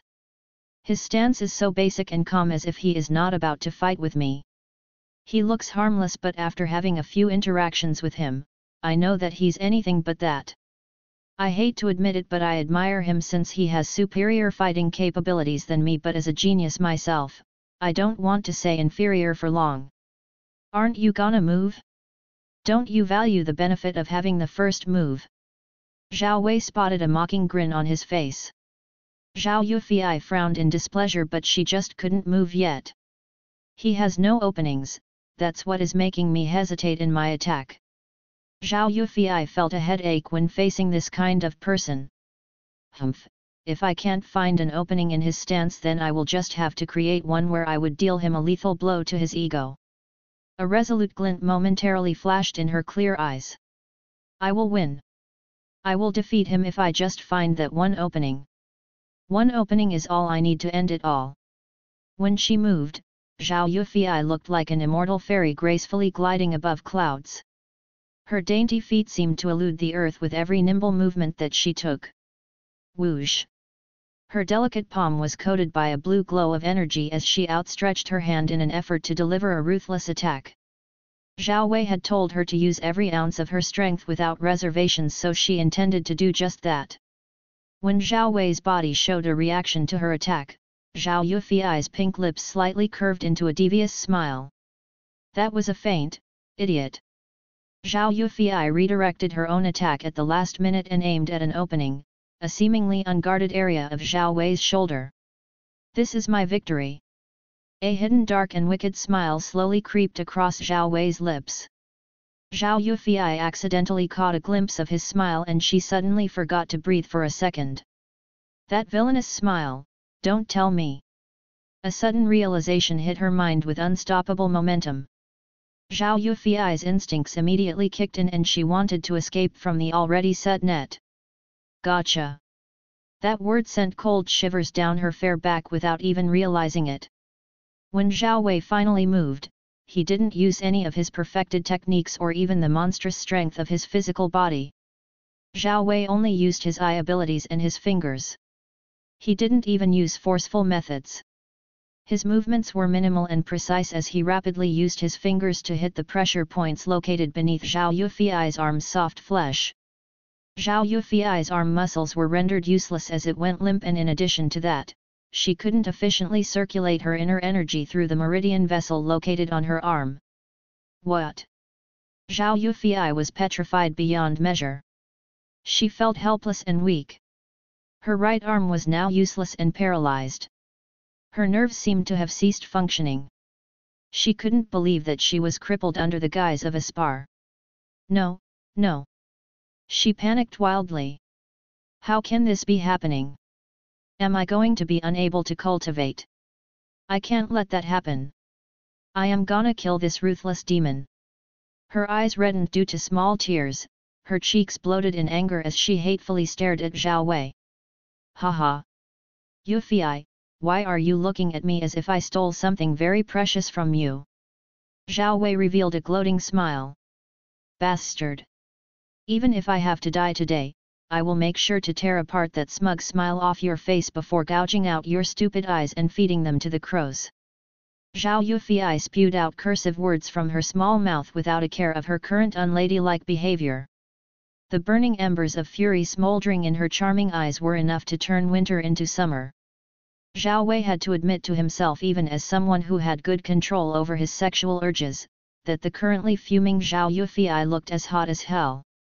I am still human and humans are beings of emotions. I have urges, but as someone who has excellent mastery over their body, my lower body will never win against my godly mind. Amitabha. The inevitable connection of yin and yang. 7 emotions and 6 desires. Those were what defined a human being. Zhao Wei's ambitions were naturally high and mighty. He didn't pursue eternal life or pseudo-immortality. He wanted more than that. What could be found after eternal life? What exactly existed beyond eternality? What did it mean to transcend all of existence? What did it truly mean to sever all the fetters holding you to mortality? In his pursuit of such grand aspirations, there were naturally going to be sacrifices. Power after all comes at a cost. His heart yearned to be unburdened, so there would naturally be no room for romantic love between a man and woman. In addition, his single-mindedness didn't allow it. Calming down his inner thoughts, Zhao Wei spoke in a reassuring tone. Give it a few minutes and you will be okay. Just for your information, I have not crippled you permanently. I have just hit some of your pressure points that are responsible for your whole arm activity. As for the meridian vessel, it's just a minor one. It will naturally return to normal just like the pressure points. Ugh, Towa. Why you lying, scummy piece. Zhao Yufei didn't listen to Zhao Wei's words and treated them as lies as she cried her heart out, but then. Zhao Yufei was suddenly surprised when she felt the sensations of her arm muscles returning. My arm. Zhao Yufei continuously clenched and unclenched her fingers. After confirming that everything was alright including her energy pathways, she set her deadly gaze on Zhao Wei. You are really heartless. You are evil. Zhao Wei nonchalantly raised his eyebrows. Zhao Yufei's way of speaking kind of made him speechless for a moment. Whatever will suit you best. He honestly didn't care about being called heartless or any names since they didn't define who he was. Even if he had a bad reputation, he wouldn't even bat an eyelid. I don't want to waste any more of my time uselessly arguing with you, so I will now get straight to the point, Zhao Wei said coldly. This man? I really can't understand him. My mind tells me not to try understanding him but my heart is slowly suggesting something illogical, ugh. Zhao Yufei pushed those confusing thoughts away and firmly nodded. Her main reason for coming here was to find out about her own inadequacy. So Zhao Yufei really needed to know the areas she was lacking from someone who was obviously more knowledgeable than her. Do you understand the essence of your own technique? Zhao Wei started while taking his shirt that was hanging on a nearby tree and then wore it. Zhao Yufei watched each and every of his actions without blinking but soon realized her own inappropriate behavior and turned her eyes away albeit while being embarrassed. My palm techniques incorporate softness to counter hardness while using less effort to fight off my enemies. Zhao Yufei answered softly. You wanna know why you lost horribly against me? Zhao Wei asked calmly while his eyes gazed off at the fluffy clouds floating in the vast sky. Please guide me. Zhao Yufei had a solemn expression on her face. 1. You are predictable. 2. You have so many unnecessary movements. 3. You have no concrete knowledge about your own body. Finally, you have yet to understand the essence of your technique. Zhao Wei cut off a small random twig from the tree. To understand your opponent's weakness, first you must understand yourself. You have to know your weak points. And to understand your weaknesses, you must have an illusory image of your physical body in your mind. After having a basic understanding of your own body, then you must learn to know how to control it. Your movements will be unpredictable if you know how to operate your own body. Zhao Wei paused, enjoying the silence of the atmosphere and the attentiveness portrayed by Zhao Yufei's determined eyes. I am not going to tell you to do things the way I do. The martial path is one trodden by oneself and everyone has their own path. I don't want you to blatantly heed to everything that I say lest you walk a path that I designed for you. Zhao Wei warned before continuing. Zhao Yufei nodded aggressively, her eyes fixated on Zhao Wei's figure. Each word that Zhao Wei spoke, filled Zhao Yufei with a sense of profundity. She couldn't understand how someone young enough to be called her peer was so knowledgeable about such abstruse concepts. Her mind sadly couldn't keep up with everything that he was saying but since she was a genius, she had already understood most of the important details. So about the essence, the fundamentals. Softness and hardness. These two concepts are derivatives of the principles of yin and yang. Your technique uses softness and barely incorporates hardness. If the ocean has different pressure levels which increase with the increase in depth, then your power can be said to be merely at the top layer where the pressure is the weakest. Zhao Yufei winced when she heard his last words. Being called weak isn't funny. If you want your attacks to be unpredictable with perfect balance between offense and defense, then be like water. Water can be found almost everywhere. It's in the air and has also taken the form of clouds and it's in the deep seas, where it can even crush a cultivator's body into smithereens if they are not careful. Zhao Wei smiled as he took some examples from Earth's scientific concepts. A/N, higher-level cultivators can't be affected by high-level water pressure.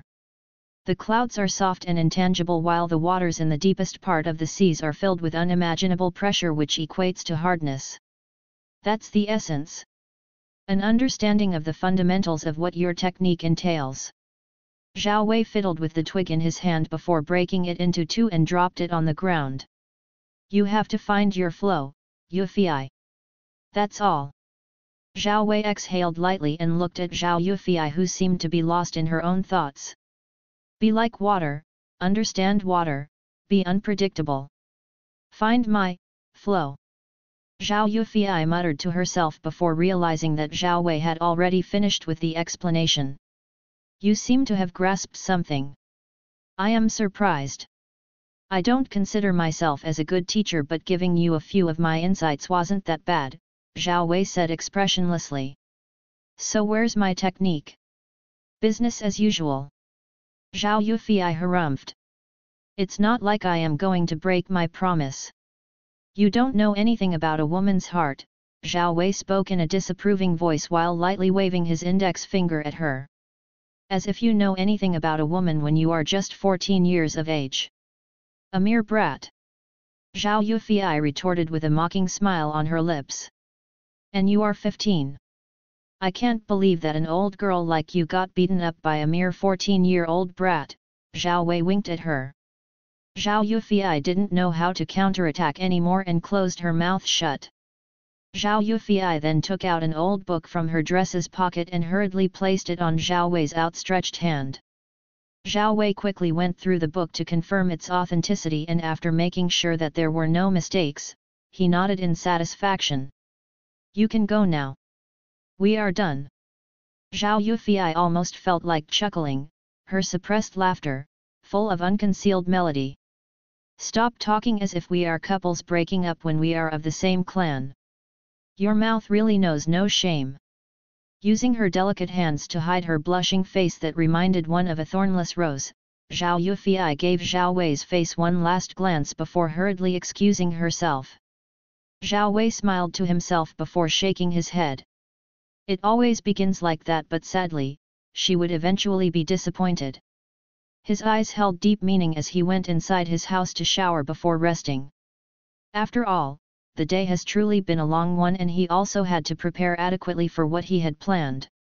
Risks and opportunities awaited him once again in the Sky Cloud Forest. Chapter 17, Earth Splitter. After resting for the whole night, Zhao Wei woke up feeling light in mind and his body brimming with vigorous vitality. Zhao Wei felt excessively fresh and like the morning dew. A new day once again heralds another gamble with death. Zhao yawned idly while thinking about his yet actualized plans. With one day already gone, Zhao Wei was only left with 14 days till the commencement of the final tournament. 14 days were enough for him to prepare adequately as long as his time management skills weren't crazily poor. Stretching himself, Zhao Wei searched through his mind for concealment techniques from the thousands of techniques he scavenged from the martial arts library. Through thorough elimination, Zhao Wei found that there were only 6 techniques that were based on concealment and espionage-related activities. Since what he was going to choose was a determinant of his survivability in what he would be undertaking, Zhao Wei took his time to comprehensively look through those 6 concealment techniques. Finally, he chose one that felt suitable for him. Shadow Concealment Technique. It was a peak middle-ranked technique that allowed its user to perfectly blend with their surroundings. An initial level of comprehension of the technique would enable the user to completely erase the sounds produced from their footsteps. For the intermediate level of comprehension, in addition to erasing one's sound from perception, the user would be able to hide one's breath, body scent, inner energy, and cultivation. And lastly, when one fully perfected shadow concealment technique, they would be able to hide from naked eyes and turn invisible. The user would be able to give out the ethereal feeling of fading into nothing and escape the senses of even higher realm cultivators. The technique was perfect for spying and assassination, but from its name, Zhao Wei had once thought that it would have something to do with hiding in shadows. If it had been centered around shadows, then this technique would have been extremely terrifying and broken. Zhao Wei couldn't hide his wild thoughts. Just hiding in the shadows and attacking from within the shadows would mark the threshold of a perfect assassin, but it won't be all-powerful as there are various factors that can easily counter such types of sneaky attacks. But all the same, it was something someone wouldn't want to experience for themselves. Taking a futon, Zhao Wei walked outside and couldn't help but first marvel at the beautiful morning sun. Widening his arms recklessly, Zhao Wei closed his eyes with his face facing the resplendent golden rays of the morning sun. I feel like a fucking Kryptonian as the solar energy from the sun is being absorbed by my cells." Zhao Wei released a contented sigh as his lips curved into a satisfied smile. Yes, Zhao Wei's primordial stellar energy body refining art could also use the energy from the Golden Crow's sun flame radiations. In fact, Zhao Wei felt like he could have just named it Triluminary's energy absorption art, since the technique could utilize the three energies from the sun, moon, and stars. But due to its uniqueness that was mainly centered around the stars, he chose to go with the former. The sun was also a star, so it honestly didn't matter. Nothing beats sunbathing and lazing around, but my current situation doesn't allow such leisure.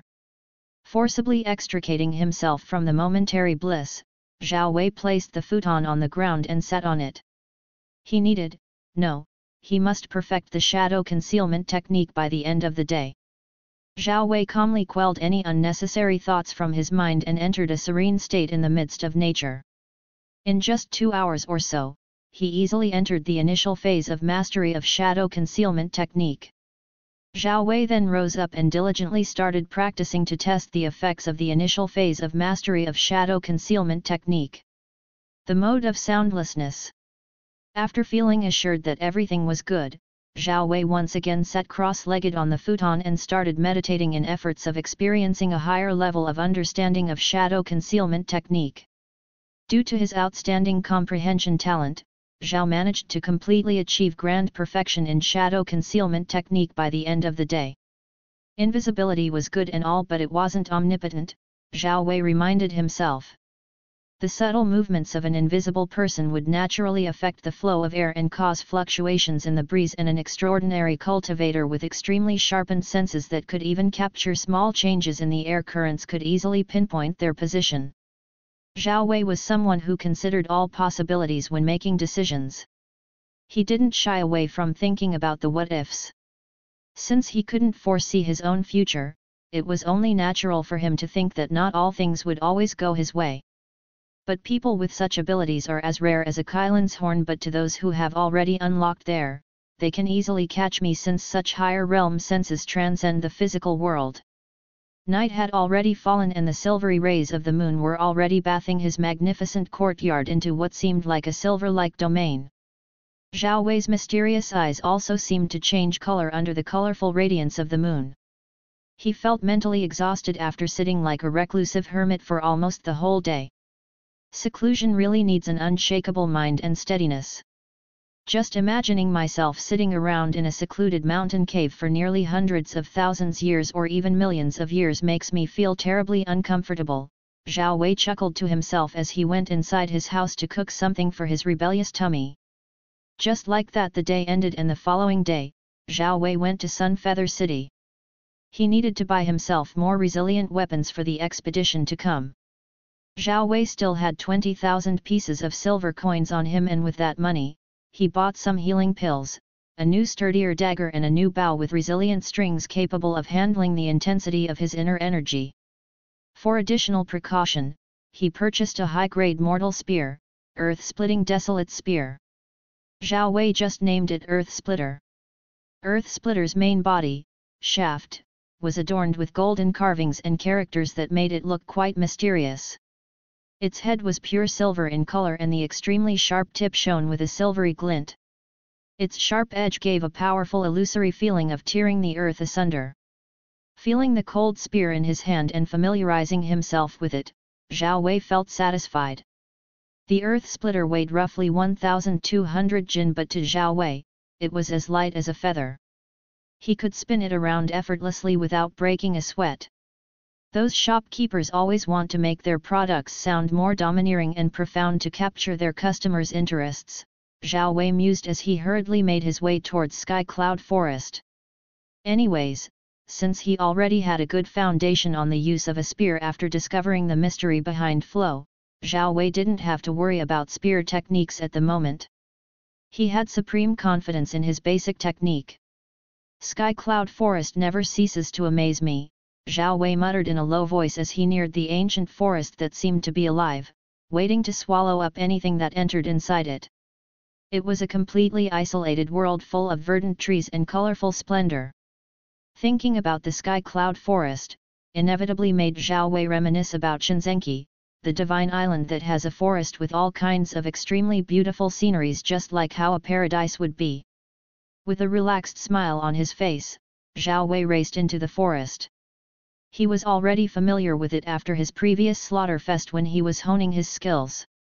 But today, it was going to be different. His ultimate aim was going to be deeper regions of sky cloud forest. The deeper one progressed into forest, the more dangerous it got due to the existence of high-tier deadly beasts. It was extremely risky. A place where you could die at any moment. Despite its horrifying danger level, it was also equally filled with precious treasures of heaven and earth. An intertwining point between good fortune and possible death. Zhao Wei wasn't planning to venture into the unknown blindly. The novel couldn't provide him with every little piece of knowledge considering he was now living its reality.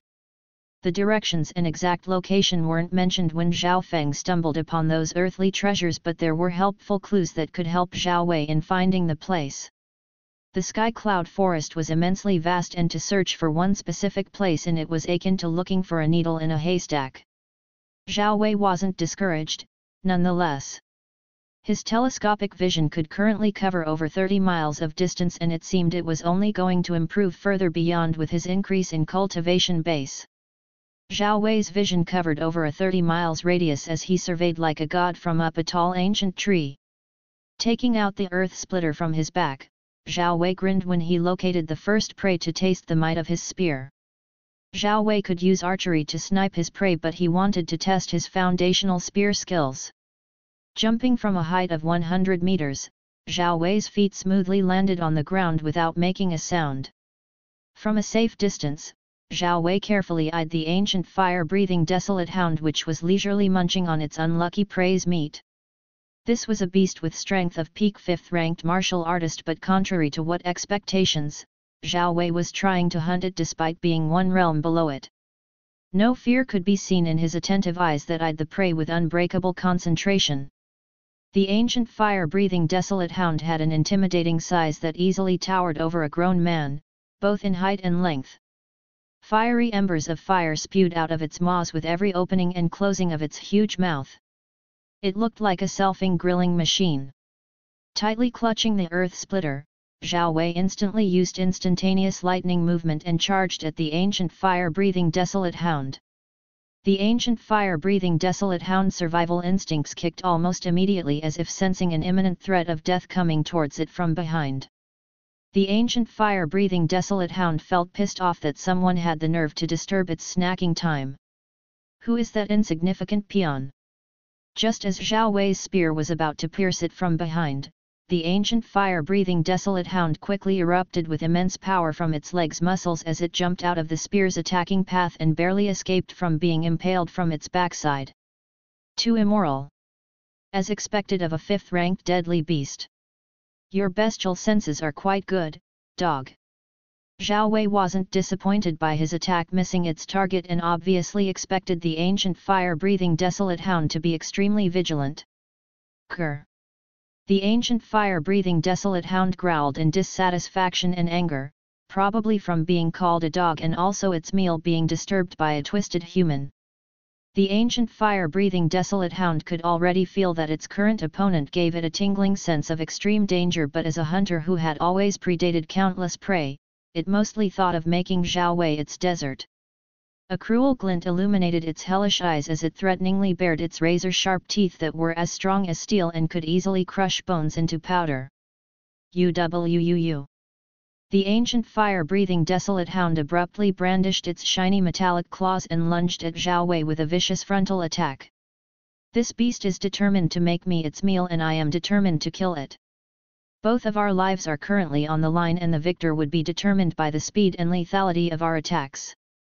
Zhao Wei overclocked his senses and his perception of time slowed down as he stared and analyzed the hound's weak spots. If he wanted to win, he had to attack faster than the ancient fire-breathing desolate hound. The beast had a berserker mode, and it could go berserk at any moment, where it would rampage with strength equaling the 6th rank of martial artist realm. Zhao Wei could already see the weak point under its throat and underbelly. Shwa! Zhao Wei used all of his speed, muscle strength, and his body weight and focused all that destructive power on the tip of the earth splitter before performing a cataclysmic thrust that seemed capable of sundering the heavens. Swish! Bang! Zhao Wei's spear was like a storm, like a tempest dragon as it violently pierced through the throat of the ancient fire-breathing desolate hound and severed its large dog head from the roots. Its headless lifeless corpse then languidly dropped on the ground.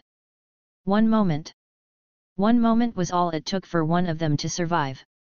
It was a moment of immense precision, lightning speed, and titanic strength. Zhao Wei could hear his own heart drumming in unknown excitement after killing a living thing. It was the joy of a life and death battle. That was so close, a graze from death. Zhao Wei touched the fresh scar on his cheek and then looked at the blood smeared on his fingers. Rustle. Suddenly, from the spot where he was standing to his immediate surroundings, a dark purple shadowy fog appeared and quickly diffused to cover the ground and the air. A predator had been camping. Silently watching. Understanding dawned in his eyes as his eyebrows creased into a grim expression. He had been bested by a creature who had totally escaped his superior vision and senses. Author's endnote. Hello fellow cultivators, sorry for going missing in action for the past 4 days. I was in secluded retreat fighting my inner demons, had a bunch of consecutive cats so I had to prep myself. I am now good to go with the updates. Shameless self-promotion here. For advanced chapters and general support visit my Patreon patreon.com/onearmedimmortal right bracket. If you do so, this old immortal might impart you with some valuable primordial treasure or heaven-defying technique. Chapter 18, Purple Lightning Clawed Phantom Panther. In a jungle full of wild competition, one can't be a predator for eternity. It's common knowledge that a predator is the hunter and the prey is the hunted. But above all else, the predator, the hunter, can similarly be hunted by another stronger predator. In such a brutal world of survival of the fittest, any living being could be food for another without any bias. Zhao Wei's current situation was just like that. His status as a predator was about to be reversed to one of being prey. The purple shadowy fog obscuring his vision and senses was a perfect indication of him being ambushed. Zhao Wei felt that he was the mantis and his sneaky stalker was the oriole. A funny smile marred his face for a moment, but his dark eyes shone with vigilance and ferocity. The smokescreen kind of fog had little effect on his superior vision and his penetrative gaze remained unobstructed. The purple shadowy fog had cut off his sense of smell and hearing, to be more precise, the neurons responsible for those two physiological functions had been momentarily rendered useless. It was such a terrifying thing for someone to experience, but Zhao Wei chose calmness over reckless panic. By now, Zhao Wei had already come up with the profile of his mysterious attacker in his mind. Purple lightning-clawed phantom panther. An extremely rare species to encounter in the sky cloud forest. They were solo hunters and never moved in groups, they were extremely hostile and cruel even to their own species. The purple lightning-clawed phantom panther favored lurking in the shadows over hunting in the open or broad daylight. They were the very definition of perfect assassins, and like phantoms, they would always kill off their prey without giving them the chance of seeing who prematurely sent them on their way to lick King Yama's ass. Zhao Wei's right hand slowly moved toward the obsidian dagger sheathed on his waist as he exerted the full capabilities of his sixth sense, 360 degrees angle vision. Zhao Wei knew that the purple lightning-clawed phantom panther would attack from any angle and position. The purple shadowy fog was its natural domain and Zhao Wei was bound to be easily suppressed. Taking a silent deep breath, Zhao Wei closed his eyes and entered a state of tranquility. Sometimes a man shouldn't trust his vision over his instincts. This moment provided Zhao Wei with the means to conveniently test his instincts and battle awareness. In the event that one's gift of sight was taken away during a horrendous fight, would one despair and give up on themselves or try to salvage the situation by overutilizing their other senses? The battlefield was an unfair ground and physical handicaps were predominantly in any type of form. With his eyes closed, Zhao Wei felt his world go blank and colorless before a new one was opened in front of him. Everything in the universe had flow and the purple lightning-clawed phantom panther was not an exception. It could assimilate with the shadows and the fog alike, but it wasn't exempted from the universal recognition of the flow that tainted every existence. Zhao Wei instinctively tightened his hold on the obsidian dagger's handle when his instincts started tingling. Shwa! Zhao Wei couldn't see, couldn't hear, couldn't smell. But he could feel it. The barely detectable shift in the breeze, the cold murderous intent directed towards his very being, the sorrowful calling of death and chilling presence of the grim reaper's scythe. Zhao Wei could feel it all. He was in a hypersensitive mode. Zhao Wei unhesitatingly swung his sharp obsidian dagger to his left side, the side causing him the most agitation. Slice! Zhao Wei felt his dagger cutting through flesh, followed by an angry mournful cry of pain before the purple lightning-clawed phantom panther disappeared from his presence and returned to the shadows. So disappointing! Zhao Wei thought in displeasure. He knew that he had barely carved out some skin from his assailant, and since he had closed his eyes to sharpen his instincts, Zhao Wei couldn't see through its weaknesses. It's still not enough. What I am trying to accomplish is the imitation of ultra instinct. To move without thinking. To move without seeing. To achieve a sense of self. I never would have thought that it would be this difficult. Zhao Wei analyzed inside his mind while subtly changing his stance. I have long managed to refine my basic skills and removed any sort of unnecessary movements, but to achieve a rudimentary form of body on its own, or better known as ultra instinct, I would have to completely embrace the realm of emptiness. Enlightenment is never sought after, but there are countless unordinary beings out there in the omniverse that can enjoy its gifts due to possessing almost unequaled comprehension abilities. Zhao Wei could be said to be one of them. Zhao Wei wasn't overly special, but he was certainly capable when it came to understanding the world around him. Due to him having witnessed something synonymous to the realm of emptiness before he had transmigrated to this universe, Zhao Wei found it easier to dispel the thoughts in his energetic mind. If you want to look further into the depths of the abyss, then you must first become the abyss and embrace its all-encompassing darkness. Zhao Wei had already seen through the world of perpetual nothingness, and he could now visualize himself being submerged by it. His mind was now akin to an empty canvas, but his body's instincts were constantly being pushed to the limits. Zhao Wei didn't think. He didn't need to. And when he swung his dagger, his movements were unhesitant, faster and as natural as breathing. Zhao Wei's body wasn't being controlled by his mind, but it was moving on its own. Uninterrupted. Unhindered.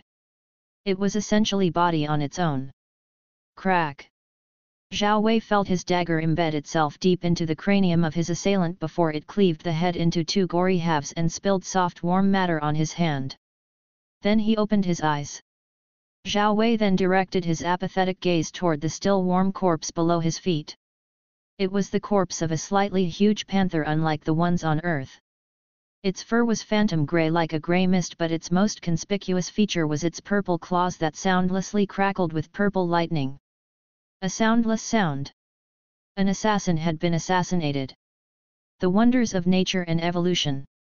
Zhao Wei muttered silently while looking at the deceased purple lightning-clawed phantom panther.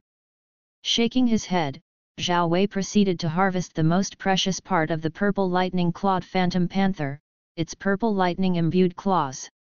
He then stored them carefully. Thanks to meeting such a sneaky bastard, I was able to sharpen my instincts to unimaginable levels where my body can react independently of my mind. Zhao Wei smiled to himself, since he was currently the ultimate winner of the situation. Stepping stone, haha. Zhao Wei chuckled deviously before spitting on the corpse. I should now continue looking for what I want. To deal with the blood-red python, I would have to resort to paltry schemes. A clever glint flashed across his eyes. Zhao Wei then left that area and continued on his search for the canyon. Along, he didn't forget to occasionally duke it out with those beasts within his realm of handling and steered clear of the territories of high-tier deadly beasts. With his top-notch hiding skills, it was pretty much simple to hide from those horrifying hungry motherfuckers. Zhao Wei didn't want to experience the same situation as Zhao Feng when he had come face to face with a 8th rank high-tier deadly beast comparable to a martial master. Zhao Wei had to be extremely cautious as he constantly mapped out his surroundings the deeper he ventured into Sky Cloud Forest. In his mind, he had already set up markers on the map. And just like that, the day ended and apparently, he was only left with 12 days to spare, but Zhao Wei wanted to be done with what he was looking for as soon as possible. Staying in the deeper parts of Sky Cloud Forest made him uneasy since he was weak compared to its local hegemonies. The fear of knowing that I may die at any given moment makes my heart thump like crazy. The brave, the fool, and the fearful. It's really quite oxymoronic. It was his second day in the hellish jungle as he covertly crouched hidden on top of a 300 meters tall tree. Zhao Wei used his telescopic vision that could now perform a detailed surveillance of several kilometers to smoothly maneuver through the spooky environment of Sky Cloud Forest. But my fear only stems from my imagination, the imagination of an unknown future. Zhao Wei deeply thought to himself. Instead of imagining an illusory future that is subject to alteration, why don't I focus on the present and live for the present? Zhao Wei sighed in his mind, but then the next moment, exhilaration suddenly filled him. He had finally located what he was looking for. Patience really pays. Chapter 19, The Aureole. Approximately 30 miles away from where Zhao Wei had been dutifully surveying, was a deep canyon that stretched far wider than even the Grand Canyon. It was pretty much conspicuous, considering that it was surrounded by seemingly limitless huge ancient trees that made up a larger part of Sky Cloud Forest. Steeling his resolve, Zhao Wei started heading toward the canyon with the intention of identifying the cave that housed the blood-red python. In short, Zhao Wei had to narrow down the blood-red python's territory. On the way, Zhao Wei met a herd of goldenhorn demonic mountain goats peacefully grazing as if they weren't aware of the dangers deep inside Sky Cloud Forest. Even he, himself, was slightly surprised, but he already knew that things weren't as simple as they seemed. They were huge with extremely robust legs and shoulder muscles that gave one the thought that they never skipped leg days. The goldenhorn demonic mountain goats were also naturally herbivores and never sought after trouble from other competitors in the brutal ecosystem. Since their main source of food was mostly vegetation, they had no need to travel often just to search for food. They looked like the type to be easily bullied, and compared to other monsters, they weren't belligerent, but Zhao Wei understood very well that that was only under the strict condition of not being provoked. The goldenhorn demonic mountain goats were higher-tier deadly beasts comparable to martial masters, and those shimmering golden horns on their heads weren't for decoration. They had a habit of shoving them up the asses of their victims, and that brutal yet weird fetish instinctively made Zhao Wei clench his ass cheeks. Did Lord Fifth by chance happen to spread his culture here by mistake? Zhao Wei smiled awkwardly to himself as he continued with his journey. As someone who had also read Ist, Zhao Wei naturally had such thoughts come to mind. Lord Fifth was a character in I Shall Seal the Heavens that liked sticking pointy things up the holes of those he had fancied. It was something so peculiar and fear-inducing to his victims. Some would rather die than be subjected to such utter disrespect and severe loss of dignity and face. Within a few minutes of careful searching, Zhao Wei eventually found the cave that he had been looking for. The blood-red python's territory. There were no beasts lurking around the periphery of the blood-red python's territory. That place was being treated as some forbidden land that one should avoid at all costs. The aura of the blood-red python was inarguably thicker the more one ventured deep into its territory. That in itself served as enough deterrence to all other creatures. Zhao Wei could sense a strong intimidating presence deep inside the abyssal cave. This indicated that the blood-red python was currently at home. Before anything else, I should scout for any high-tier deadly beast that can possibly rival the blood-red python. To perfectly sow discord, I must use methods that would force the target I have set my eyes upon to unrestrainedly break into blood-red python's territory. A dark gleam shone in his eyes as Zhao Wei carefully thought about the next steps of his plan. In the original timeline, it was the two-winged sword-toothed tiger that had chased Zhao Feng, who fought to death with the blood-red python. Currently, Zhao Wei didn't know where that beast was, and since the forest was like an infinite maze, it would prove extremely difficult to orchestrate the same events as in the novel. And that was why he had to scout potential pawns to fight in his stead. Not wanting to startle the blood-red python, Zhao Wei didn't even bother to mistakenly enter the range of its territory. It was extremely tiring for Zhao Wei as he relentlessly searched for the candidates. His first attempt was a failure. It was an azure-eyed silver wolf king with strength comparable to an 8th-rank martial artist. His attempts at pissing it off as it was leisurely dosing after a good meal did not raise any waves at all. The intelligent azure eyes of the Silver Wolf King had only looked at him with derision and aloofness, as if Zhao Wei was something akin to an insignificant bug in its eyes that was just asking to be squashed to death. It had once tried to send a vicious paw toward Zhao Wei, but he had easily moved away from its range. Seeing that the insignificant bug was a slimy one, the azure-eyed Silver Wolf King resumed its nap with its ears constantly flexing to pick any disturbances. Zhao Wei's second and third attempts on other higher-tier deadly beasts also didn't bring positive results. Luckily, on his fourth attempt at looking for a pawn, Zhao Wei's victim took the bait. It was a violent titan ape that had just given birth. The violent titan ape was 13 feet tall with bulky muscles perfectly distributed all over its colossal figure. It had white fur that reminded one of snow and winter, which made quite a strange sight to see considering that most violent titan apes had black fur covering their bodies. So there was only one conclusion that Zhao Wei arrived at: mutation. It was better to call the violent titan ape as mutated violent titan ape. This made it even more powerful than your average violent titan ape that were known for their utter savageness and undisputed combat might on the same level. In normal situations, Zhao Wei wouldn't have taken chances to mess with such a powerful enemy, but his current situation wasn't exactly normal. It was a little bit favorable to one he had in mind. After giving birth, the mother mutated violent titan ape had been significantly weakened, but its strength shouldn't be underestimated. Zhao Wei watched from a safe distance while in his invisible state as the weakened mutated violent titan ape vigilantly scanned its surroundings for anything that would prove dangerous to its newly born child. The newborn baby ape cried for its mother's milk and the mother was forced to breastfeed it, but even that seemed not to be enough for the extremely energetic young one. It was greedy for more, which subsequently forced the mother violent titan ape to look for fruits that it could find within its vicinity. Man is the spirit of all living things, but all that breathes under the dome of the heavens is equal in its eyes. Be it demonic beasts or humans, Zhao Wei essentially categorized them under the same banner. Killable beings. Death could claim anything. What he was about to do was going to ultimately deprive a mother of its newborn baby. But who cares? The world is a cruel place, and in the pursuance of benefits, anything can be sacrificed. Of course, Zhao Wei didn't let sentiments cloud his vision. Zhao Wei immediately used that breath of time to move into action. As soundlessly and stealthily as possible, Zhao Wei quickly aimed for the baby ape. Since he wasn't hiding very far, it only took him a couple of microseconds to bridge the distance between him and the baby ape. G. Through a mother's inherent intuition, the mother violent titan ape suddenly felt a bad premonition. Something bad was about to happen to its newborn baby. The mother violent titan ape wasn't very far, but it was too late for her to save the baby ape from being taken by an invisible entity. But that didn't stop it from moving nonetheless. Growling.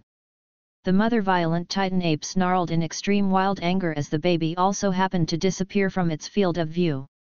Who dared to do such a shameless, heinous act? The mother violent titan ape angrily smashed a thick, huge tree into smithereens with its clenched fists. It then wailed in unimaginable anguish and sadness. Its mournful cries that radiated boundless sorrow immediately startled any nearby wild beasts and deadly beasts into panic.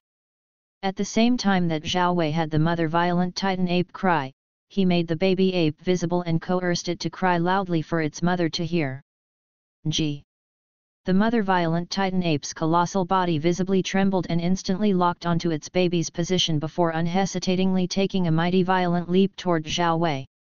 Almost immediately, Zhao Wei entered the invisible state and no sounds were heard. On achieving a destructive landing that ruined the terrain and cleared the nearby trees, the mother violent titan ape released a roar of infinite wrath while violently pounding its mammary glands without a care for the pain. The cycle of on and off continued over and over again until finally, Zhao Wei lured the mutated violent titan ape toward the periphery of the blood-red python's territory without even realizing it. Zhao Wei stealthily placed the baby ape at the entrance of the cave before taking off as if his life was on the line, and even an ounce of hesitation on his part would ultimately lead to his demise. Nge. The visible baby ape screamed its healthy lung out like a banshee. It had just been born and now it had been abruptly separated from its mother. Such injustice! Hiss! A sinister sound immediately resounded all over the place as the abyssal cave started trembling due to the movement of something huge heading towards the entrance. The blood-red python felt offended that somebody had the nerve to make pointless noise directly in its territory. Even the beasts that lived inside the cave knew how to respect it. Hiss! When the blood-red python saw the tiny and insignificant meal that couldn't even fit between the tiny gaps of its sharp fangs, it hissed in discontentment and looked around for any more nuisances.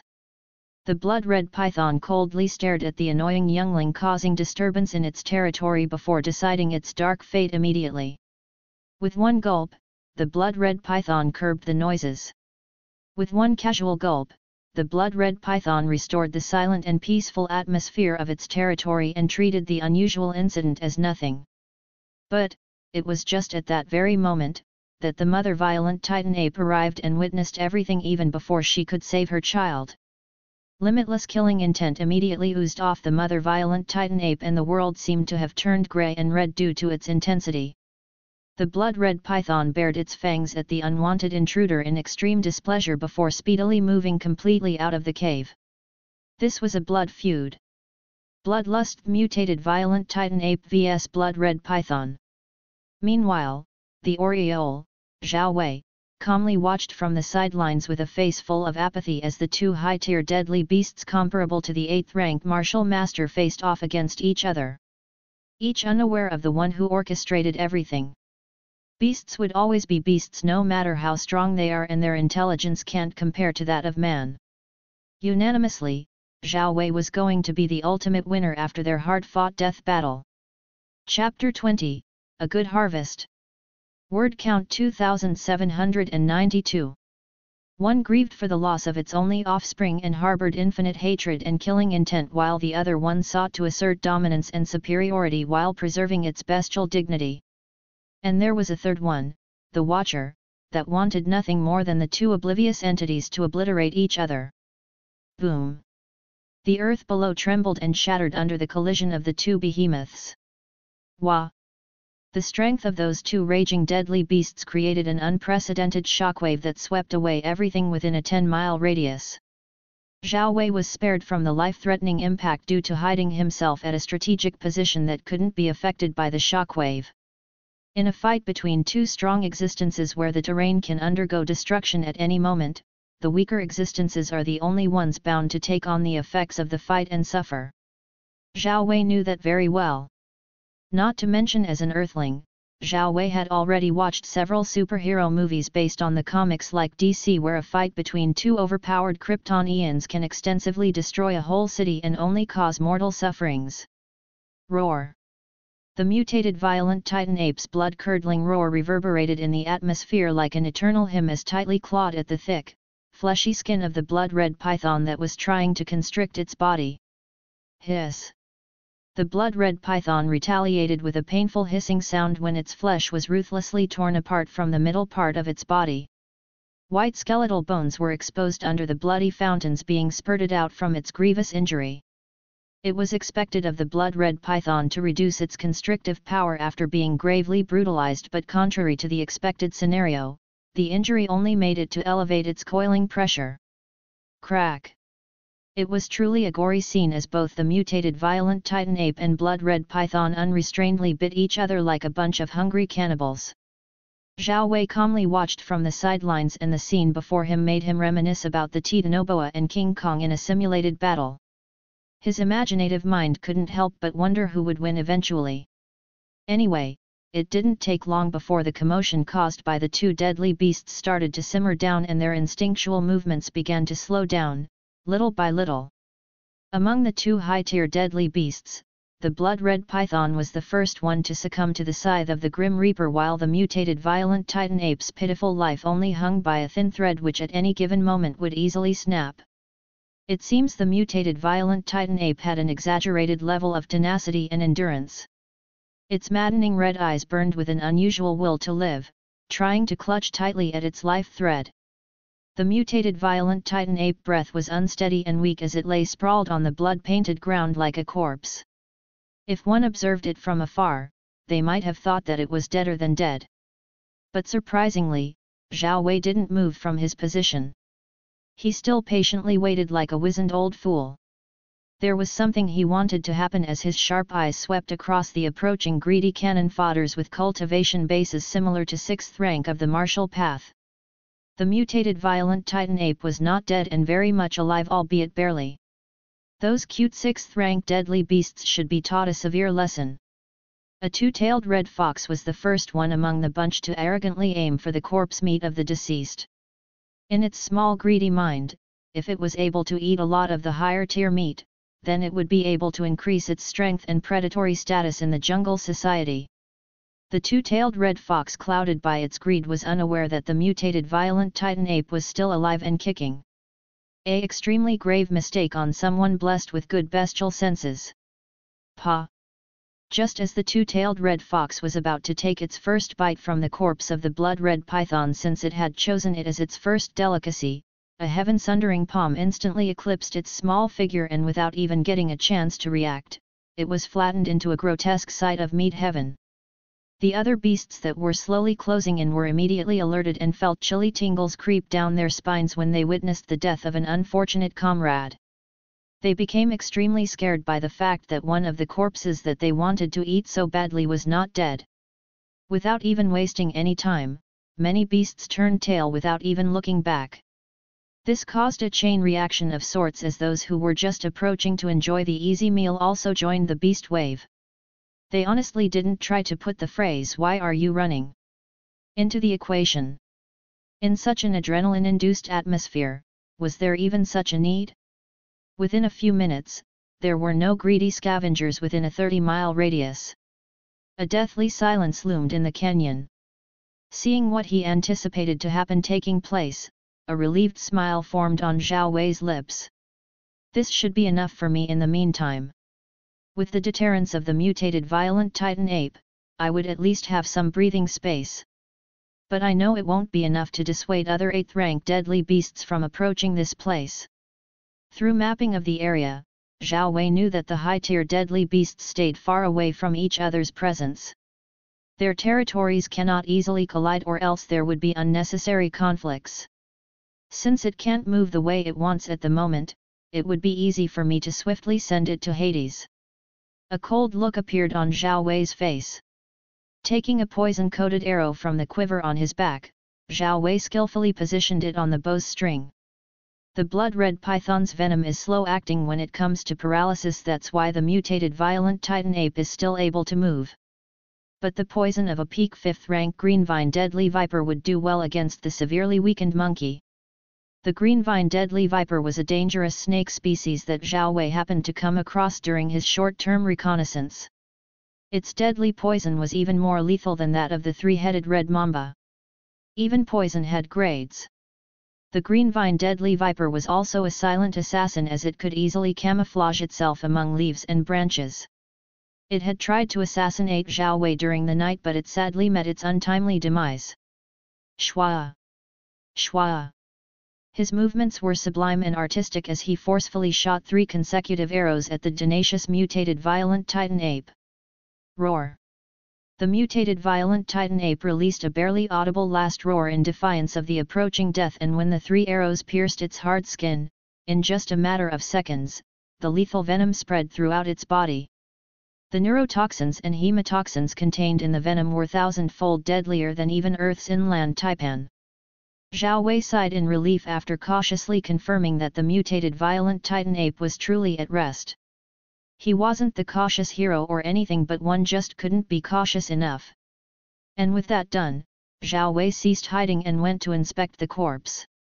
He then hurriedly took out the blood-red python's gall bladder and damaged liver and the monkey's heart. The harvested goodies were nutritious and good for body cultivation since they contained a lot of vigorous blood essence. Another wonderful thing is that despite the horrifying effects of the venom, the blood contained in the mutated violent Titan ape's heart wasn't in the least bit coagulated compared to other parts of its body. The environment within the cave was a dark and cold one, and the more Zhao Wei ventured deeper, the more expansive it became. Some of the conceited inhabitants of the cave wanted to impede his path, but Zhao Wei effortlessly swept them away with Earth Splitter. Zhao Wei treated those low-tier deadly beasts and wild beasts as his training dummies to extremely refine his spearmanship. Luckily, he found what he was looking for, which greatly brought him excitement and relief. If his presence had caused a butterfly effect that made the land of opportunity non-existent, Zhao Wei would have really felt heartbroken. Just imagining the effort he had put forth to mess around with 8th rank high-tier deadly beasts, and then suddenly all of that being for naught. Zhao Wei just thanked his lucky stars. That was something that all regressors and transmigrators had to face at some point. In front of him was a world of red. It was not blood but a treasure land of red-colored natural treasures of heaven and earth. There was a medium-sized pond made up of blood-red liquid that consistently popped with bubbles that made Zhao Wei's skin tingle in anticipation. Floating on top of the liquid surface, Zhao Wei saw the shed skin of the blood-red python.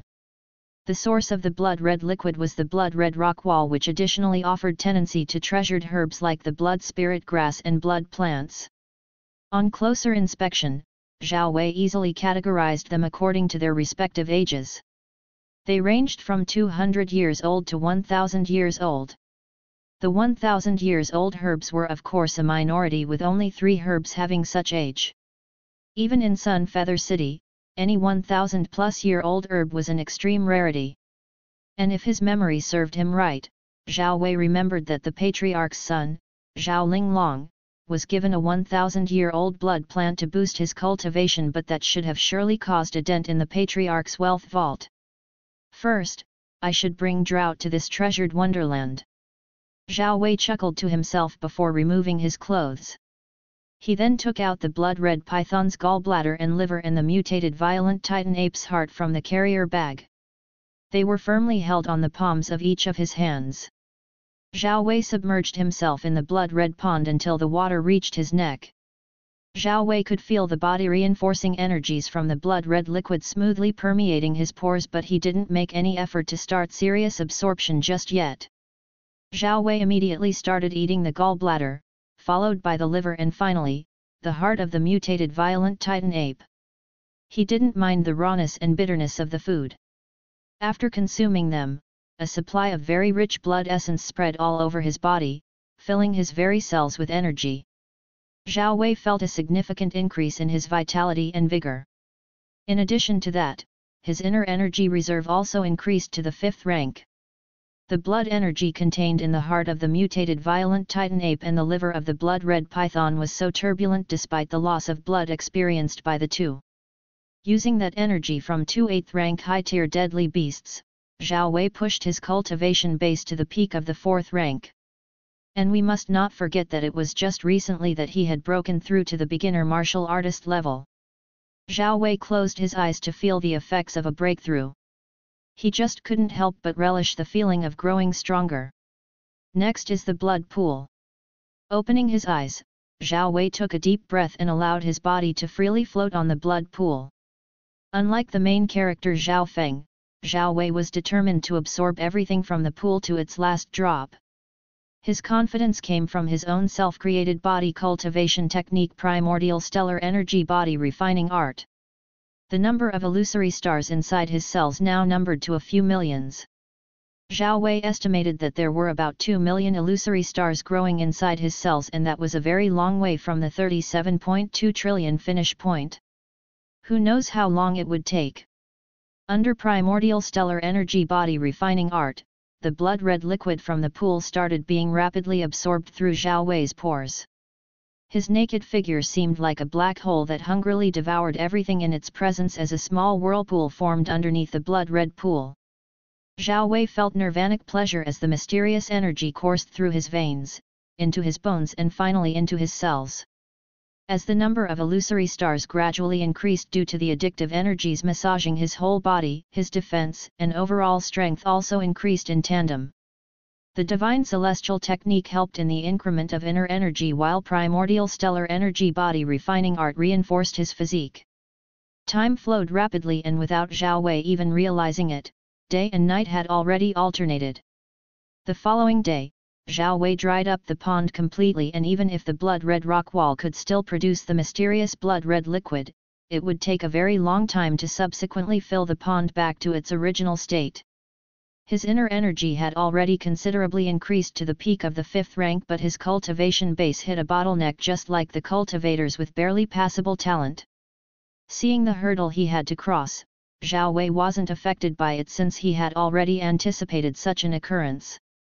I will use the entire day to consolidate my foundation, but before that I think I should see the outside situation first. Zhao Wei then hurriedly used his speed to move toward the cave's entrance. After a few minutes of intense surveillance, Zhao Wei sighed in relief when he realized that the intimidation of an 8th rank high-tier deadly beast was still in effect. The only variables left were other high-tier deadly beasts getting a whiff of the now ownerless territory. Zhao Wei returned to the cave and used the entire day to consolidate his foundation till he was satisfied. There were only 10 days left till the commencement of the main tournament. Zhao Wei felt like they were enough for him to break through to the 5th rank of the consolidated realm and even the peak if Lady Luck was on his side. The next day, Zhao Wei used the medicinal energy from consuming several 500-year-old herbs to obliterate the wall separating him from the 5th rank of the consolidated realm, and he succeeded. He reached the 5th rank of the consolidated realm. The number of illusory stars inside his cells was now around 10 million, a testimony of how the progress was slow. Body cultivation was never easy and was slow, but its benefits were extremely worth it. With 8 days left, Zhao Wei consumed everything under the 1000 years age, irregardless if they were 200 or 300 or 500 years old herb. The divine celestial technique and blood bamboo rock helped him to eliminate toxins accumulated due to consumption of many herbs, and while those small fry herbs couldn't make his cultivation reach the peak of the 5th rank, Zhao Wei used them to increase the illusory stars inside his cells, but the increase was still negligible. 7 days left. Zhao Wei used the 1000-year-old blood spirit grass to extra purify his inner strength to make it even more pure and thicker. The illusory stars within his body increased to 15 million due to the potency of a 1000-year-old herb. After that, Zhao Wei didn't consume the remaining 2 1000-year-old herbs, the 1000-year-old blood plant and 1000-year-old blood bamboo rock. Zhao Wei preserved them for later use. With only 6 days remaining. During his usual surveys, Zhao Wei saw the azure-eyed hyena heading toward the ownerless territory, his temporary cultivation cave, while its ugly mouth uncontrollably dripped with saliva. At that very moment, Zhao Wei knew what to do. Run. He didn't feel ashamed about it. Where was the shame in running away from an enemy you couldn't win against? Zhao Wei ran away before the azure-eyed hyena, which was known for its speed, almost like the incarnation of azure wines, picked up his presence with its extreme senses. Brother hyena, I am lending you the cave, but I hope that you survive from the tribulation heading your way. Those brats from the Broken Moon clan won't be as magnanimous as me. Those were Zhao Wei's last thoughts before his refined figure disappeared into the forest. Chapter 21, Failed Assassination. Phew, I should probably return to the clan. I already miss the warmth of my bed. Zhao Wei exhaled lightly as he swiftly moved from one tree to another. In cultivation, the stronger one gets, the less the need for basic human functions like sleeping and eating. Even though Zhao Wei liked to battle stronger opponents and would have definitely spent the rest of the remaining days rampaging in the sky cloud forest, that didn't mean that he didn't get sick of it. It was mentally exhausting actually. Zhao Wei had the urge to just relax and laze around till the day of the main tournament, but his heart opposed it. Lazing around for 6 days straight was a big no. It was not yet time for idling. Zhao Wei continued his journey toward the outer regions of the sky cloud forest while enjoying the scenery along the way. Of course, his path was occasionally blocked by a few hungry deadly beasts and wild beasts that viewed him as easy prey, which was just plain ignorance. This was honestly due to him not making any effort to hide his presence during his return trip. Also, Zhao Wei had naturally chosen a path with less nuisances. Zhao Wei suddenly stopped midway when he sensed some peculiarities a few miles ahead. A strange, imperceptible light momentarily flickered in his eyes. I honestly didn't expect him to go through with it, that is, adding me to his list. A light chuckle escaped his lips. Zhao Wei didn't decrease his speed and continued moving at a steady pace. Assassins are really patient when it comes to their jobs, but the guys I am sensing ahead are nothing like true assassins. They are half-baked at best. Zhao Wei categorized those guys waiting in ambush as such since he could easily see through their camouflaging skills even though they had put utmost effort in hiding their auras. It was truly laughable how they thought that they were better at laying ambush. TCH, I feel extremely pissed off that our first target slipped between our fingers like a fucking huff. A thin, seemingly malnourished man cursed under his breath before trying to rein his anger from exploding. Having an unnecessary amount of anger would be detrimental to his assassination plan. Among the three men in hiding, the thin, malnourished man seemed to be the leader. "Boss, don't worry. We have already disappointed our client once, but this time round, we should be more careful than ever."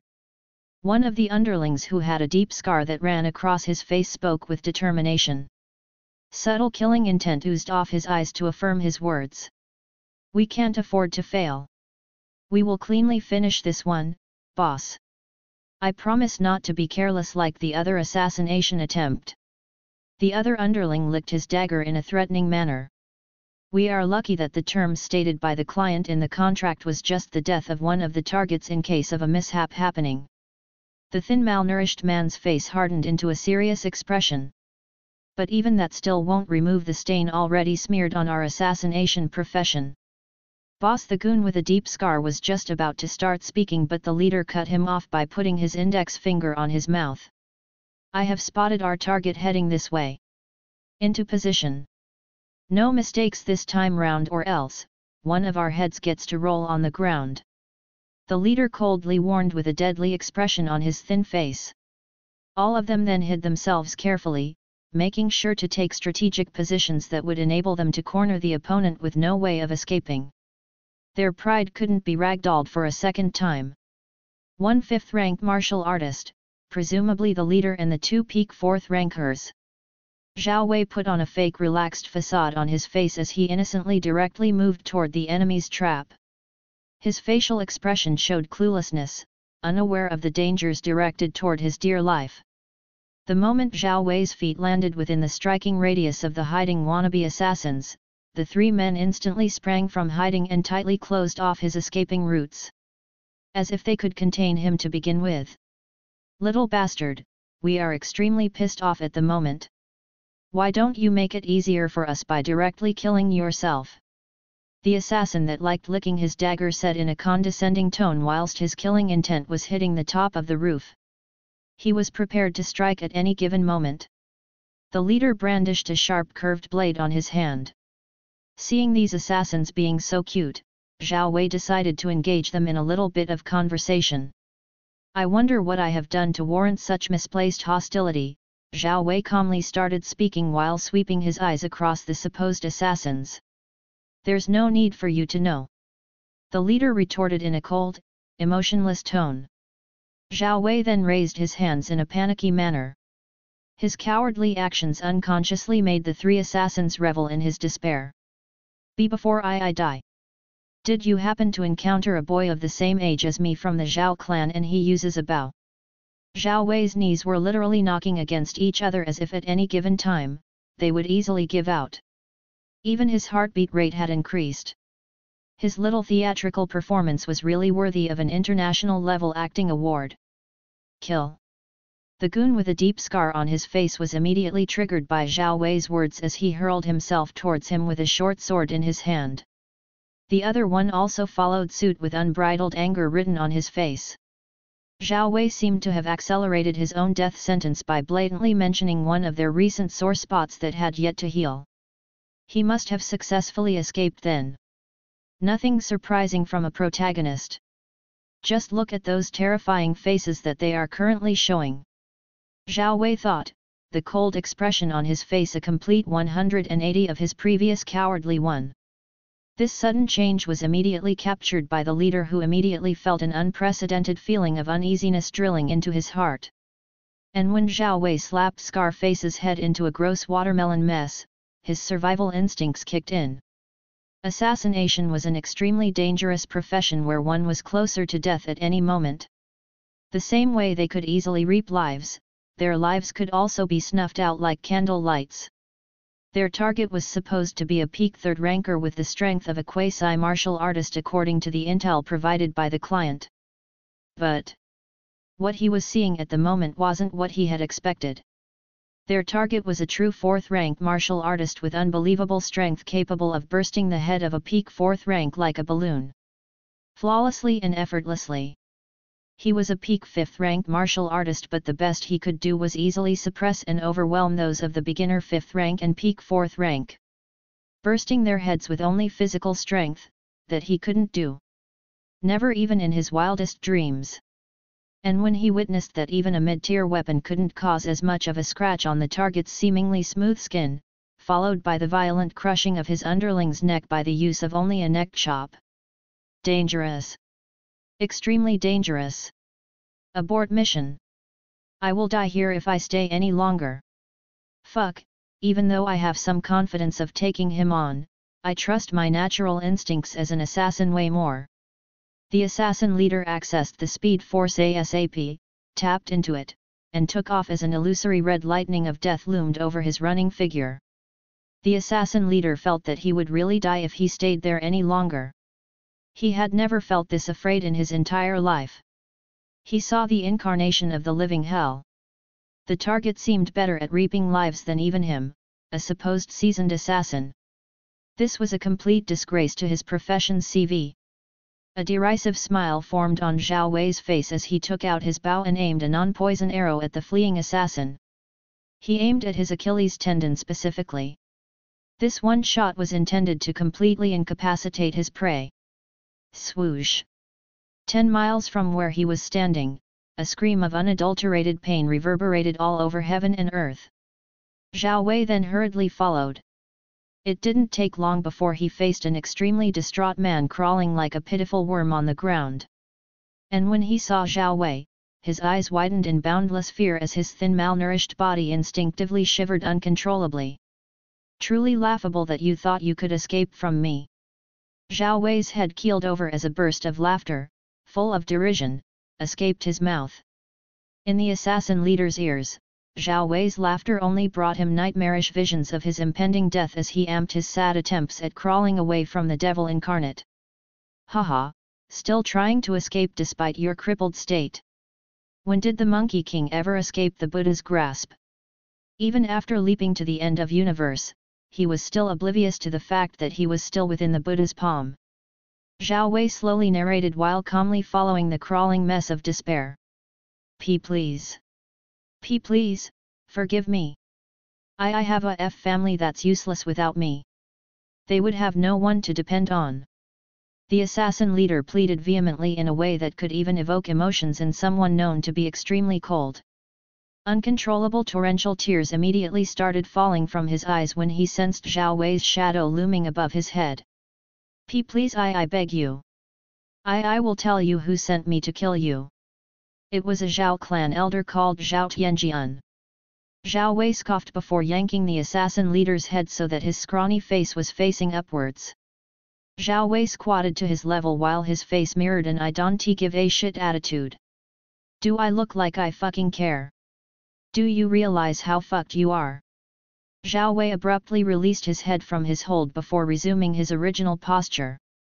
I think I have had enough fun playing with you. Zhao Wei spoke slowly. It brought me great sadness that you are an irredeemable shit mess of a wannabe assassin. You are pitifully weak, if I must say. Zhao Wei continued with a voice full of melancholy. As if sensing that his life was about to end for real this time round, the assassin leader shouted, Wait! But Zhao Wei silenced him by trampling on his head and crushing his skull into smithereens. Zhao Wei frowned slightly when he saw the piss puddle forming below the corpse. I hope that even if you drink Mengpo's soup in the Yellow Springs, you won't ever forget this day. Zhao Wei smiled in satisfaction before examining his bloody appearance with a nonchalant expression on his face. I need to wash this mess before I walk back to Sunfeather City. I don't want to scare the civilians. What sarcasm! Chapter 22, He was like a shadow. Since Zhao Wei had spare clothes, he disposed of the bloodied ones. He burned them into cinders and dispersed them through the wind. It was not like he was hiding evidence or anything. Zhao Wei just felt like doing it. As for the corpses, Zhao Wei made sure that the nearby wild beasts and deadly beasts were well fed to the fullest. The food donation wasn't all about quantity but the quality which mattered most. Next, he calmly walked out of Sky Cloud Forest as if nothing had ever happened. When Zhao Wei arrived at Sunfeather City, he sold a few of the precious parts of deadly beasts that he had slain and earned himself quite a fortune. Since money was perishable and was meant to be squandered, Zhao Wei visited the food market and bought 7 kilograms of chicken, 10 kilograms of lean red meat, a few important groceries and extra condiments. Zhao Wei then bought some clothes since it seemed that he was going to be ruining them from then onwards. For physical training purposes, Zhao Wei visited the most famous blacksmithing shop in Sunfeather City. He then provided the blacksmith with the details of what had to be made.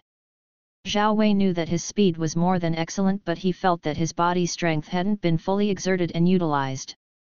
His physical body needed external pressure to squeeze out every ounce of potential hidden within it. Characters like Goku, Cid Kajinu, and Cea the cautious hero all had once used what Zhao Wei intended to be smithied. Later on, Zhao Wei had 2 golden bangles resting on each of his wrists and another pair on his ankles. Each one of them weighed a ton. The metal coating used for plating the 2 bangles was of course gold. As for the heavy metal element involved in making the golden bangles, that Zhao Wei didn't know. The blacksmith also had no clue and told him that it was just a material that he had happened to chance upon. Its heavy properties were what had made him interested in it. While walking, Zhao Wei could feel the effect of extra weight from the 2 golden bangles weighing down on his physical body. The speed of his normal movement was decreased by a lot, not to mention that he had yet to start intense practice and determine how he would fare. Zhao Wei wasn't bothered by it and in fact relished in the feeling of being restricted.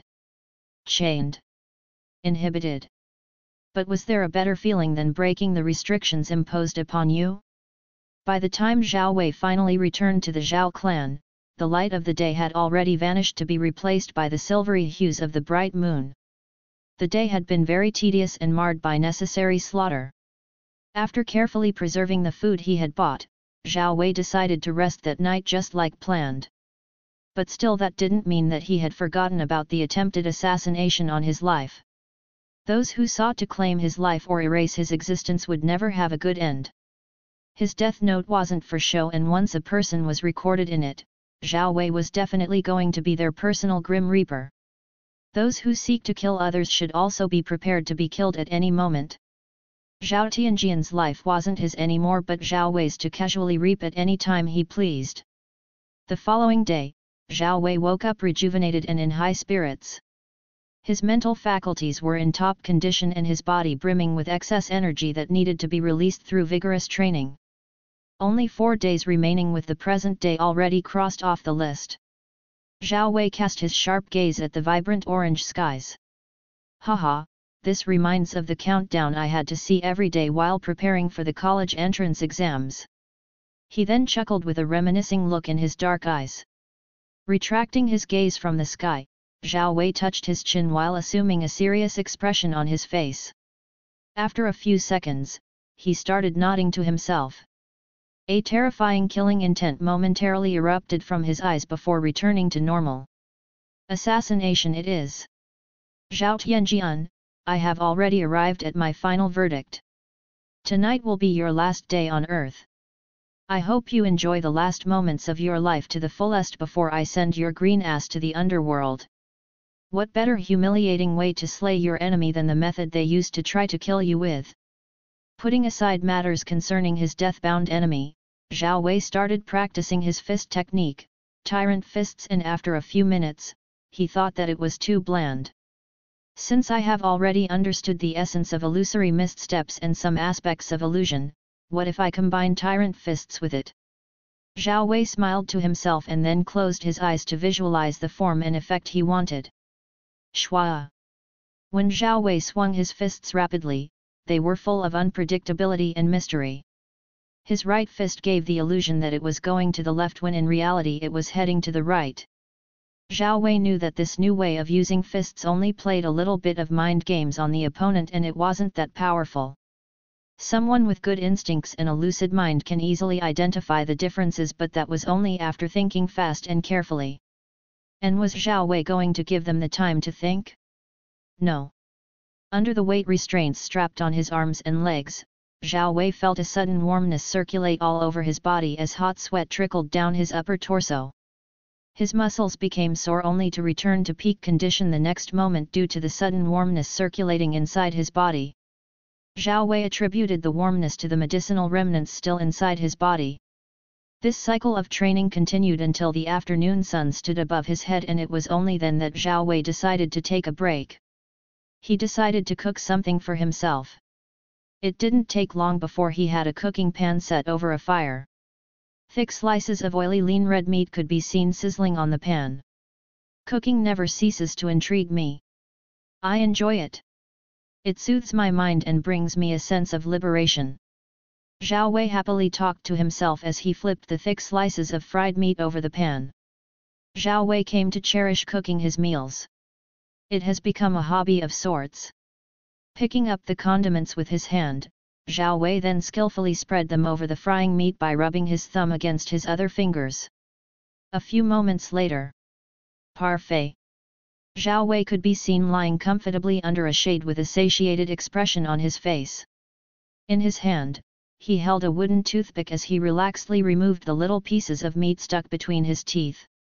5 kgs of meat really packs a punch. Zhao Wei exhaled lightly. Since his digestion was fast, it only took Zhao Wei a few minutes to digest what he had eaten. Zhao Wei then used the remaining time to efficiently train in the axe, a weapon that he had yet to touch. And just before night fell, he discreetly went to the city and bought a set of needles for his assassination plan. He then soaked them in an amalgamation of different fearsome poisonous venoms that could guarantee a sure instant death to anyone below the 8th rank of Consolidated Realm. Zhao Wei wanted everything to be as clean as possible. Even if he had the necessary strength to trample on a clan elder like Zhao Tianjian, whose strength was at the peak 6th rank, there was no need to be noisy while inside the clan. That was how an assassin should act, that is, being super stealthily. In the wee hours of the night when everyone was resting or silent in meditation, Zhao Wei wore black robes that were in perfect harmony with the darkness of the night. He needed a good guise, something that couldn't be traced down to him. In case investigations were carried out, Zhao Wei wanted the suspicions to be directed outside the clan and not inside the clan. Even if a measly 5th ranker like him couldn't possibly be suspected due to the big gap in strength with Zhao Tianjian, one could never be too careful. Just remembering how the divine investigator brought Fang Yuan countless headaches made Zhao Wei to heavily erase any chances of someone snooping around his ass. All black, check. Invisibility, check.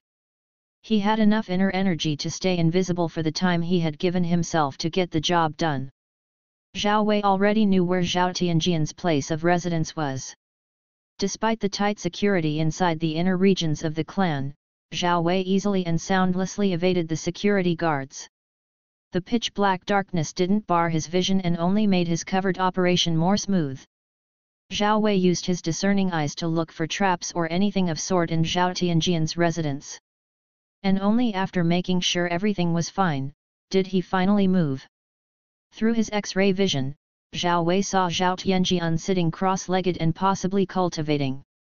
This made it even more impossible for him to attempt any form of close contact with him. The subtle influx of inner energy when near him would actually make him more vigilant, and an expert like him wouldn't be so stupid not to realize that he was about to be assassinated. Also, that little fact reminded Zhao Wei not to use his inner energy when attacking. Inner energy has attributes, and even though the one he possessed was formless and celestial golden in color, Zhao Wei still preferred not to make such a beginner mistake. After all, remnants of inner energy can still linger in the air. His window is open. This makes it even easier for me to snipe him. Zhao Wei analyzed while silently positioning himself on top of a tree where he was perfectly camouflaged by many leaves and branches. He then took out the self-created blowpipe from his waist, lowered the cloth covering his mouth and placed it between his lips. From Zhao Wei's analysis, Zhao Tianjian's blind spots were his bare neck and his head. Those two places were the least protected. I can see his carotid. Oh well, this makes it just perfect for me. Zhao Wei soundlessly summoned all the strength of his lungs and body, and then... Phew! Zhao Wei blew 3 poisonous needles with an unprecedented force. Arg! A wail of infinite indignation and horror shattered the tranquility of the night in one momentary burst before dying down in an instant. When Zhao Tianjian died, he didn't know how and why. It was so swift and clean. Zhao Tianjian was no more. His body was an empty vessel while his soul was poisoned to death. There was no chance for even reincarnation. No second chances at life. That was his karma. Mission accomplished. Zhao Wei merged with the night and disappeared into nothingness. He was like a shadow. A night shadow. Chapter 23, Bonk Dao. Chaos blossomed during that night. Pandemonium spread like wildfire all over the Zhao clan. The death of a clan elder shook everyone's mind like a turbulent storm. Many couldn't really believe it. The most shocked amongst the non-believers was, in fact, Zhao Yujian. He was rendered comatose when he found that it was his father, Zhao Tianjian, that had succumbed to the jaws of death. When Zhao Wei had escaped after finishing off Zhao Tianjian, the clan had been quick to respond and secure the crime scene. And they curbed the news from spreading any further than the confines of the clan. In order to pacify the worries of the disciples, during that night the head of the Zhao clan, Zhao Tiankang, came up with a terse explanation: qi deviation. Clan elder, Zhao Tianjian, had suffered a severe backlash when he was practicing an incomplete dangerous secret technique that had sadly caused his unexpected death. To the clan higher-ups, the situation was a very serious matter that had to put under very tight reins. It wouldn't be good if the information was diverged to the outside and the other clans learned about it. This is definitely the work of an extremely deadly poison that took him out in a matter of seconds. The head of the Zhao clan, Zhao Tiankang, analyzed with a deep frown on his face. He was Zhao Linglong's adoptive father. He had shoulder-length grey hair, grey eyes, and a prominent goatee. Just looking at those dark needles makes the hairs on my neck stand on end. This is no normal poison. It seems to be a combination of a variety of unknown poisons that I am not even privy to. A white-bearded old man commented while adorning a grave expression on his ruddy face. This white-bearded old man was the one who guarded the martial arts library. He was a great elder of the clan and was called Zhao Yuzong. Elder Zhao, I don't understand how someone could be killed inside the hallowed grounds of our great Zhao clan. Whom did Zhao Tianjian share enmity with? Zhao Tiankang sighed heavily. A somber mood loomed in the atmosphere. How could I know? Zhao Tianjian liked to keep to himself. You know very well how he had been the type of sneak around. This professional murder seems to be the work of an experienced veteran assassin. There are no mistakes. Everything is perfect and clean. Elder Zhao pondered with great worry showing in his deep eyes. Whoever could hire such a deadly assassin that could easily sneak inside our clan and escape our senses is possibly one of the 3 clans, or maybe not. Zhao Tiankang shook his head. I have a feeling that it may not even be the people from the other 3 major families. What benefit would it serve them to kill one of our elders? We would have to question ourselves. Reducing our strength? I really don't think so. We are currently existing on a balance and restricting each other, and no one would really go out of their way to just kill an elder. It just doesn't make any sense. Zhao Tianking slumped himself on a chair and rubbed his hand down his face before holding his grey goatee. In short, since we have no substantial evidence over the matter, then we can only consider this peculiar murder case as closed. We have no leads and can't even track the assassin that could easily slip between our security measures. Elder Zhao finalized his thoughts on the matter at hand. This will surely tarnish our reputation, and we would lose a lot of face when those old fogies from the other clans catch wind of the news. It's only a matter of time. We can't hide it for a long time. The head of the clan nodded in understanding before abruptly rising from his seat. Zhao Tianking then turned his gaze to the room adjacent to the one of the deceased. The door to the room was wide ajar, exposing a mahogany bed with an unconscious young man sleeping on it. The room belonged to Zhao Tianjian's son, Zhao Yujian. Did his son tell you anything? Zhao Tianking casually asked, but his tone carried no hope. He saw nothing. If a peak 6th rank martial artist can easily be assassinated without even him knowing how he died, how do we expect a little peak 4th ranker to even know anything? Elder Zhao replied with a solemn sigh. Anyway, the dead cannot resurrect, and we can only hope that his soul is at peace, whether in reincarnation or the underworld. Zhao Tianking put his large hands behind his back while examining the necrotic neck of the corpse. Then will the main tournament continue as usual, or will it be adjourned? Elder Zhao asked. The clan elder was ultimately the overseer of clan matters at the end of the day. And major decisions of the clan were made by him under the Council of Elders and their various propositions. Everything will continue as it was initially supposed. By the way, are there any promising younglings among the competing outer disciples? Zhao Tianking asked in a nonchalant tone while slowly walking towards the exit, his back facing Elder Zhao. Zhao Tianking had already cleaned his hands off the strange and unexpected murder of one of his elders. There was nothing he could do about. His hope ultimately lay on those outstanding disciples. With enough resources, he could groom them into an elder or even someone worthy of ensuring the Zhao clan's future prosperity. That was the clan's system. The system was there to facilitate the thriving of the clan and tie the genius younglings to the clan. I don't think I have anything to say. You will see for yourself. Elder Zhao played with his long white beard while speaking in mysteries. An image of Zhao Wei unknownly flashed in his mind. Ho ho, trying to act mysterious with me. Then I can't wait to see how this year's tournament will be. Will there be any kid capable of rivaling Ling Long? Zhao Tianking boisterously laughed before disappearing outside. Elder Zhao also didn't want to stay longer in the same room with a corpse that was already starting to rot. It seemed the poisons also had the effect of accelerating corpse decomposition. Elder Zhao called for the clan guards and ordered them to cremate the corpse and then send the ashes to the ancestral hall so as they could offer a respectable memory service for the departed soul. He also left instructions to be relayed to the unconscious Zhao Yujian. The clan had to offer him a reasonable compensation as his late father had performed past meritorious deeds. And just like that, the issue of Zhao Tianjian's death was resolved and kept under wraps. The following day, inner court. Zhao Wei could be seen playing chef. His long silky obsidian hair freely fluttered under the evening breeze, making him look like an immortal mortal, a mortal being that gave off the illusion of the qualities of immortality. Yes, the day had already passed by just like that. There were currently at least 3 days remaining for the main tournament to begin. And here he was, the main culprit of the homicide, acting free and leisurely frying chicken. A pleasant aroma of herbs and fried chicken intertwined to form a tapestry of heavenly scent that if one took a whiff they would directly be sent flying around above the 9 heavens. The golden color of the chicken was visually stunning and could easily make one's mouth water with greed. It was crusty and fried to absolute perfection. When it comes to fried chicken, the crunchier the crust was, the better. Zhao Wei then cut off a little piece from the chicken's breast and threw it inside his mouth.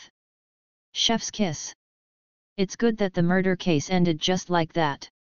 If there were Holmes kind of guys out here then it would have been a pain. Zhao Wei licked the oily tidbits of his fingers. Suddenly, he turned his head towards the courtyard's entrance as if sensing someone heading toward him. A visitor. A familiar one. What did the girl want again? Yufei, what brings you here? Zhao Wei casually asked while proceeding to enjoy his sweet time munching on a crusty chicken wing. Zhao Yufei, who had just arrived, sniffed the extremely refreshing scent in the air and she couldn't help but feel hungry. I didn't know that you could also cook something like that. What else can't you do? Zhao Yufei wondered in amazement as her pretty smile stretched across her tantalizing pink lips. There are many things that I can't do. I am only a man and not a god or anything. Well, even gods can't do everything. Zhao Wei replied without facing her as he enjoyed the sacred moment of food eating. I want a taste. Zhao Yufei inadvertently found herself blurting without even thinking. The golden sheen radiating off the silver pan seemed to calling onto her like a hypnotizing wave. She couldn't unnail her gaze off the celestial meal. She just couldn't. After hearing Yufei's words, a strange expression momentarily flashed on Zhao Wei's face. You want a taste of my cock or what? Zhao Wei said blandly while he continued to exaggeratively lick his index finger. A red flush of shyness and embarrassment quickly spread on her soft creamy cheeks. Zhao Yufei had never heard such vulgar words being spoken so casually and freely without a care. Sikoak. Why you? How can you speak such obscenities in front of a maiden as if it's nothing? Zhao Yufei spoke in a panicky tone while tightly clutching onto the hems of her long beautiful blue skirt that subtly showcased the soul-stirring curves of her hips. Little girl, you should always make your intentions known straight away or else such misunderstandings will keep on happening. Zhao Wei's lips curved into a slight one-sided grin while he pointed a little bone at Yufei. I am not a little girl. She fiercely retaliated and then moved so that she was directly in front of Zhao Wei. Looking into his deep abyssal eyes for a moment, she turned her gaze away and started meekly speaking in a low voice. Can I have a piece of that juicy meat? Please. She then quickly pointed at the mouth-watering fried chicken when she remembered Zhao Wei's words about making it clear what she wanted. And when Zhao Yufei saw that playful glint in his eyes, she knew that if she hadn't pointed at what she wanted then Zhao Wei would have come up with another dirty joke. Okay. Shaking his head, Zhao Wei went and served a well-cut piece of chicken meat on a plate. Here. Zhao Wei placed the plate on her already outstretched expectant hand. In a matter of minutes, Zhao Yufei found herself nullifying the food that existed on her plate. It was so damn sweet. The taste of herbs, fats, and flavors exploding inside her mouth left her wanting more. She needed more of that heavenly taste. For the chicken, she decided to throw away her fairy-like face. I want more. Zhao Yufei couldn't help but moan with delight when she licked a crusty remnant off the corner of her lips. Hella sus. Zhao Wei scrunched his brows before serving Yufei another plate and then kicking her off his courtyard, much to her disappointment and expectations. Humph, she's lucky that I am astute follower of Bonk Dao. Zhao Wei sniggered and decided to practice with a bat during that night. Days passed and the main tournament finally was about to start. Chapter 24, Absurd. The path of cultivation is a long endless path that many can tread on. Every individual had their unique reasons to tread on that path. Some cultivators practice immortal cultivation so as to have enough strength to protect their loved ones and relatives. Others take on cultivation to attain eternal life and live as long as the heavens. Some do it for wealth, prestige, and beauties. There were simply myriad reasons that couldn't be named, ranging from simple to the most complex ones. Ambitions are what drive people to constantly grow in terms of individuality and strength. You could walk hand in hand with a significant other while realizing your ambitions together, but you could also decide to do it alone. Loneliness needed a heart of endurance. Zhao Wei had already tasted loneliness and was familiar with it. He was already used to it. The path of aloneness had been his even when he had been an earthling. His heart had never wavered or been influenced by feelings of romanticism. And that didn't mean that Zhao Wei was by no means hollow. Or did one need love and romance to be full and complete? Did one need to be loved and cherished to feel the meaning of their own existence? Life can be interesting when shared with the other half or the so-called harem, but at the same time, it can also be enjoyed by being alone. Priorities mold different aspects of a person. Zhao Wei never saw a future where he embraced beauties left and right. In his future, he only saw himself, but was that kind of future going to be like that forever? Zhao Wei himself didn't know. Jokingly, maybe he would find love and his immovable heart set racing, or maybe. It sounded absurd even to himself. With the main tournament starting, Zhao Wei had such thoughts running through his mind. Anyway, the main tournament was divided into the ranking challenge and spot challenge. The spot challenge involved fighting among the qualified top outer disciples and some of the inner disciples so that only 50 disciples remained. The ranking challenge was the final method used to properly rank the inner disciples according to their strengths. And the overall ranking obtained during the ranking challenge would determine the kind of prizes one would receive at the end of the day. The spot challenge wasn't that interesting and worthy of Zhao Wei's attention. Many also shared the same thoughts. During the spot challenge, Zhao Wei fought an inner disciple occupying the 11th rank among the top 50 and easily won. Since he was the top outer disciple, it didn't come off as a surprise to the main judges and elders. Zhao Feng took the 13th position while Zhao Yufei took the 16th.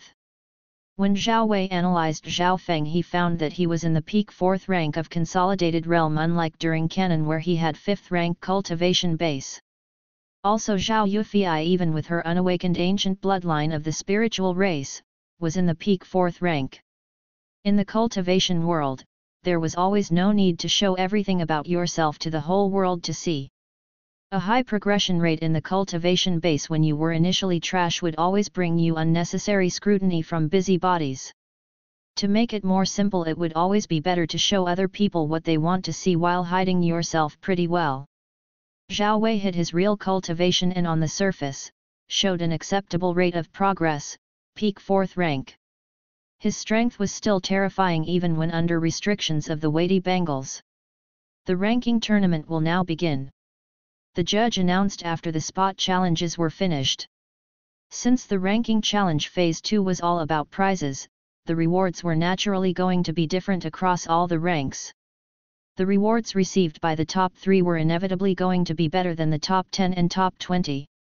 Zhao Wei's sights were obviously set on nothing less than the top 3. He remembered that the rewards for the top 3 was the chance to choose a peak-ranked martial arts technique from the martial arts library and the bestowal of a blood pill. The various alluring rewards were going to create an extremely fierce competitive environment among the inner disciples. The 3rd rank isn't that bad. Anything beyond that would be a complete waste of my time. Zhao Wei thought carefully and surreptitiously gazed at the number 1 rank, Zhao Linglong, who was pretending to be mysterious by having his eyes closed, ignorant and unperturbed by the pesky competition. His pretentious pose nearly made Zhao Wei burst out in laughter. The long guy has that template just like all Aotians. Wasn't he infatuated in an instant when he had just seen Zhao Yufei for the first time? And then the guy decides to mark the original MC as an enemy due to his closeness with the girl. Sigh. Sometimes it is always good to sympathize with the young masters. Zhao Wei chuckled internally.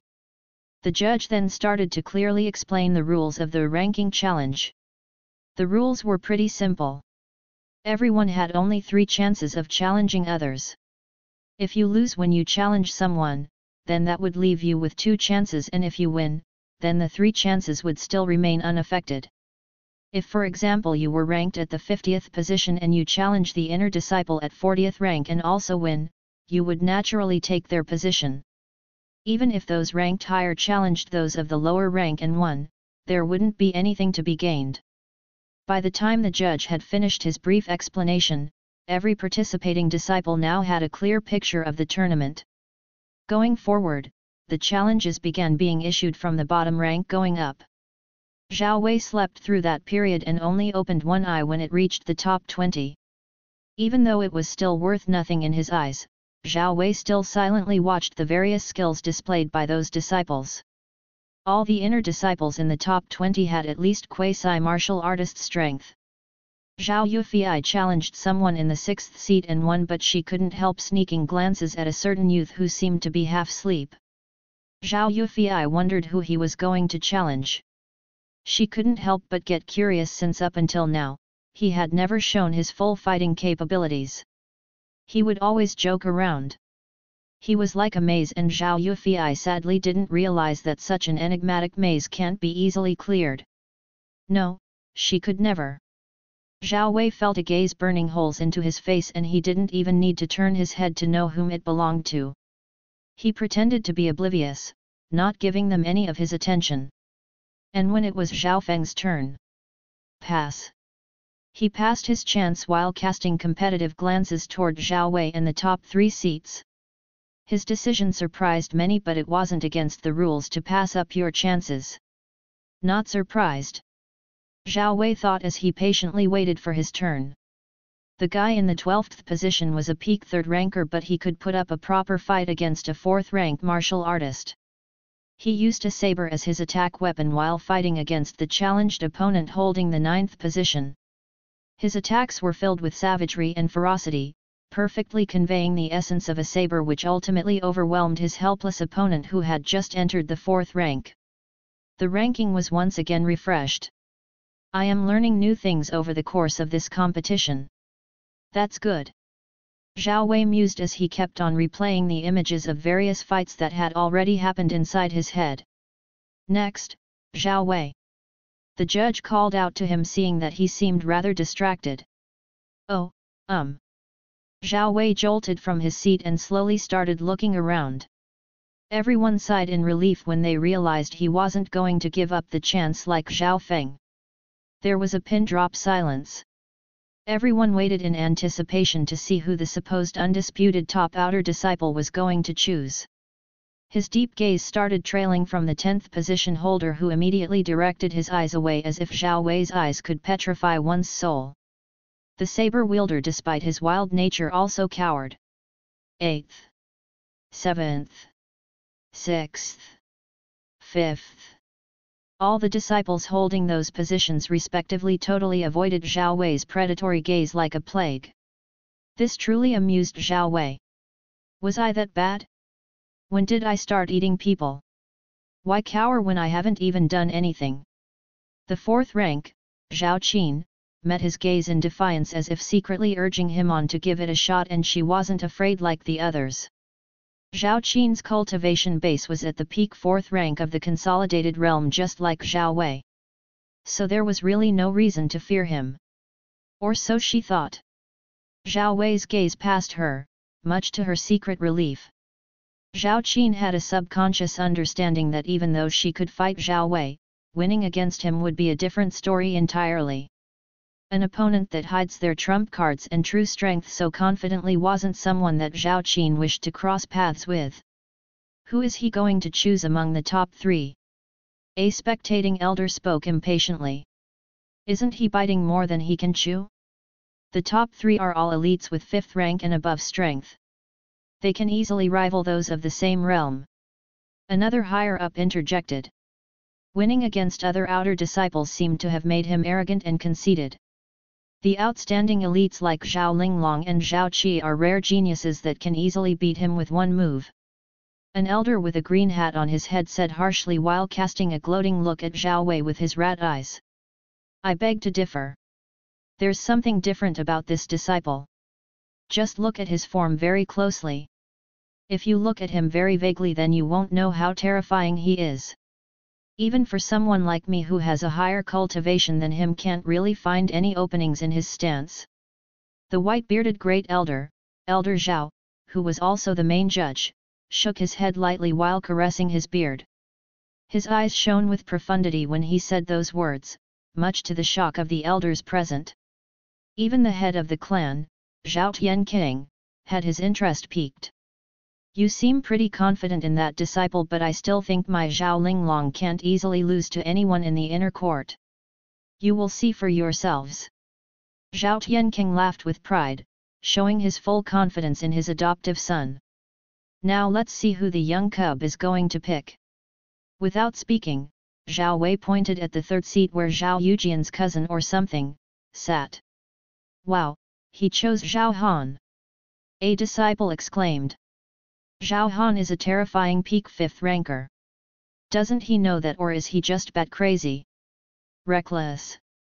Truly reckless. Let's watch how he will be beaten black and blue.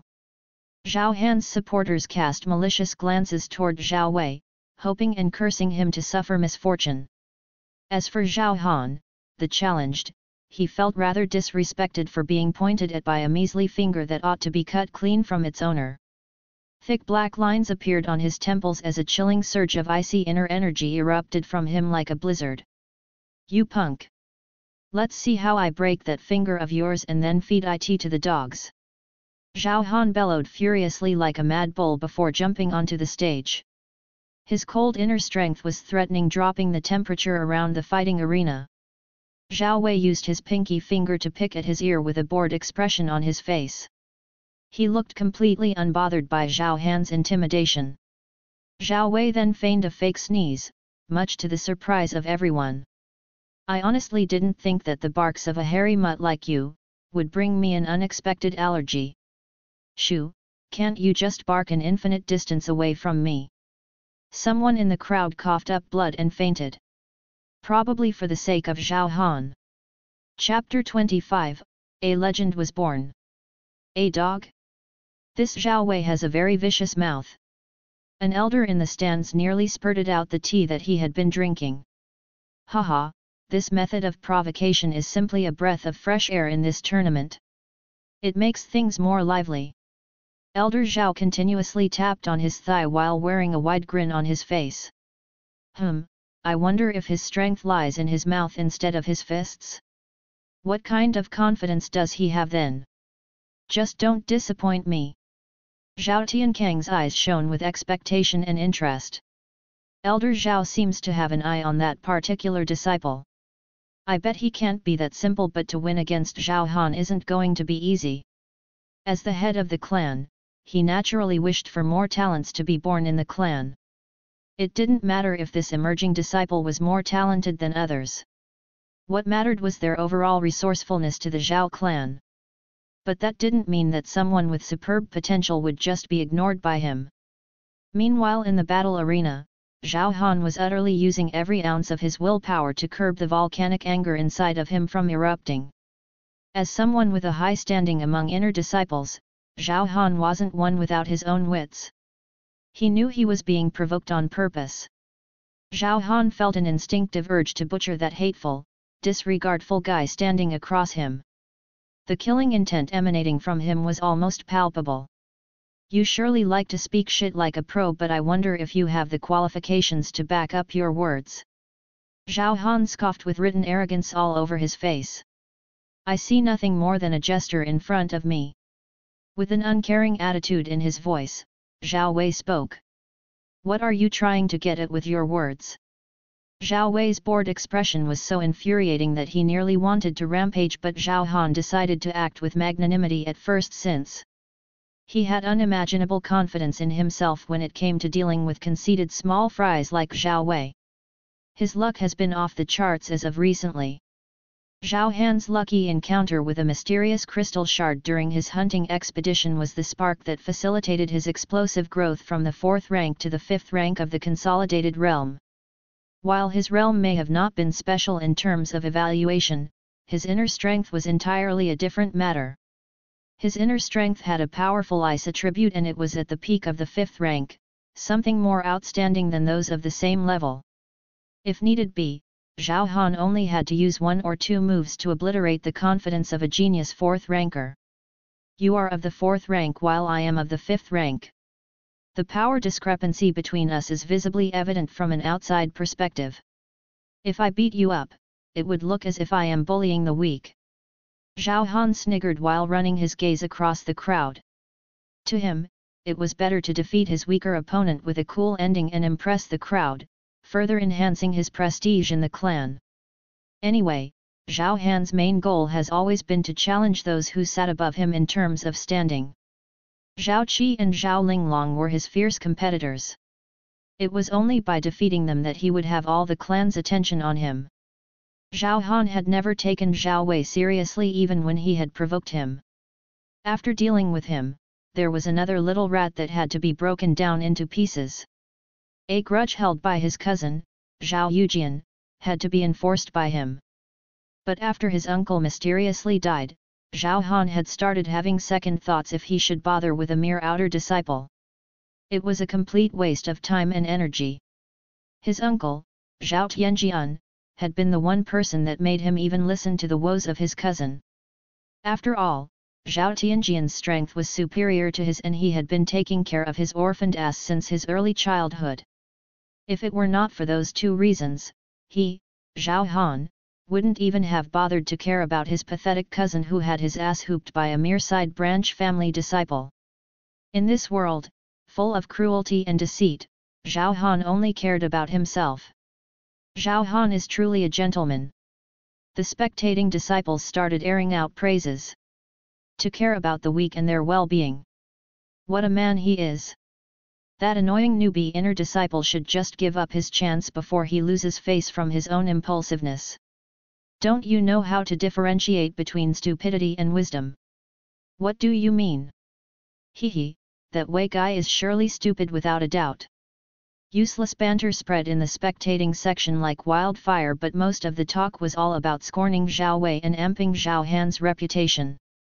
Zhao Han smiled with a gloating look on his face when the outcome he wanted was accomplished. Keep showering me praises and belittling the weak, after all I am clearly giving him a chance to redeem himself. 10 moves. I am giving you 10 moves to try and even make me use any of my techniques. How about it? Zhao Han put his hand behind his back. TCH, the background character exposition. Zhao Wei internally rolled his eyes after his ears picked most of what was being talked about in the crowd. The gall of this guy to call me weak. Of course, I am weak and mortal to the core. But to be deemed so by someone weaker than me is kinda repulsive. Zhao Wei smirked to himself, but his facials came off as contempt to Zhao Han. When Zhao Han looked at Zhao Wei's face, he felt that the guy was secretly mocking him and not taking his words into consideration. Although I enjoy lazing through fights and engaging in harmless talks with my fellow disciples, I think that your words have truly rubbed me the wrong way. Zhao Wei calmly spoke, his words reverberating like a supreme call of impending doom all over the arena. He then started taking calculated forward steps. There's no use to show such fake and peevish solicitousness toward me. I have never even once used my inner strength against others, but today, I will give you the courtesy of experiencing it firsthand. Putting one hand behind his back, Zhao Wei didn't need to adjust himself to a battle stance or something along those lines. He just jutted out his balled fist toward Zhao Han's direction. And from his fist, the golden outline of a pure energy started forming. What? This level of purity? This thickness? The head of the clan Zhao Tianking exclaimed in surprise as he almost rose from his seat. It's truly unexpected and phenomenal. Something you wouldn't expect to see in anyone. There are little to no impurities in his inner strength energy. Not to forget its peculiar attributeless properties. This level of purity isn't easily achievable, and the way he's seamlessly controlling and handling his inner strength leaves me speechless.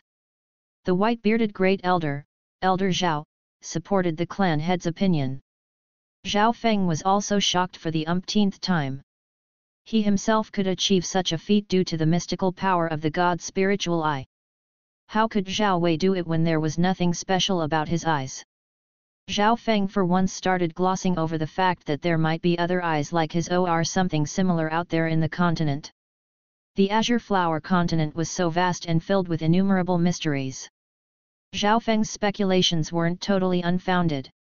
Zhao Wei's control over his inner strength wasn't perfect in any way, but he could effortlessly handle it to the best of his abilities while avoiding unnecessary energy wastage, something most cultivators are prone to while engaging in a fight. He kept the leakage of his inner energy to the minimal while coating his fist with it. With just a glance, Zhao Han felt intimidated. The golden celestial-like inner strength from Zhao Wei caused his own inner strength to feel a sense of suppression. But that didn't bring any waves in his heart and mind. It was just a slight suppression and nothing else. Nothing he couldn't overcome. I don't want to waste my energy coming to you. So bring yourself to me. Zhao Wei slightly tilted his head to the left, his overwhelming gaze boring down on Zhao Han's tensed one. Everyone could feel the sheer arrogance oozing from Zhao Wei's tone, and they couldn't help but want to smite him down for his overconfidence. But upon remembering that he was one with numerous tricks up his sleeves, they just kept their mouths shut. Humph, pesky tricks. You really are filling me with more reasons to cripple you. I thought my arrogance was quite something, but yours totally unbounded. Don't be too full of yourself, weakling. Icy coldness further erupted from Zhao Han's form and spread all over the battle arena to mirror his own anger. Those disciples close to the battle arena felt their bodies shiver in reaction to the sudden drop in the temperature. Enough is enough, I must teach this fucking twat a lesson to remember, Zhao Han thought evilly. Don't blame me for being ruthless. Blame it on your own misguided arrogance. Zhao Han growled with chilling intensity as he navigated the distance between himself and Zhao Wei like a relentless avalanche. Cold snow palm. Zhao Han released a battle cry as he concentrated his cold inner strength on his palm and leapt toward Zhao Wei. The freezing effect on his palm was now at its most terrifying state, and those who stood on its icy path could only wait to be frozen. But Zhao Wei only grinned, his expression unperturbed by the cold temperatures. He was like an ancient tree with its thick roots deeply anchored into the earth. Immovable. Unshakable by Zhao Han's momentous approach. Time seemed to slow down as Zhao Han's palm attack met Zhao Wei's balled fist. Boom! A seemingly cataclysmic, ear-splitting sound ensued as two distinctive energies clashed unrestrainedly. The resultant shockwave made the battle arena to tremble as well as the hearts of those spectating. Kaka! The sound of bones cracking resounded unceremoniously, followed by a soul-shaking wail of indignation and untold pain. Arg! This can't be happening. Under the foggy veil caused due to the clash of the two youngsters, a figure flew out like ball before motionlessly landing on the edges of the arena. When the fog ceased to be, Zhao Wei's figure was seen properly. He just stood there like a mountain, unaffected by the devastating storms of the world. His balled fist still remained stretched, and his overall stance unchanged. Everyone reached to a common consensus. Zhao Wei was the final winner and Zhao Han was the loser. It was simply undebatable. And thus a legend was naturally born. The man who claimed the throne of invincibility.